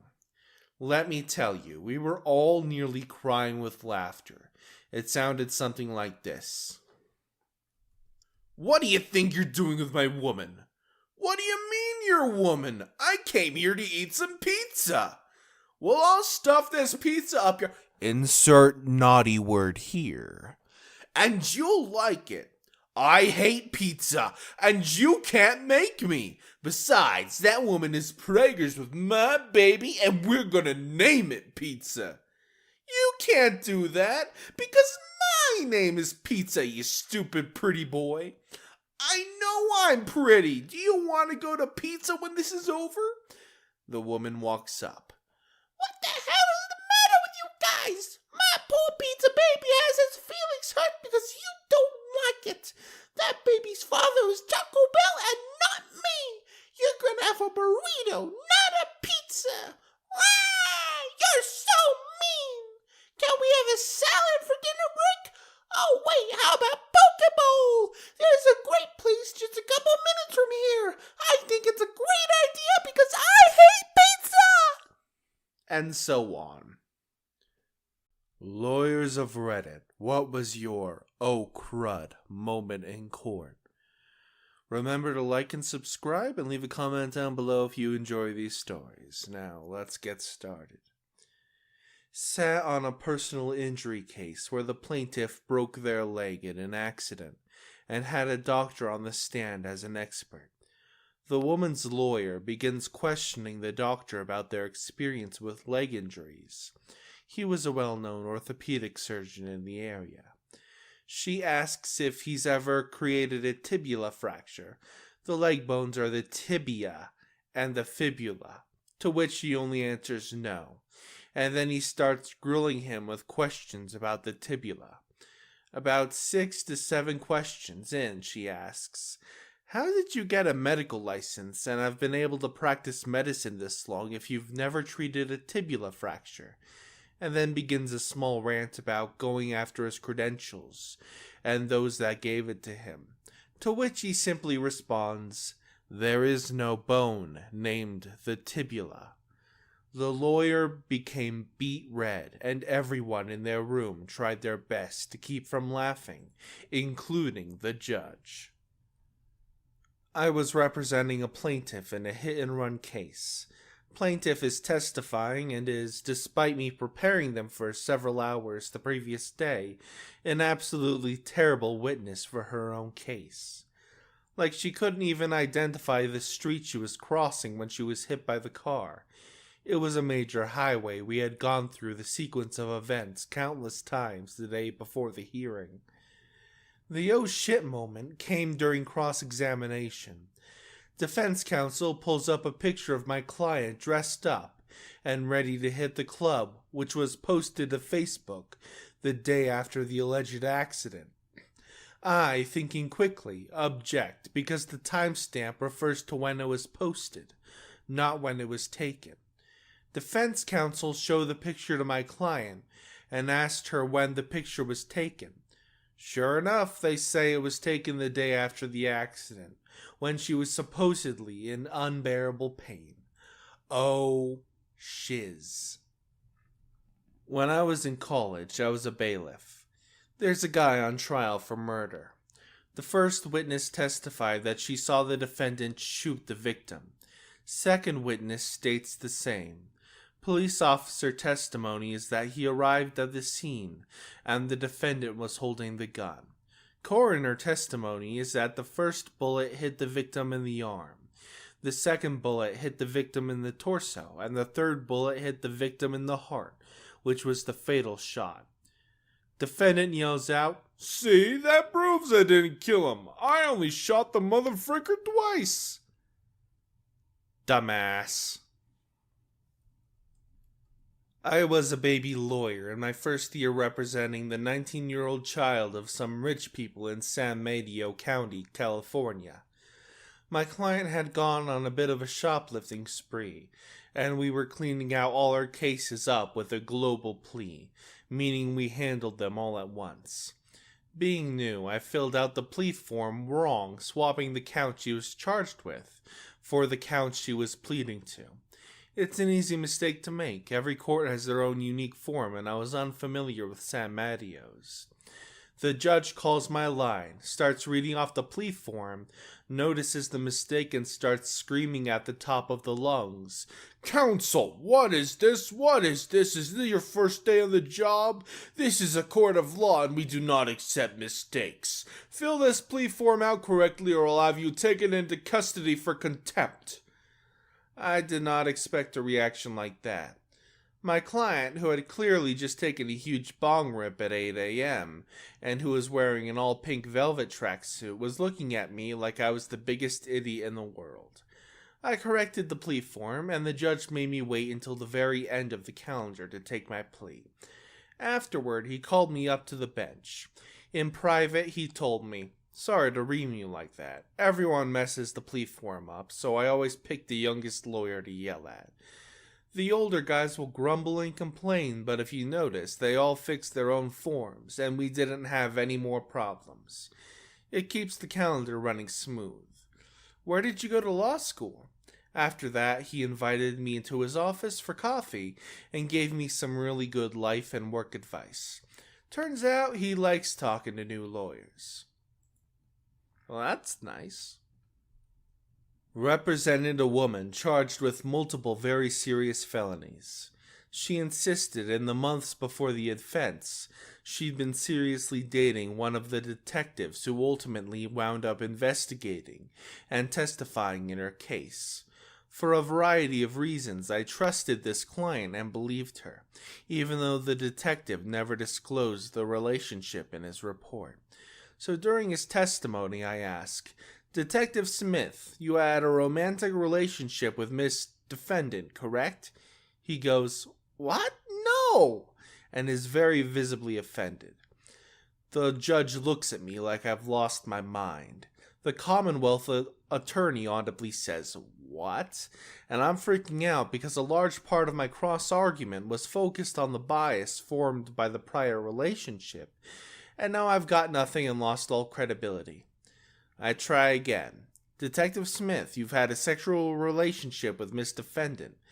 As the Commonwealth tries to object, and the judge starts to scold me, the detective goes, "Oh yeah, we've had naughties, it just wasn't very, romantic." Oh my god.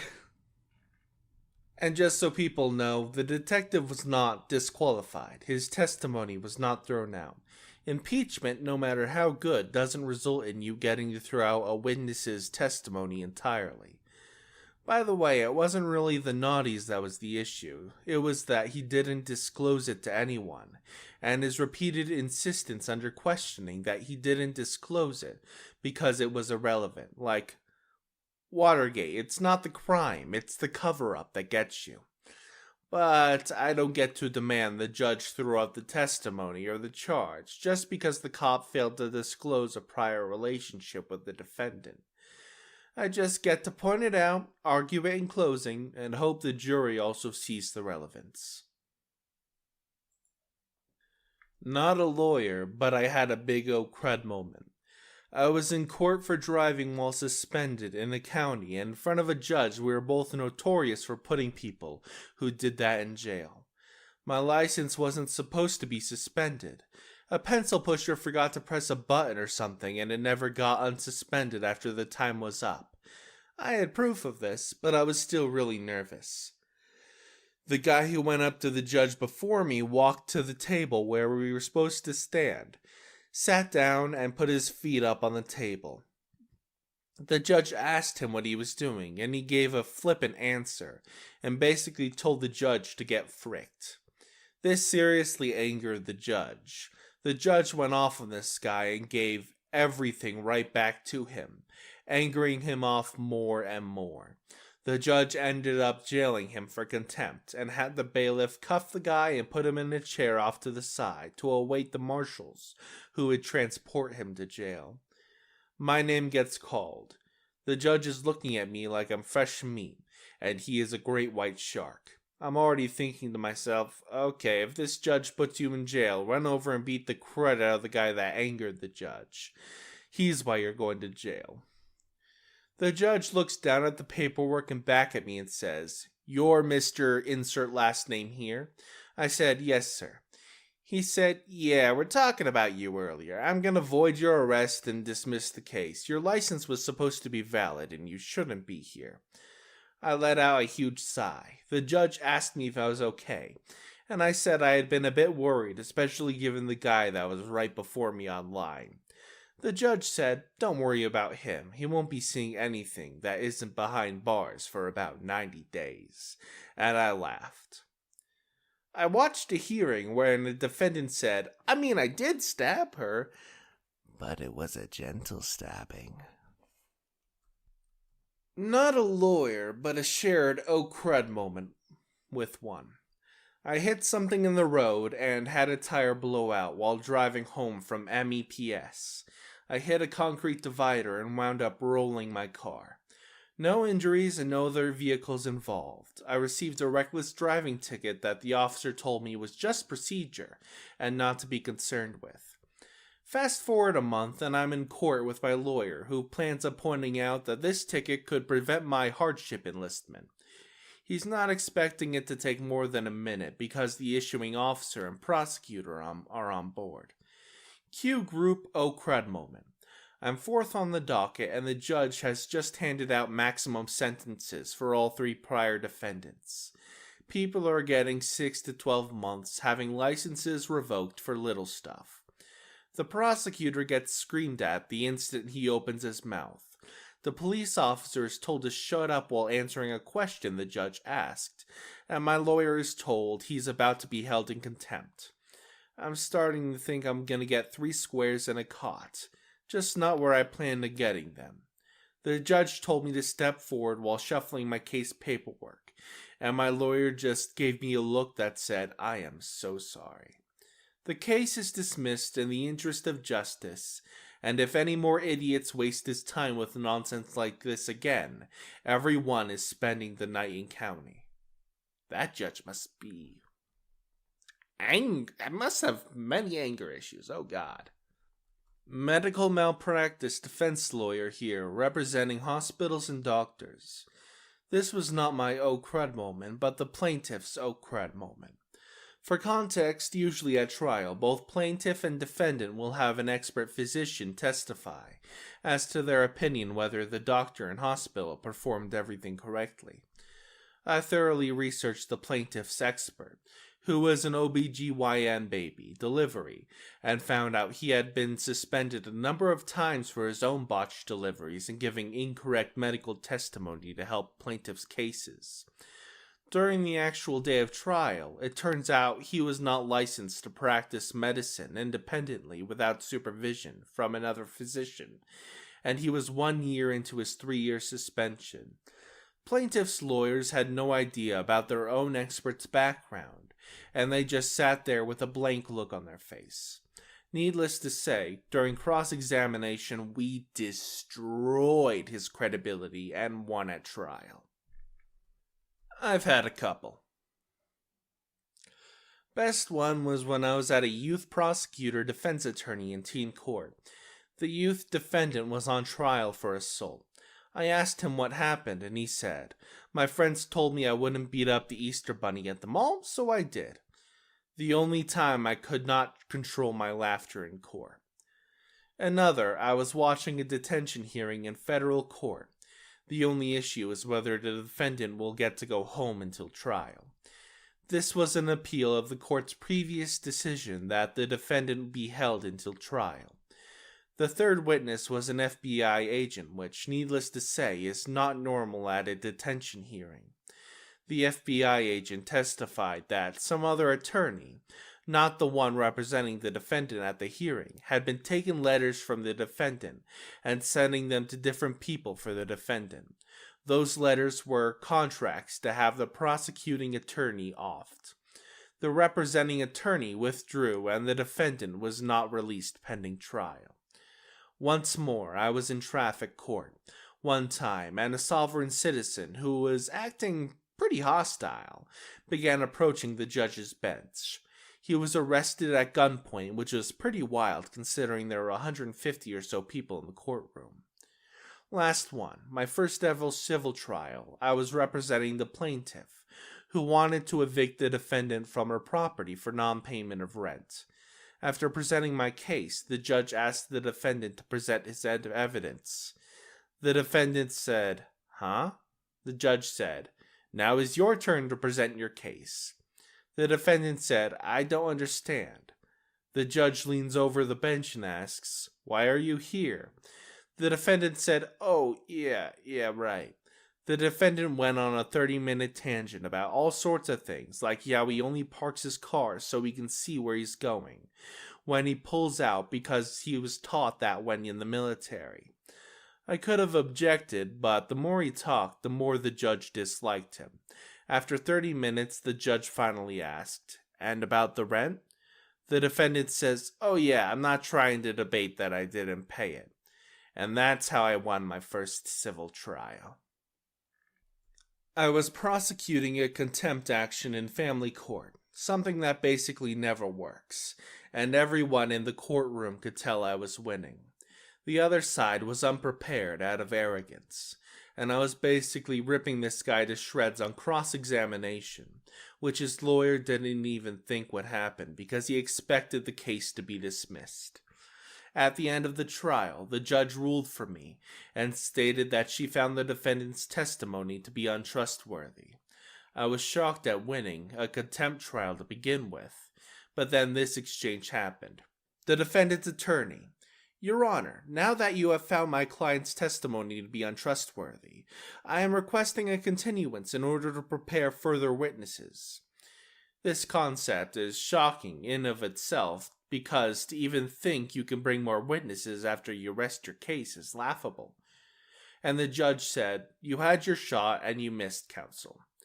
The defendant's attorney: Your Honor, there is no way I could have anticipated that you find my client's testimony untrustworthy, and as such, I didn't have the opportunity to prepare other witnesses in support of his position. And the judge said, that may be an argument for your carrier, counsel, but it holds no water with me. See you this afternoon for sentencing.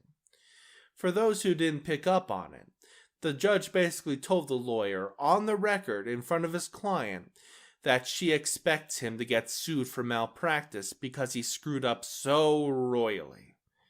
That shit was mind-blowing on multiple levels. Lawyers of Reddit, what was the most disturbing case you were faced with? And listeners, please remember to like and subscribe. Shortly after I started practicing, I was asked to assist a partner with a case involving a man killed in a bar fight. We were representing the bar owner in a lawsuit bought by the descendant's family. The bar in question is an upscale brew pub in a nice part of town. It's not the kind of place where fights break out. The guy who was killed went out that evening with some friends and his sister. They bar hopped for a while and ended up at our client's place. That night, there was a big group of fraternity guys out celebrating someone's 21st birthday. So they were all loud and quite drunk. One of the guy's friends got into it with one of the fraternity guys, and then all hell broke loose. This bar only serves draft beer, so glasses started flying everywhere in the fight, and most people hid under the tables or behind the bar. The guy tried to pull his friend out of the fight and get the heck out of there, but somewhere in the chaos, the guy had his throat cut. This didn't look like a little cut from some flying glass. It looked like someone attacked him with a knife. I can still picture his autopsy photos. He wound up dying in front of the bar with his sister right there.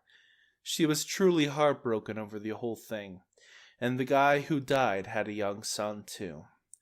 Aside from the autopsy photos and the devastated family, the truly disturbing thing about the case is that everyone knows who the killer was, but there never was enough evidence to prosecute him. We hired a private investigator who interviewed a bunch of fraternity guys and their friends. It turns out everyone who was there had a good idea who cut the guy, but no one actually saw him do it. Supposedly, the fraternity brothers got together that night and swore they would never talk about it, but it was the worst kept secret on campus. Our investigator was certain as to the killer's identity, and I imagine the police knew as well, but no one could prove it. It's frightening that someone can just kill another human being in cold blood and get away with it.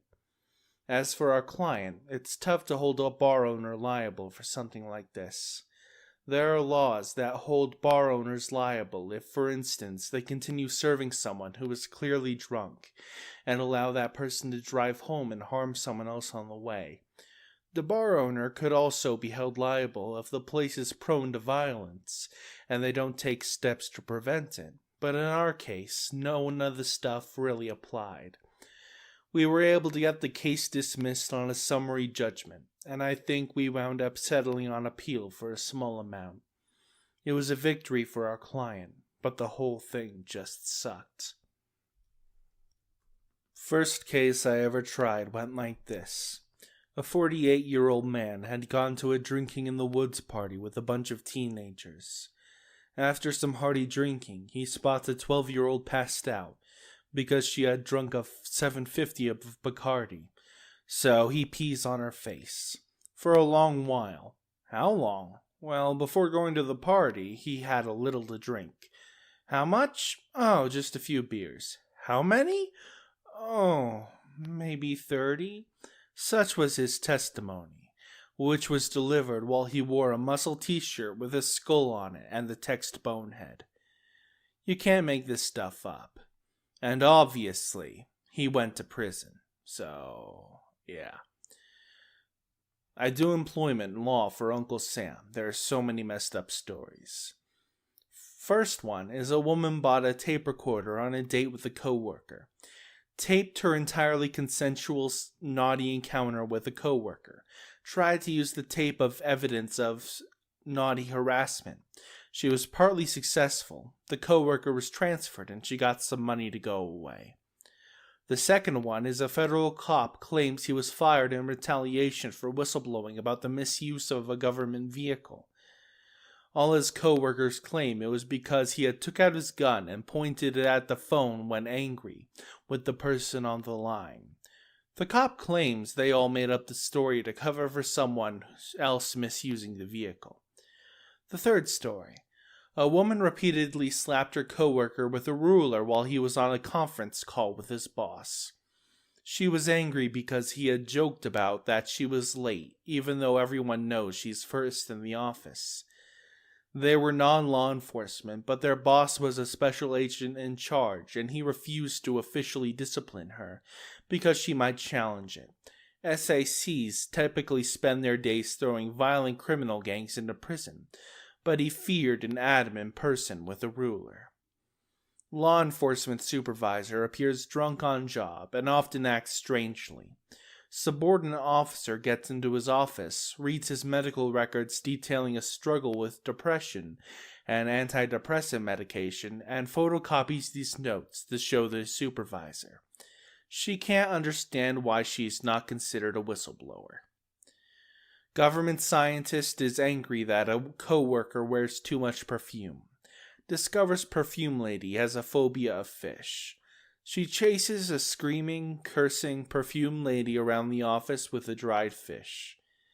There were assault charges filed by both parties.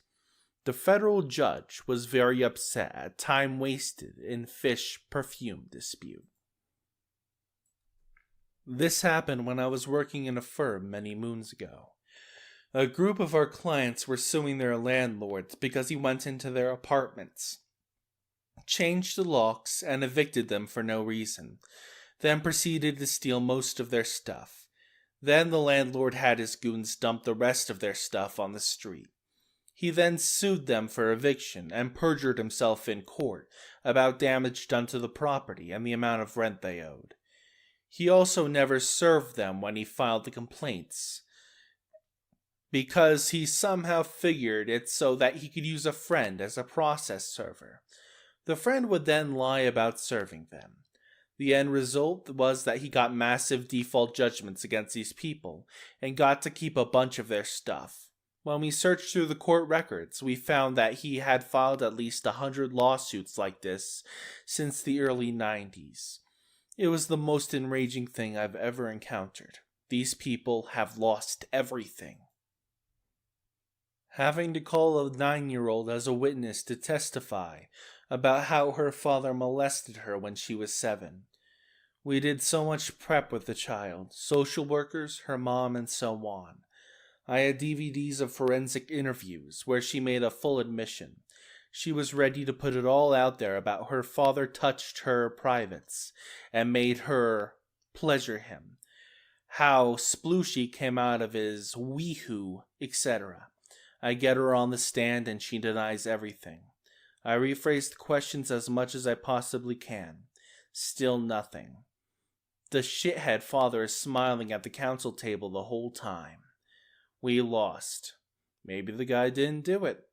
I'll never know. That was a tough day.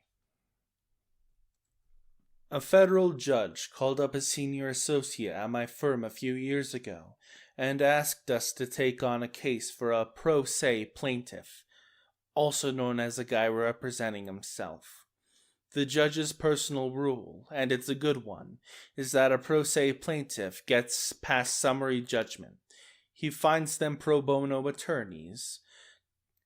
Long story short, it means the facts have been disclosed and there is at least a question of who's right. We look at the case applying the time-honored principle of, don't turn down a federal judge when he asks a favor, idiot. The guy was the plaintiff. He was suing some cops, the town and the county. Our client had led the cops on a high-speed chase through a fairly dense town, and he went to jail for 6 to 10 years for it. What he was suing for, though, was that the cops used excessive force on him when he was arrested. No matter the crime, once the cops have you controlled, they can't just start kicking the poo out of you when you're in handcuffs. So, not a sympathetic case, but you get used to this. Your goal is just to make sure they get everything the law entitles them to. Then, our first interview, 2 disturbing factors came up. When going through his life history, he mentions that one day in his youth, he was on drugs and kicked out of his class in college. Angry, he goes into the parking lot, finds a girl standing by her car, and sexually assaults her. Yep, our client is a sexual assaulter. He spent 10 years in jail for that.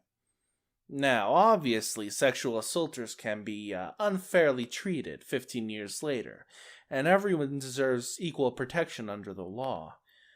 But, yeah, it's a lot harder to get emotionally involved in support of your client when he mentions that. And more specifically to the case, if you're a cynic, you might have asked, was he drunk driving that night he decided to lead the cops on a car chase? So I asked, and he said, well, I had 1 drink at 8 p.m., but this was 2 a.m., so honestly it had to have been out of my system. Great. And then the summer intern said, were you on anything else at the time? Oh, I'd done some coke and heroin that night. Jesus, dude. You didn't feel like volunteering that earlier when we asked about the alcohol? But more to the point, if he was all on all these drugs, how does he remember all these beatings from years before? He did not have any other witnesses who would speak on his behalf. Anyway, we got him a nice settlement, probably nicer than he deserved, and forgot about him. I looked him up a year or 2 later, and he was on the state's most wanted list. And honestly, I don't even want to know. I had to litigate for a stripper who sprained her ankle at a party. She was seeking compensation for her medical bills as well as punitive damages. It sounds ridiculous at first, but if you saw this dude's house, you would have been like, oh man. The dude waxed everything in his house so that the stripper's reflection would be all over the place. The moment she stepped into his abode, she sprained both her ankles, and she was wearing heels. Before I became an attorney, actually. I'm from a pretty small town. Through a connection of my parents, I was able to shadow the district attorney for a summer during college. I expected to be going to an awful lot of DUI, statutory assault, and burglary trials, since that's most of what showed up in the police blotter. The night before I was to start, I went to bed very early. What can I say? I was excited. My parents were on vacation, and I was just home with my big brother. After I had been asleep for a short time, my brother came into my room. The phone is for you. It's the police. Hi, OP. It's the insert district attorney name here. I know you're not starting with us until tomorrow, but how would you like to get started tonight? Wear jeans and boots if you have them. I didn't even really say anything to my brother. I just got changed quickly and went to the police station. Turns out a woman in a town had set her home on fire with her 2 children inside, offing both of them. I was up all night with the DA during the initial investigation. He took me to the home. I had to climb up a ladder and onto the roof to get into the girl's bedroom. They shared a room but had separate beds. I was told by the police that when they found them, they were in the same bed, meaning they were awake when the house was on fire and crawled into bed together, terrified. The neighbor was a police officer and he saw the house was on fire, ran to try and get help, and was told by the mother that the kids were still inside. He couldn't get in to save them and was just devastated. The rest of the day is a blur, an exhausting and traumatizing blur. I went to the autopsies, I got dizzy, and had to leave the room. Honestly, the case was so devastating that I tried to wipe it out and didn't follow it much once I went back to college. A quick search tells me the mom pled out to avoid the death penalty, which I knew the DA was going to fight for. She'll be in prison for the rest of her life. Before we get started, I would like to thank you all for the immense support you've shown me on my last askreddit video. We almost have 200 views on it as of recording this video. Thank you so much. And now let's get started. What did you find out about your wife or husband only after you got married? Remember to like and subscribe and share the video around so YouTube gets this scene. Let's get started. Before we got married, I loved how sarcastic she was. After we got married, I realized she wasn't sarcastic at all. Just mean. We're still happily married, though. That's kind of counterintuitive, I'm going to be honest. That she leaves 1 second on the microwave every time because she doesn't want it to beep. Ooh, I do that too, except I leave 5 seconds. He hates grocery shopping. Like, he would rather clean the toilet than pick up more than 2 things at the grocery store. It kinda works though, because I hate cleaning the bathroom. 2 months after our wedding, after we mailed all the thank you cards to our guests, she calmly suggested an idea about our honeymoon, which was another 2 months away. Let's go as friends. What she really meant was, let's get divorced. She genuinely believes her life is meant to be a tragedy, a belief that I couldn't help her shake off. We did manage to go on the honeymoon as a couple, but we filed for divorce within half a year. I hope she's okay. My wife can speak French. We were on vacation last February in Papette. Tahai, French Polynesia. I probably destroyed the pronunciation on that. My wife starts talking French to everyone. We've been married for like 25 years. I never knew she could talk French. I thought I was the disorganized, messy one. I was not, in fact, the disorganized, messy one. That 3/4 of the time he spends in the bathroom is just spent on iPad time. For years, I thought he was struggling with digestive issues. Nope, he's just playing his Simpsons game. He thought the word subtle meant the opposite of what it meant. All through dating and the first few years of marriage, 7 or so years, I just thought he was using it sarcastically.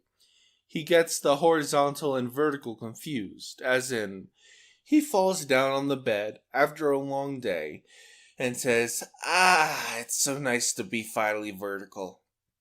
He has a nice butt though, so it evens out.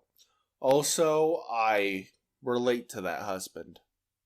Vertical and horizontal are so confusing. I don't even know my left from right. It's Okay. That twins run in her family, both sides. Found out during an ultrasound when they said there are 2 babies in there. that he has a third middle name. He gets a pass, though, because he didn't know either, and his amazing pinnacle of love and devotion. His mother also forgot, and when shown the birth certificate showing a third middle name, and wondered aloud, "Now why did I do that?" He's very much like a llama. Upset him at just the right time, and he'll completely lose his appetite and refuse to eat for a while. Llamas do that? The more you know. That he has more PTSD from his ex-wife than he does from combat deployments. Ooh. To be honest, as a rule, many uniform chasers are absolutely insane. So, not all of them, but quite a few. I literally only discovered this the moment we were married, that he has a very romantic side. All the time we were together before, I probably would have said I would have liked a little more traditional romance. But I appreciated how straightforward and pragmatic he was about other things, and thought, well, I can't have it both ways. I could add that he's a theoretical physicist who works with engineers, and he has the personality to match. He always said he thought marriage was essentially meaningless. Eventually, for external reasons, we decided to do it. I proposed to him, by the way, with a new watch. We threw together a cheap little ceremony in a few weeks to get it over with, as we both put it. He put on his suit, I put on my pretty dress, and the officiant there, that I found on Yelp 2 weeks before, and got started. However, when it came time for the vows and the ring exchange, I suddenly found myself facing a very sentimental man, who was clearly deeply in love with me, and overjoyed to be marrying me. After that, the same man it took years to feel comfortable holding my hand in public, even for 5 minutes, was hugging and kissing me in front of everyone, at every moment he could during the ceremony. Then he wanted to celebrate every week-iversary, then every month-iversary, with romantic dinners and having the same cake we had at our wedding. He starts celebrating it at 12:01 a.m. on our anniversaries. He gazes lovingly at his wedding ring, and always wants me to do the Wonder Twins thing with him by clicking our rings together. Who would have thunk it? That Rice Krispie treats are his favorite baked good. He has never so much as mentioned them before to me. 2 years married, and suddenly this bombshell, out of the blue. But seriously, after we got married, I realized that he wasn't as calm as he seemed. He can actually get very anxious, like a normal human being. And if he doesn't do something active for a few days, like work out and run or so on, he gets hyper like a 3-year-old on a sugar-high maniac, can't sit still, loud singing, and so on. It's quite something to behold. Lady, I'm pretty sure you have a puppy. That's not a bad thing. Puppies are adorable. I just asked my wife this question, and she told me it was the wart thing on my sexy bits.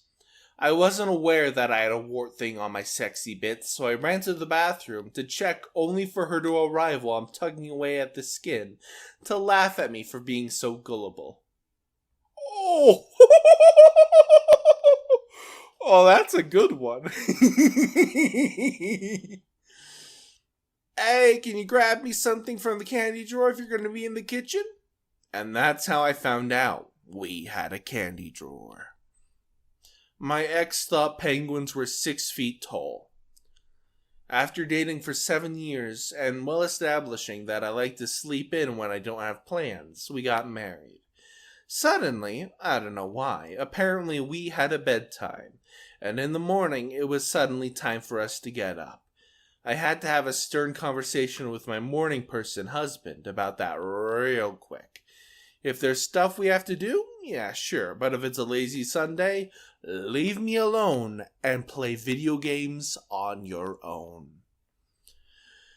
I actually have a shirt about that.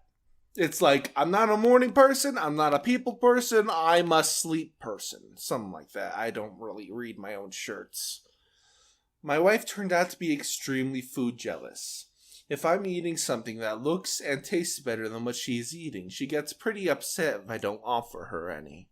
That he supported his buddy's family financially while his buddy spent a year in federal prison. Not England, as everyone else was told. My husband kept his buddy's employment open by doing his buddy's job, as well as his own job during that year. Now that's a real one right there. Not just after getting married, but after being together almost 18 years. One night, we go to dinner at a friend's house. They're making pizza, which we don't often do. My wife offers to help, grabs some dough, and starts spinning it on her fists like a freaking pro, tossing it high in the air with a confident flourish. I had no idea. I mean, she did some time at a Little Caesars as a teenager, but I guess I just assumed they pressed the dough into pans there or something. I didn't ask, and she never brought it up. Turns out she's a damned attractive skill for a lady to have. My wife can make balloon animals, and I never knew it. One day we were sitting at home with the kids, and I brought home the wrong type of balloons out of nowhere. She twists up a dog and then a monkey. Ooh. My grandpa told my grandma he was Italian. They got married when she was pregante, and she had not met his family yet. When they did go to meet the parents, they were talking in... I'm not even going to try to pronounce that. It's a Native American language. I'm not saying anything more than that. And she looked at him and said, "That's not Italian. What are they speaking?" And that's how my grandma found out she was married to an Indian, not an Italian. The shedding! That she'll watch shows we started together without me. It's so hurtful. She only laughs at her own jokes. Like she'll laugh after I say something, but it's only because she's thinking something funnier in her head. She is her own best comic. He had never had a peanut butter and jelly sandwich in his life. No way! I found this out when we were married for more than 5 years. I made him his first PB&J when he was 30, and he was blown away by how good it was. Narrator here, I can't imagine not having a peanut butter jelly sandwich till I was 30. Oh my god. Although, to be honest, I don't usually put jelly on my sandwiches.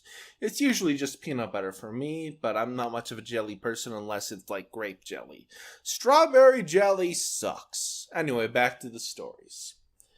That he was married before. We've been married for over 10 years. I found out last week that the divorce from his first marriage was never filed, so my marriage to him is not valid. Ooh. I found out that my husband leaves everything open, so every drawer, door, cabinet, and so on that he opens will stay open. He also found out that I'm even clumsier than he thought, and on the way to close one cabinet or drawer, I will definitely hit my head on an open cabinet or trip over a drawer. Now he only leaves a few cabinets open at a time. Well, that's some progress, I guess. He's literally never cleaned a thing in his life. No idea how to vacuum, clean a toilet, or shower. It was interesting. Edit, he's okay now. How much that child abuse really affected her. She had 2 other kids that she'd abandoned. After my youngest with her was just over 1 year old, we didn't see her for almost 10 years. By the way, I have custody. My wife has very strong opinions on natural foods, added sugars, preservatives, and organic growing methods. After we got married, I noticed that several staples of my diet were slowly being phased out. The other shoe didn't fully drop until we had kids, at which point everything was evaluated for content before purchase, and many things were just barred from being bought into the house. This isn't necessarily a bad thing. I'm healthier than I've ever been in my life, but she didn't show any of the signs of this crunchy stuff before we got married. My wife is a sleep talker. I'll go along and speak to her for a while, and she never remembers anything. This happens like 2 to 3 times a week. Once she was dreaming that a tornado was bearing down on the house, and she was trying to round up the pets and children.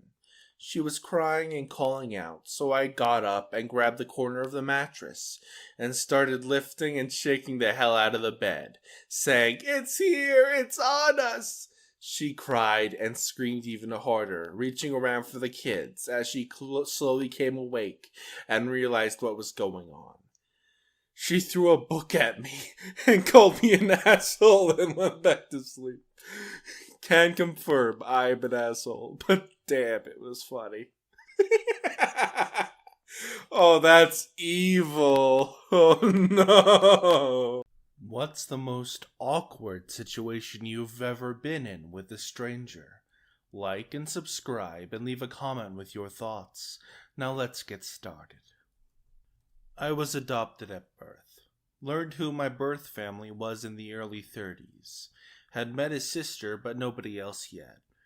The sister tells me Grandpa is being taken off life support due to cancer and wants to talk to me before he dies.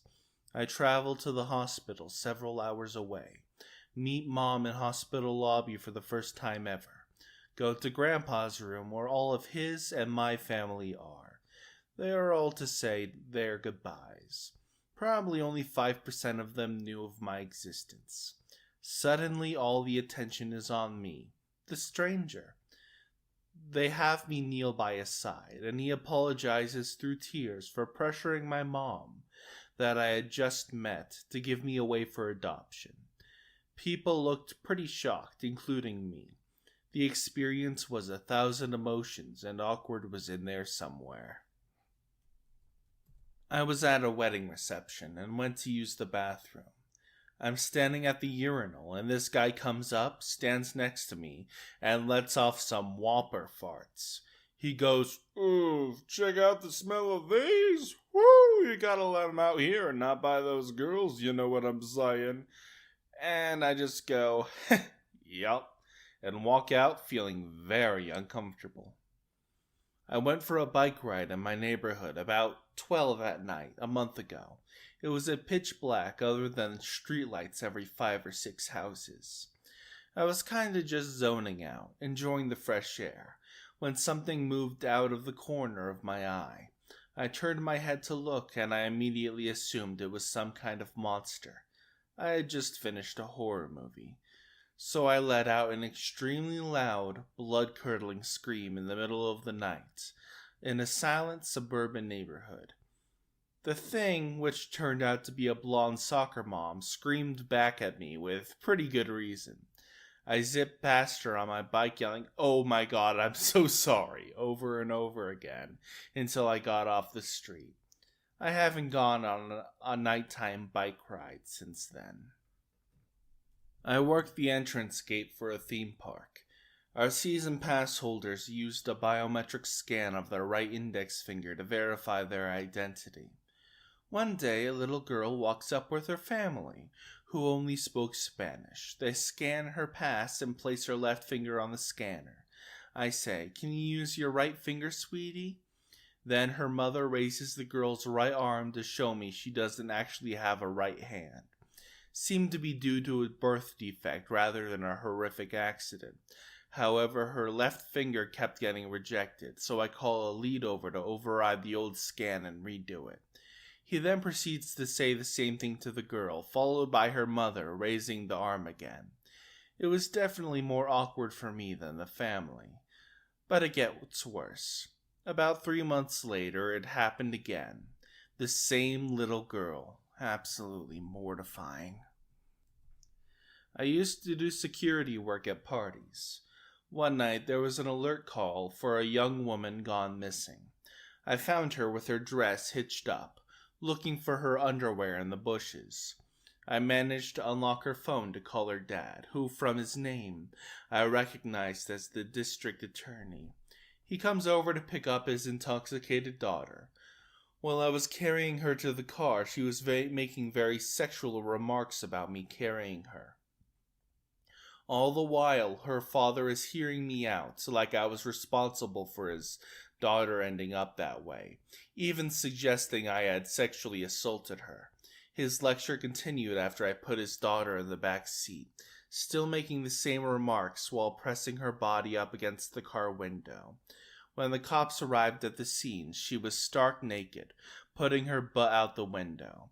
I told the cops my side of the story. As soon as she was picked up, my name, she started moaning it to the point of waking up nearby neighbors. I was brought to the police station for interrogation. The surveillance footage proved my innocence. 5 years later, I still see this district attorney on a weekly basis at my job. I am a pediatric nurse, but we float, substitute, to other floors when we have more nurses than we need. So I was sent to an adult floor to work as an assistant, since theirs had callen in sick. An older male patient called out asking for help to get up to go to the bathroom.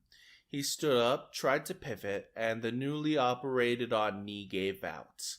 All 320 pounds of him came down on top of me, and we laid there for almost an hour. I had closed the door for privacy, and neither he nor I could yell loud enough, nor reach the call light for help. My phone was 10 feet from me on the floor after it fell out of my scrubs and rang incessantly. Finally, the other assistant came to find me because she wanted to go on break and was tired of having to do all my work. The patient was fine since he fell on me. I was sore for a week. We were nose to nose the whole time, and boy was it awkward. His breath was terrible, but he was a nice man and felt so bad. And no, there was no boner. Discovered whilst at the top of St. Paul's Cathedral that I am terrified of heights. A Norwegian woman was having the same experience. We were so unnerved we ended up holding one another and bumping down the spiral staircase on our backsides. Parted ways at the bottom without a word or a backwards glance. First day of my new job, I'm the lift going up 5 floors. As the doors close, a girl barges through and my door thumps her backpack. This sets off the sexual assault alarm in the external pocket of her bag. Just an unknown guy and a girl alone in a lift with a sexual assault alarm blaring. So awkward. Once I was at a dog groomer's to pick up my dog. It's fairly small, 20 pounds, and white. Usually when I take him, he's got long semi-curly hair. And when I pick him up, he has short, straight hair, which is quite a change. And this is what I expect when I go to pick him up. I walk up to the counter and request my dog, and the clerk tells me he'll be out in a moment. 30 seconds later, an attendant walks out the lobby from the back door with a dog that immediately gets excited and tries to run away as soon as it rounds the corner to me. "Hey, buddy," I say as I walk up and attempt to pick up my dog, but it turns around and starts recoiling back and gives me a nip as I try picking him up. An old man behind me asks, "Hey, is that your dog?" And me thinking it's a pretty weird question, respond, "Yep." And he goes, "I don't think so, mister, that's my dog." And as I turn, I realize this dog that looks like mine after a grooming is 100% not my dog. And my face goes completely red, and the whole lobby starts laughing. To make it worse, the old couple whose dog it was stuck around because they wanted to see what my dog actually looked like. And of course, when he came out with a different haircut, there was only a vague resemblance. Yikes. Bit late to the party with this, but while my dad was out of the country, there was a major leak from the water tank in the loft, which caused serious damage to the property and caused lots of other issues, including a hole in the ceiling. I called out a repair guy only to hear a huge boom, followed by a string of expletives before he called for help. I found him half in a cupboard, soaking wet, with his hand on a burst water pipe. I ended up having to help. This involved me climbing up the loft in a short dress and stockings, while he was basically laid out on the floor underneath the ladder, and trying to turn off the water from there. This didn't work, so we ended up switching places so we could professionally investigate. Swapping places involved me getting soaking wet and having to press up against the guy and contort myself into positions in order to minimize the risk of further damage and water explosively spraying everywhere. There was further pressing against each other and awkwardly closer contortions, as water was spraying out like a fountain unless we held it, before the leak was resolved. The situation was like a bad, naughty film parody. Our dialogue even included things like, "If you got me here, you'll get wet. I don't mind getting wet. Let's do it." My friends now refer to this as Broken Star's plumber naughty story. I serve in the Air Force, and one time I got injured at work and I had to go to the hospital. Nothing serious, just dinged my finger super hard. Screwed up my ligament, my finger was shaped like an N. Anywho, when I get to the hospital, I walk in the front door. I'm still in uniform, and some nice older man comes up to me and thanks me for my service. I told him I appreciated his support, and he abruptly asked me if I was married. I told him no, and right at that moment, he turns to this woman walking by heading for the door. He turns to her and says something along the lines of, "You see this nice man? You should go on a date with him." At first I thought maybe he knew the woman, maybe his daughter or something, but the shocked look on her face, I could easily tell he did not know her. She stopped for a moment and he asked her again, and she just went wide-eyed, kinda stuttered for a moment, then beelined it for the door. I really didn't know what to say, so I just stood there looking like a guy who just got whacked in the head. The old man turns back to me and says, "Let's see who else is here is available."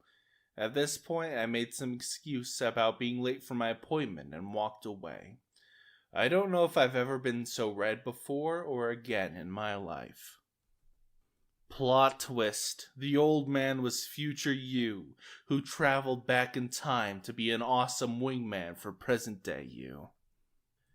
In Denver, Colorado, I met with some man with a giant suitcase full of stolen clothes and a little falling apart backpack that he asked me to carry.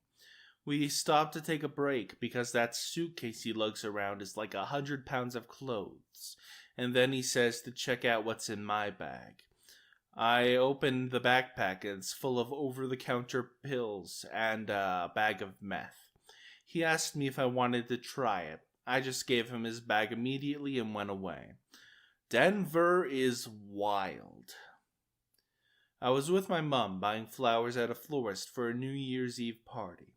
The florist was obviously a very lonely woman and wouldn't stop going on about how she isn't doing anything for New Year's and how it's so nice we have friends to visit, to the point where it became really saddening. My mother obviously felt for her. Every now and again, maybe twice a year, she has a brain fart and accidentally says what she's thinking. That day was one of her rare days. After paying for the flowers, my mom says, "Thanks, hope you find a friend soon." I look at her in shock. The woman looks at her in shock. And my mom just gasps, apologizes, and literally backs out of the store. God, it was so awkward. Posted this before. That time I screamed at a woman over poo. My little village has a small annual dog show. We normally enter our little dog, who has won friendliest dog, waggiest tail, and the dog the judge would like to take home in the past. This year, she was unfortunately in season, so we didn't enter to prevent any fuss from the other dogs, but took her along to watch. Halfway across the park, she decided to poop, and suddenly realized I'd forgotten a bag. There were loads of other people with dogs around due to the show, so I wandered away a little to ask someone for a bag. I turned back, and to my horror, a lady was picking up my little dog's mess. Not wanting to feel like one of those a-holes that doesn't clean it up, I ran towards her to advise her she didn't have to do that because I was going to get it. Instead, in a sort of panic, I waved my arms and barked, "No, that's my poo!" Please note that I did not say, "That's my dog's poo!" She physically jumped, then turned a deep red. She sort of mumbled an apology, dropped the poo, and marched off with her dog. It was at that moment I looked to my left and saw my dog's poo sitting a few feet away from the lady's dog mess that she was attempting to pick up. I think about this at night sometimes. What is the weirdest thing you've been told not to do because it's gay? Like and subscribe and leave a comment down below. I took up photography a few years back and my friends asked me to photograph their wedding. I did it and even made them a slideshow with nice music because I wanted to try it out. I showed it to them and my buddy said it was gay. He called his own wedding photos gay. Here are a few things I've been called gay for doing. Reading. Using an umbrella. Wearing a sweater. Not knowing how to play any songs by Stevie Ray Vaughan on the guitar at age 15. Yawning. And wearing a shirt with another man's name on it. It was a hockey jersey with a player's name on it, and I was 12. Just to name a few off the top of my head. My friends and I had a recurring joke in college whenever they heard me say, "I love you," to my girlfriend on the phone. They would all yell, "Gay!" Because showing emotion, even if that emotion is love for a woman, is somehow gay. Literally just happened about 5 minutes ago. I was listening to music at work. Sidney Lapour's Time After Time came on. A coworker walked by and informed me how gay I looked sitting at my desk listening to that song. I was taken aside by my deeply concerned and shocked friend and was told, "You know that's a male cat you're stroking?" I was astonished. The implication that petting a cat is sexual, and the friend thought it was okay to sexually pet female cats, is concerning to say the least. Being kind to others. Excuse me, I wasn't aware I had to burp and fart right in your face to state that I'm a straight guy. Gay people of Reddit. What's the hardest part about being gay? It makes you feel like a foreigner in your own land. Society is set up for heteronormality, and being gay means you never fully fit in. Sure, Western society has accepted us a bit more in the last decade, but we still aren't really normal per se. Straight people will casually drop things about their boyfriend or fiancé in public, without a second thought, but I have to read the room before talking about that. Most doctors act weird at first if you talk to them about sexual health. They all seem to assume that I have undiagnosed HIV or something. Gay men seem to develop at a different rate, so in many ways, our only true peers are other gay men.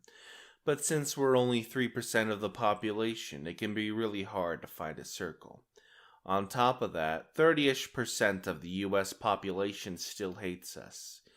You never know when you are in the presence of an unsafe person. Interacting with children is actually terrifying because at any point in time, the parents can accuse you of grooming.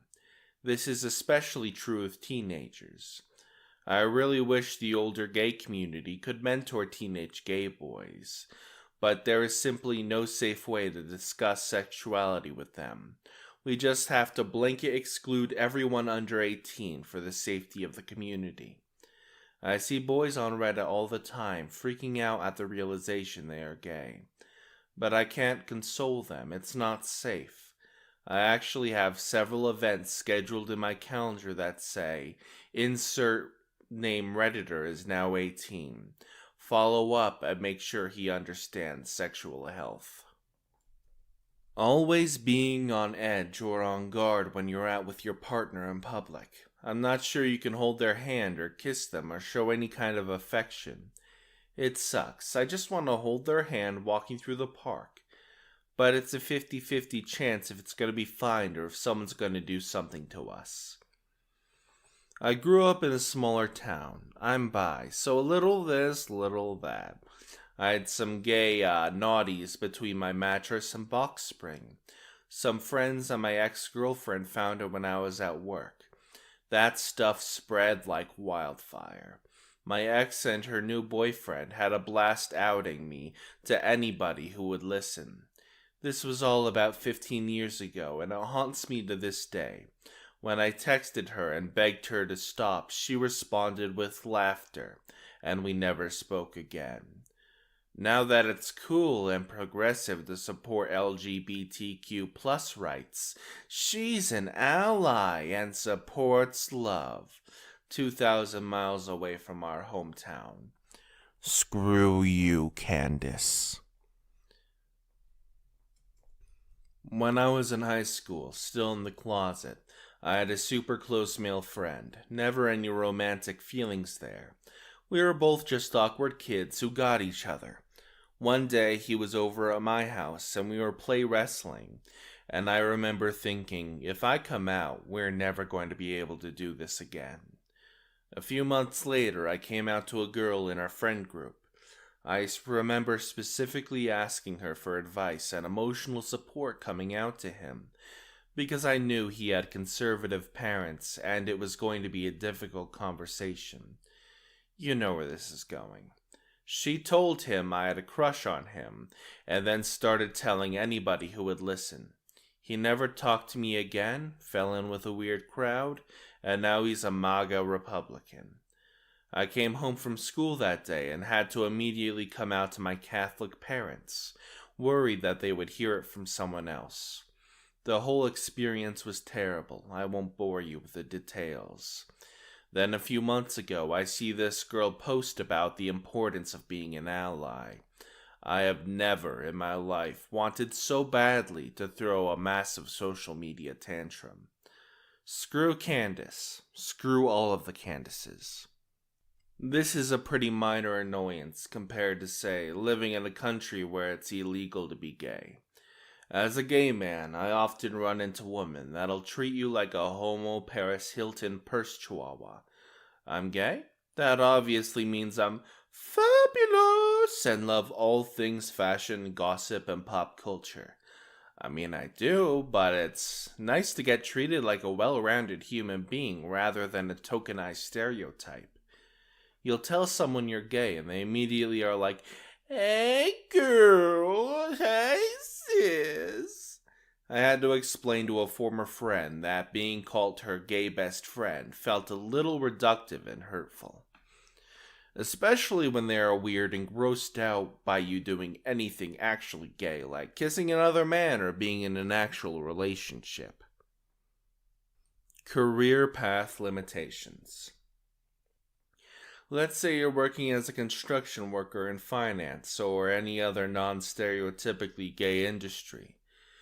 You have the option of coming out and risking weird and hostile treatment, even from people who are genuinely believe they're not homophobic, or lying and maintaining that lie afterwards with all the risks that come with, or being a weird standoffish quiet coworker who only talks about work and never anything personal.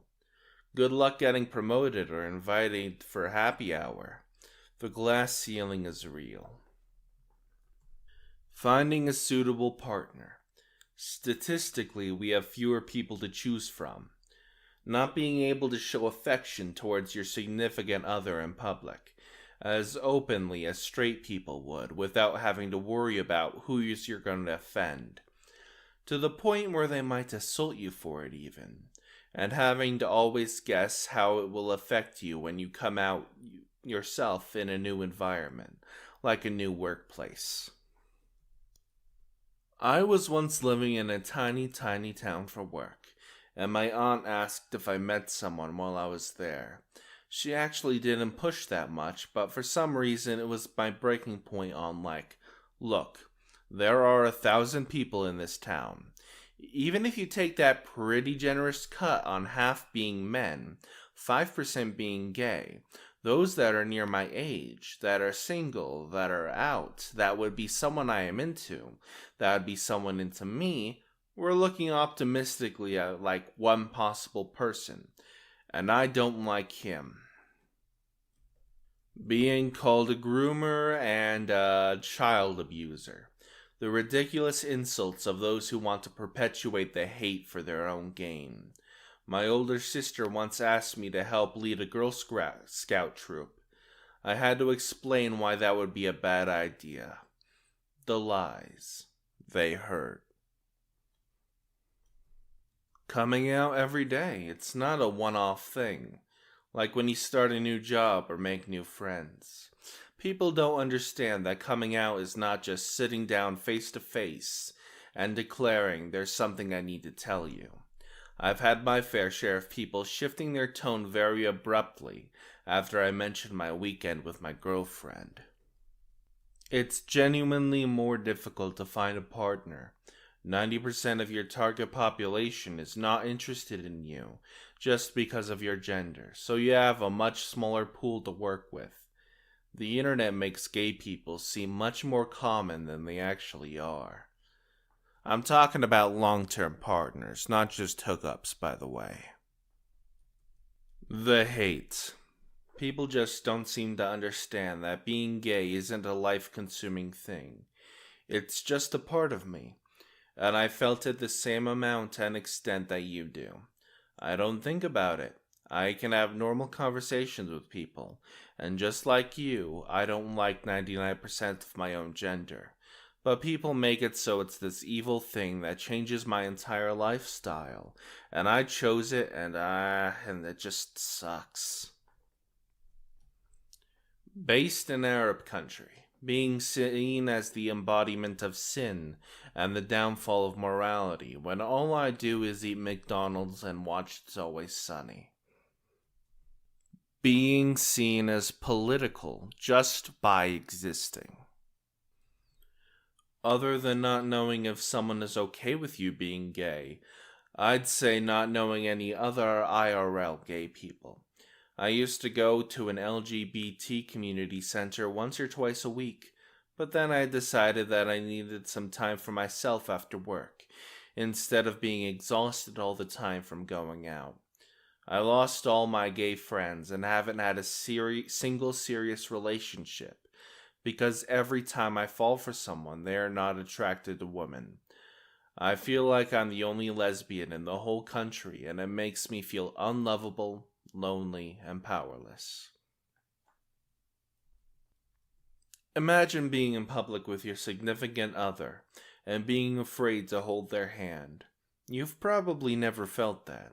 For most of my adult life, holding my boyfriend's hand felt like a political statement, like I was putting a target on my back, inviting negative attention. Even now, I live in a very progressive city. We only engage in PDA in gay neighborhoods. What's that story you've never been able to tell? Like and subscribe, and leave a comment with your thoughts and stories down below. This is probably going to get lost, but I just want to put it out into the void. I'm a recovering substance addict. I dropped out of school, but would still show up on campus to pick up substances or meet people. I was sitting outside the cafe one night waiting on some pills. I weighed 100 pounds soaking wet and hadn't eaten in days. There was this girl in the honors program with me. I was still enrolled, and we had many classes in that program together. She was a unique young lady. My friend and I bullied her in the past and didn't try to hide it. She walked by me and asked how I was, and I was so clearly sick. There was an awkward silence, and she asked me if she could buy me some food. She took me into the cafe and bought me a cookie. I said thank you, and we parted ways. I cried so hard that night. I was overwhelmed with guilt and gratitude and shame. I never saw her again. That was about 8 years ago, and I remember it clearly, down to what I was wearing. I don't remember her name, but I will never forget her kindness. It was a bright moment in an otherwise sad time in my life. Wherever she is, I wish I could thank her.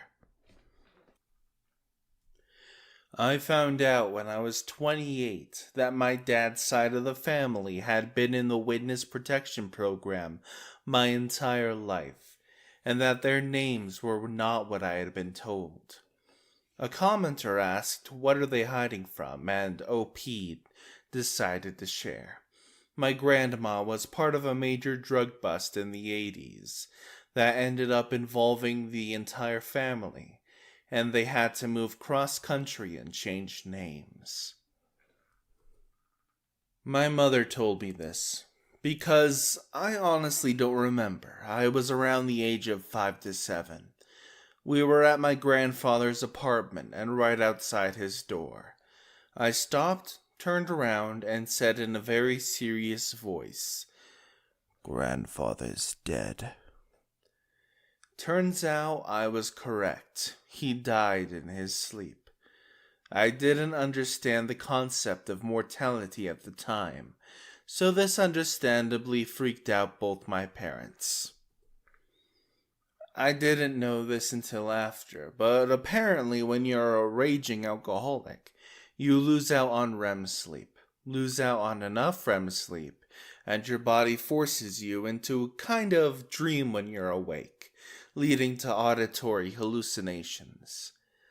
I'm at my job, and the week before found out that if I only drank in the morning and not at lunch, I'd get the shakes before the end of the day. I skipped a couple lunch drinks and started hearing things at the end of the day. Problem was, I didn't know I was hearing things. First day, I hear the Wheel of Fortune chant coming from a meeting room. A lady walks by, and I ask her if she hears it too. I'm sure she had no clue what I was asking. Second day, I hear chanting for someone named Erica in the conference room. This made sense because I used to work at a place that employed someone named Erica who did marketing visits at agencies like my former place of employment. The third day, I'm at home and I hear my roommate yelling at me. "Yeah, he's being a pussy because his dad smoked a cigarette." My dad used to smoke and had also had a heart attack recently. I thought he was shit-talking me, so I yelled from my room, "I said heart attack, not cigarette, you female dog." His girlfriend and him came up and were like, "Dude, what is going on? We're not even talking. Is everything okay?" Over the next couple weeks, I tried to sleep without drinking, but I ended up sleeping 1 hour or so. During the night, I'd grind my teeth so hard they felt loose the next morning. I started to realize that the past couple months had been filled with auditory hallucinations, and I was probably just yelling at people randomly. Anyway, I've been sober for a little over 6 years now. Good on you, OP, on being sober. Keep it up. About 6 months ago, I was very close to unaliving myself. I actually was about to do it, thinking about unaliving myself, and at one point, I had agreed to myself I would end it. I got home that night, and it was just me, my cat, and my fiancé was at work. My cat, who I think knew I was sad, she never sits in people's laps, sat up in my lap, proceeded to flip on her belly and play wrestle with her hand. I broke down for about 3 hours. My fiancée came home none the wiser, but I had bought my favorite dish from her work, which is a brewery, 'cause she knew I was feeling down. I've never told her that was the night I decided not to pull the trigger. I just wanna put a little edit out there. Y'all are too kind. I tried replying to as many as possible, and it's good to know there are so many kind souls out there. If you ever feel the same way I did, be sure to find someone who will listen. It can be me if you want, or the hotline. Anything. Just know the world is a better place with you in it. Stay strong. When I was a college freshman, I tried to boil 3 eggs and then I fell asleep. I woke up to a smell. I went to the stove and the water was completely gone from the pot. So like an idiot, I get some water in a big bowl and poured it into the pot. You probably know where this is going. The eggs exploded like dynamite. Scalding hot egg hit my face. It blew me back and knocked me to the floor. And here's the scary part. I felt my face and looked at the egg on my finger, but I thought there was burnt skin coming off my face. I almost started crying. How badly burned was I that my facial skin came off to the touch? I walked to the bathroom shaking. I looked in the mirror. I expected to see a horribly disfigured face, but I saw egg and eggshells. I wiped it with my hand and felt incredible relief. I also felt incredibly stupid, but so what, right? My face ain't disfigured. I spent the next hour cleaning egg off the ceiling, the walls, the floor, and so on. My face was red for a couple days. Remember when the world was supposed to end December 21st, 2012? That night, a bunch of my friends and I were hanging out in my apartment, smoking a lot of weed and playing games. We made a bunch of jokes about the world not having ended. I was pretty young and dumb, so I actually had some anxiety about that. It felt good to laugh it off. We go onto my balcony and have a cigarette and watch the sunset. Out of nowhere, there's an enormous explosion, and the sky flashes lime green. We all stop talking and stare as the sky flashes green, pink, yellow, and there's these crazy, indescribable crackling sounds. I'm stoned as heck, and I decide that this is it. It's happening. I go into emergency preparedness mode for the alien invasion, and for some reason start filling my bathtub with water. I think it was so we'd have water to drink if we were hiding from the aliens, and the water lines got interrupted? I'm stupid, I don't know. We all run around yelling and freaking out for about 5 minutes while the sky continues to strobe neon colors. So, what had happened was a transformer blew somewhere nearby. No idea that this is what happened in the circumstances, but due to the date, I was not the only one to lose it.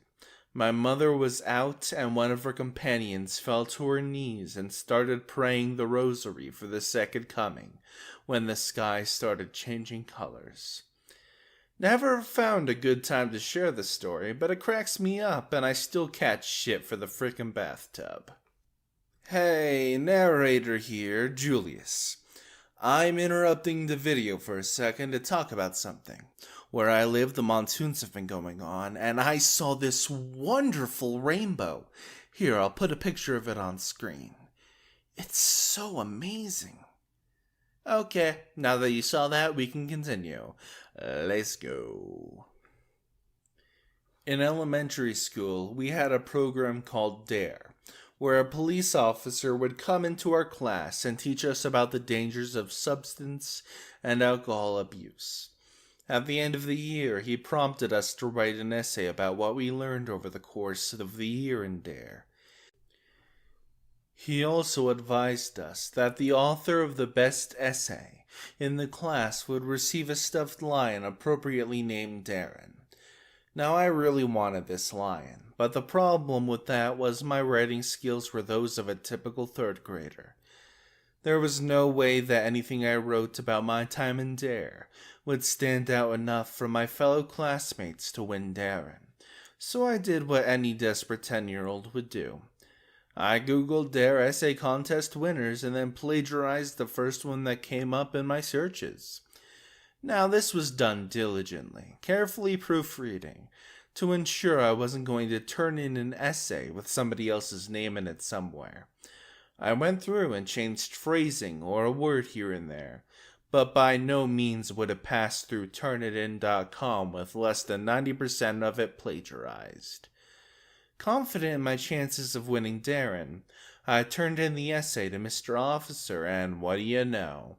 A week later, we had our end-of-year reception in the municipal building, which also contained the police station.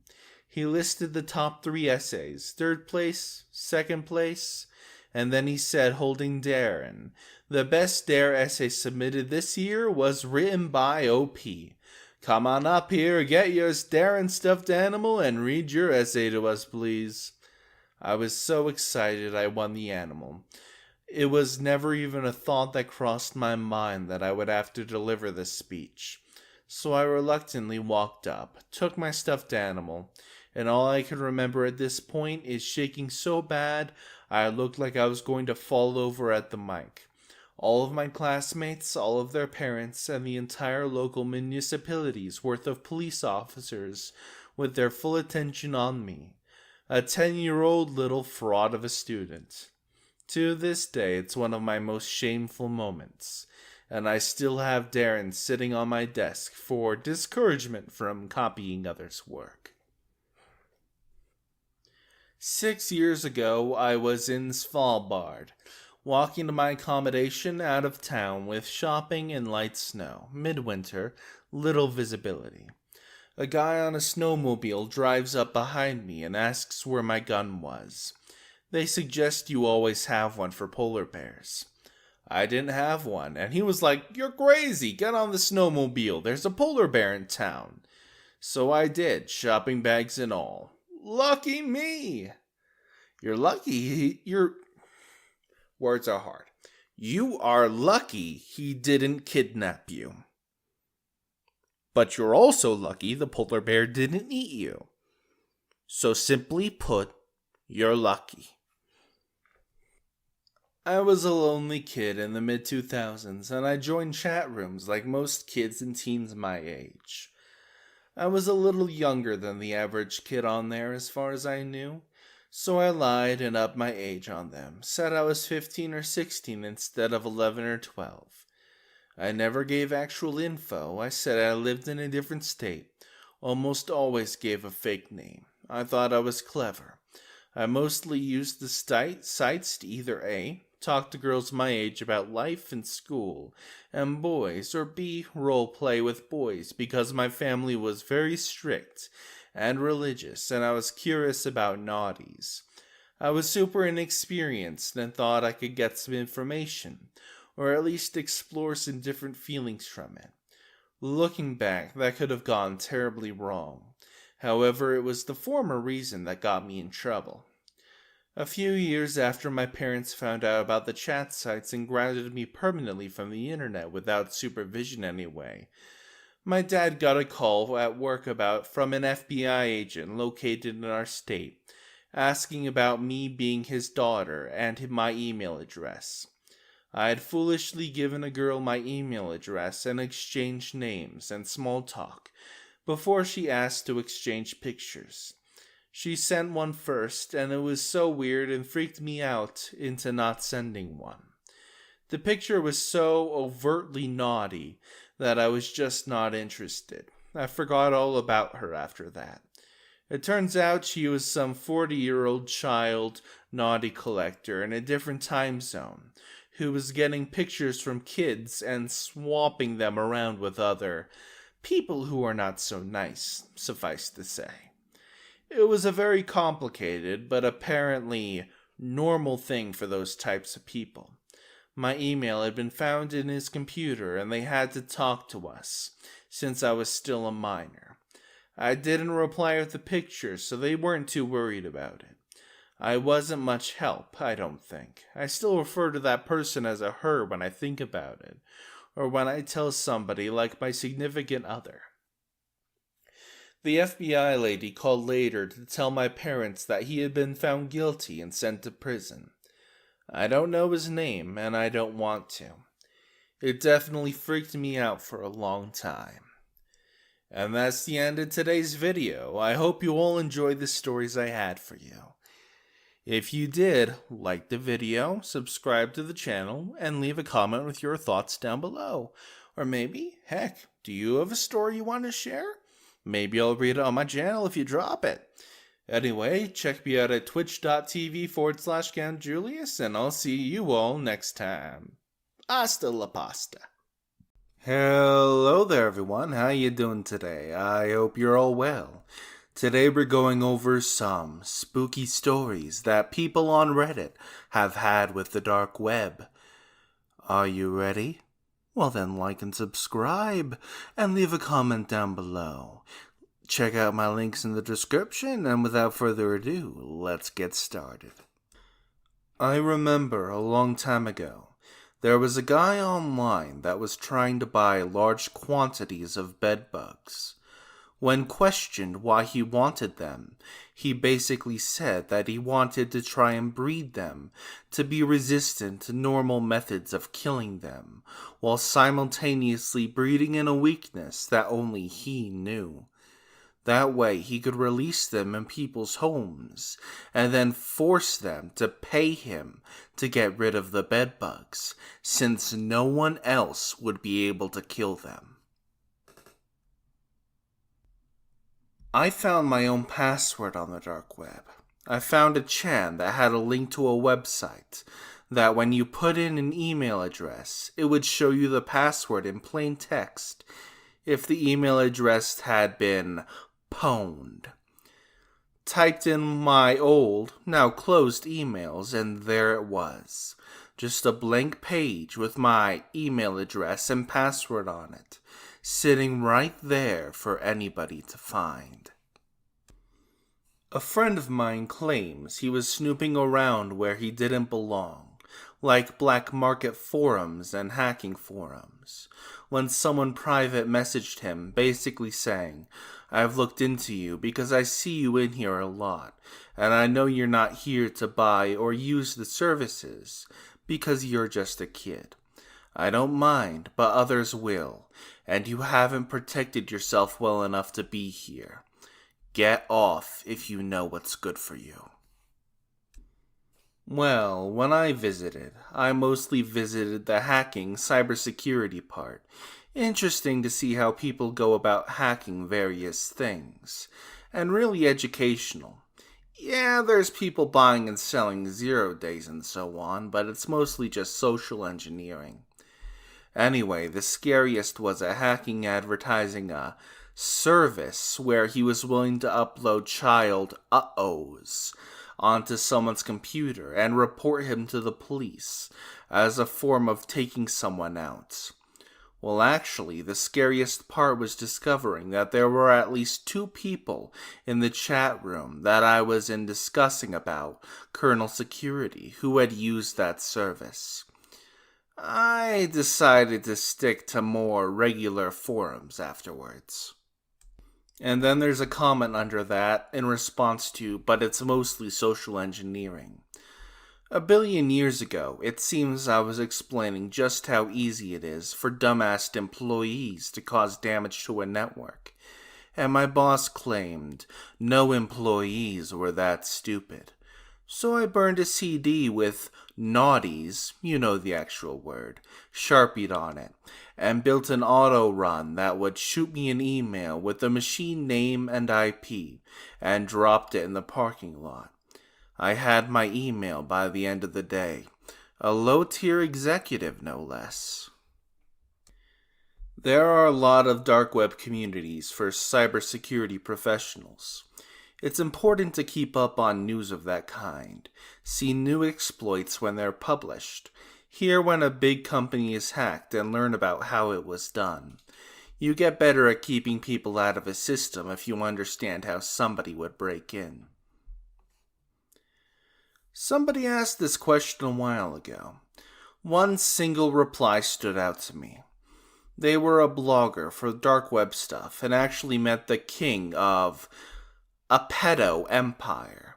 I forgot the guy's name. He was like a 22-year-old Australian or something. Anywho, she said the scariest thing about him wasn't his appearance. It was how absolutely normal he looked.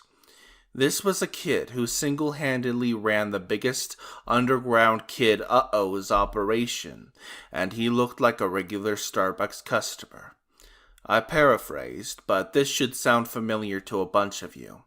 The case was interesting because the kid argued that he himself never actually harmed or filmed any children being harmed, and he never touched or naughtily filmed any child himself. Looked up stuff about Daisy's destruction if you're more curious. I haven't, and heard it's pretty gruesome, but that Google should put you on the right track to learn more about the story. While randomly clicking around Tor, one night I found a site with a riddle and a text box to open and answer.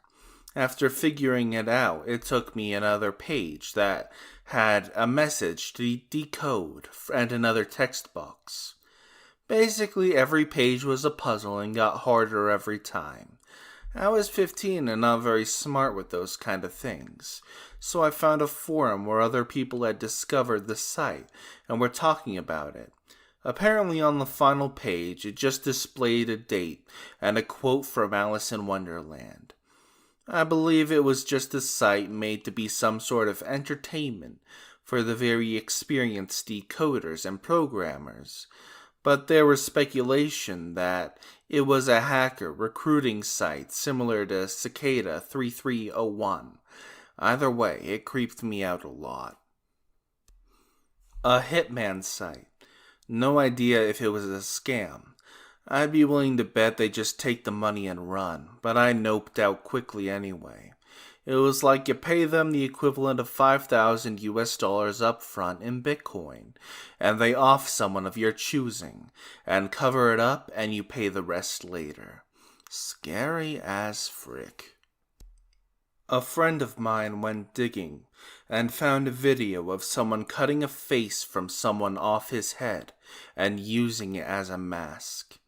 Those are the types of videos that make me sick.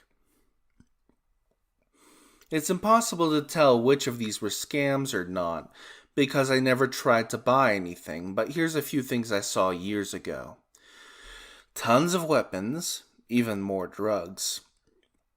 Human trafficking. It literally said, buy this woman for insert amount of money worth of Bitcoin. Child trafficking, same as above, but it was for children and more expensive if I recall. Hitman services, acid attack services, tons of websites selling credit card info, PayPal info, and bank details. One of the more interesting ones that I actually wanted to try was a forum dedicated to sharing insider trading tips. This way you could make investments that wouldn't be obvious insider trading, because you wouldn't be linked to the company involved. However, part of the registration process was that you had to submit a tip that turns out correct. High-quality counterfeit Magic the Gathering cards, year before the general public realized these things were running around. Back then, they were still higher quality than even what's available now. They were also all targeted at the mid-tier card prices, not the big-name stuff like Duels and Power, the sort of thing that no one ever thought to check. I don't know how real it was, but I was asking for trouble roaming around random sites. I stumbled on a discussion about how to hide that you have AIDS in order to hook up with people and spread it to them. Ugh. The only experience I've had is some random email I got saying my information was being sold there. Sure enough, my Uber account was hacked into, and people from Germany and Australia used it to buy $400 in food. Uber's response? It's your own fault for using a password you may have used somewhere else. And guess what? I didn't. I had my account on Uber all of 4 days. It took me 3 weeks to get my money back thanks to PayPal and my bank. And I never used Uber again. Never will. I'm positive my drivers sold my information after I signed up, as I only got one singular ride. I saw a slide from the hidden wiki that was about abducting and experimenting on the homeless. I have been told that it's a common fake. When I was about 12 or 13, I used to browse through Tor all night and just scroll through whatever my naive butt could find. Aside from the usual gore and CP that was floating around, I saw this one page that still haunts me now. This guy ran an animal sanctuary out in Colorado with a bunch of different exotic animals. He would essentially rent them out to people who were into, how should I put this? Violating animals. Some of those animals looked so miserable, malnourished, and chained up to posts. I didn't even know what to do with that info at that age, and just remember having nightmares about those animals. There was this deep forum I somehow stumbled upon. It had extremely screwed up people, and by screwed up I mean psychologically. There were people with unaliving tendencies. There were people telling them that nothing mattered and suggested different ways to off themselves. And there was this section dedicated to seducing family members. I remember reading a dude's post saying he's having feelings for his real sister. He tried a lot, but she rejected him, calling him crazy. And then he offed his sister. He then committed unalive because he couldn't take it. And this made it to the news and gives me shudders. I was incognito, so had no history. I couldn't find that site again after the way I did before. Edit. News didn't mention about the website. Don't know if they know it or not, but I made the connection by his post. He also made one last post before unaliving, which he said something like, "I killed my sister by accident. Guess I'll die too." He said he had an older brother living in a different country, and news said that as well. It could be a coincidence, but chances are extremely low. Real answer here. The scariest thing I saw was stolen credit cards or other identity theft items. Stuff made it very easy to assume another person's identity. Things like CP, torture videos, and so on. Generally fake stories or so hidden away that you wouldn't just accidentally stumble upon it. There are lots of easily available drugs, logins to websites, guns, and weapons, though I'm confident most of them are honeypots. A lot of what I found was repositories of semi-sketchy information, like various extremely specific ways of human torture, and signs of when to stop so the person doesn't die, extremely detailed lists of materials to buy to create bombs and how to wire them up for remote detonation, and just odd, naughty books. Each was kind of its own topic, repository, like one for torture, one for explosives, one for the naughties. I didn't venture into any of the naughty sites on the dark web. I can't find what I need on the regular web. One interesting, not really scary site I found was found MacBook Pros of that year. The website claimed to have a couple hundred of them for like $300 each. They had a picture showing like 5 or 6 powered up, with a pile of them behind. Probably a scam, but you never know. Another interesting one was someone was selling 2 Glocks with their serial numbers removed for about $2,000. Oh, and people advertised to be hitmen semi-regularly. Some specialized in highly influential people, charging $50,000 up front and $50,000 after. I didn't really do much on there, so I'd take the legitimacy of all those services with a grain of salt. My time on the deep web was exploratory and just for curiosity. My buddy can attest to buying drugs off the dark web, though. He'd buy pills cheap on there and then sell it on his college campus for huge profits. I played around with the dark web in college, just out of curiosity, but never got anything. The scariest thing I saw on Alphabay was somebody selling an enriched uranium. Probably a scam, but it was still scary. Technically, back before I registered my domain, I had a script that would email me my IP address anytime it changed. I'd used it to SSH into some private media and file servers at home. I suppose the scariest thing I saw while doing that was my tax info. I did not make very much as a graduate student. I haven't fired up Tor in years, but I found it really disturbing how easy it was to bump into CP. Also animal abuse, lots of random images of burned and tortured pets. There are a lot of sickos out there. You try not to think about it, but they exist, and that scared me. I used to be very active on Elsagate, and when I was there, I exposed some pedo networks on YouTube. Some pedo saw this and decided to PM me a link to a pedo chat room so I could expose them or something. Apparently he felt guilty about the CP. I opened it instinctively, but closed it before it loaded when I realized what I was doing. Then I deleted the account right after. That was probably the scariest thing that happened to me. I still feel paranoid it would come back to me somehow. I didn't even have the balls to report it to the FBI. Also, this is technically deep web since the chat room wasn't indexed on search engines. But it is the clear net, though. Hello there, everyone. How you doing today? I hope you're all well. Today we're going to go over some stories of police officers who got the wrong guys. If you enjoy, like and subscribe.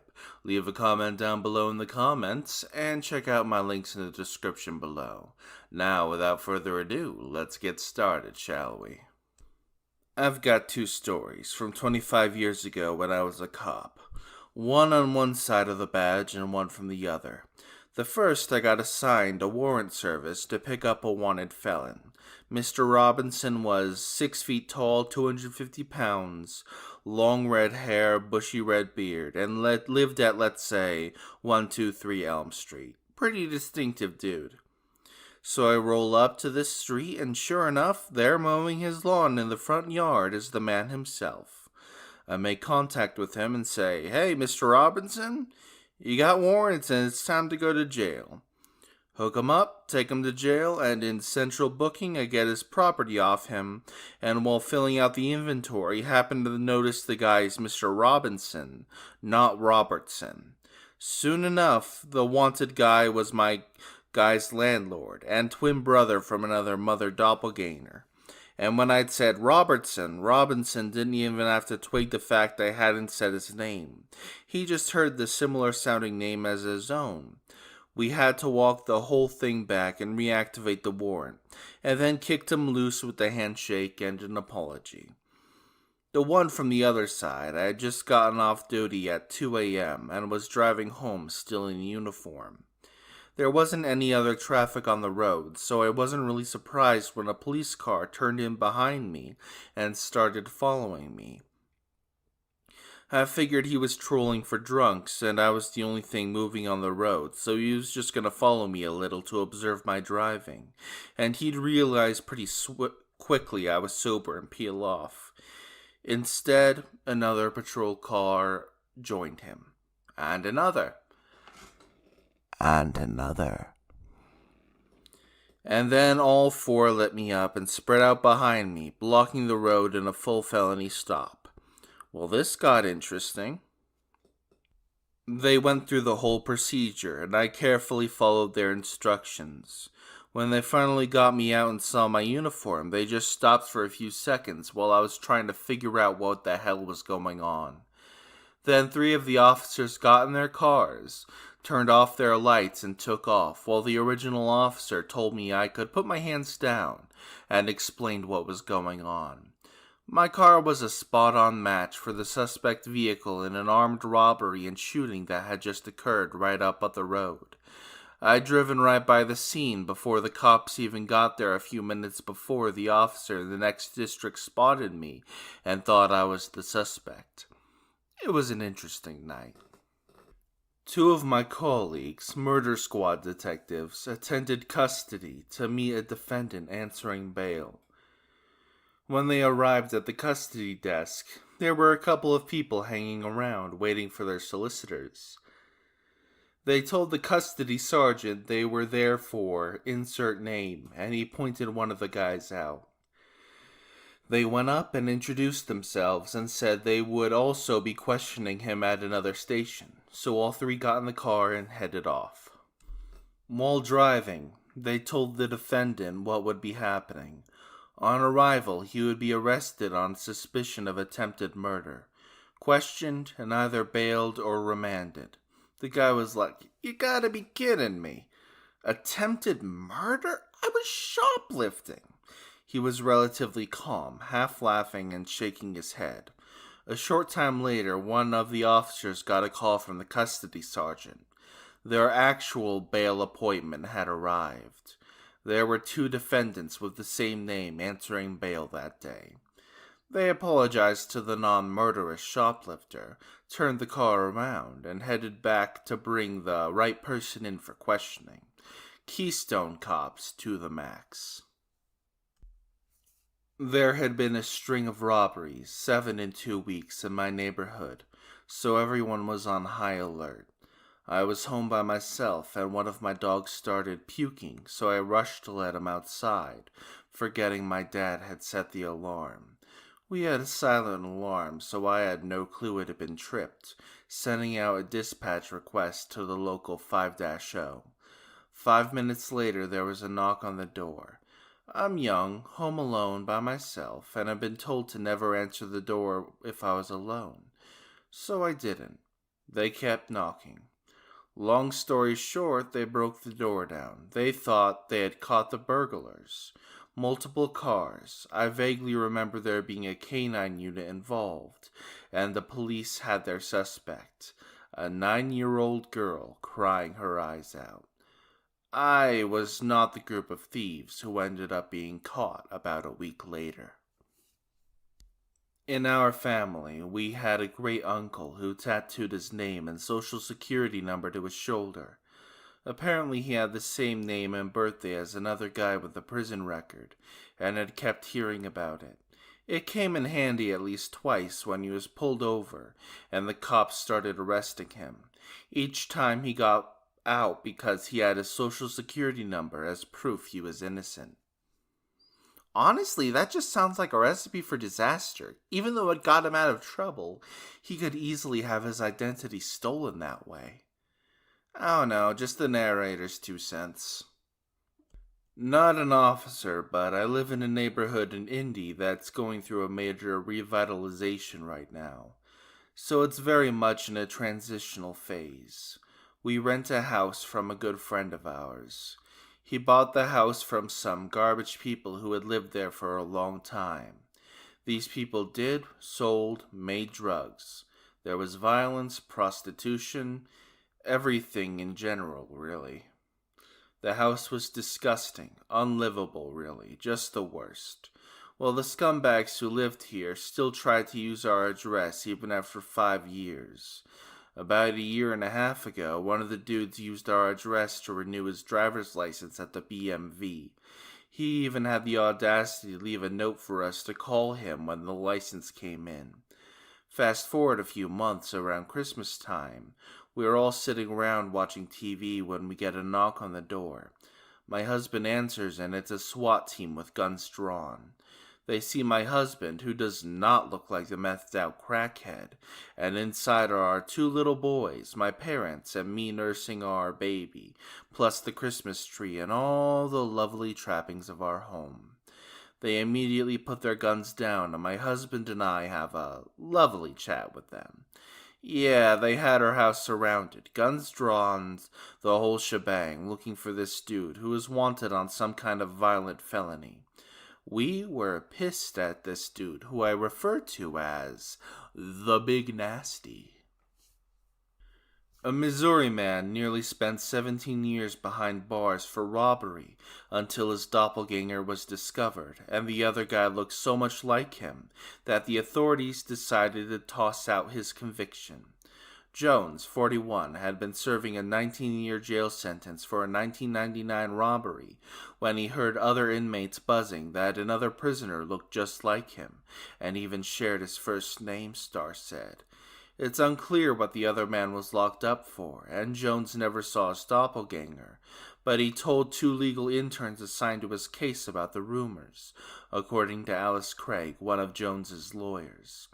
The interns brought the message back to their superiors at the Midwest Innocent Project and the Paul E. Winson Defender Project, who dug further into the case.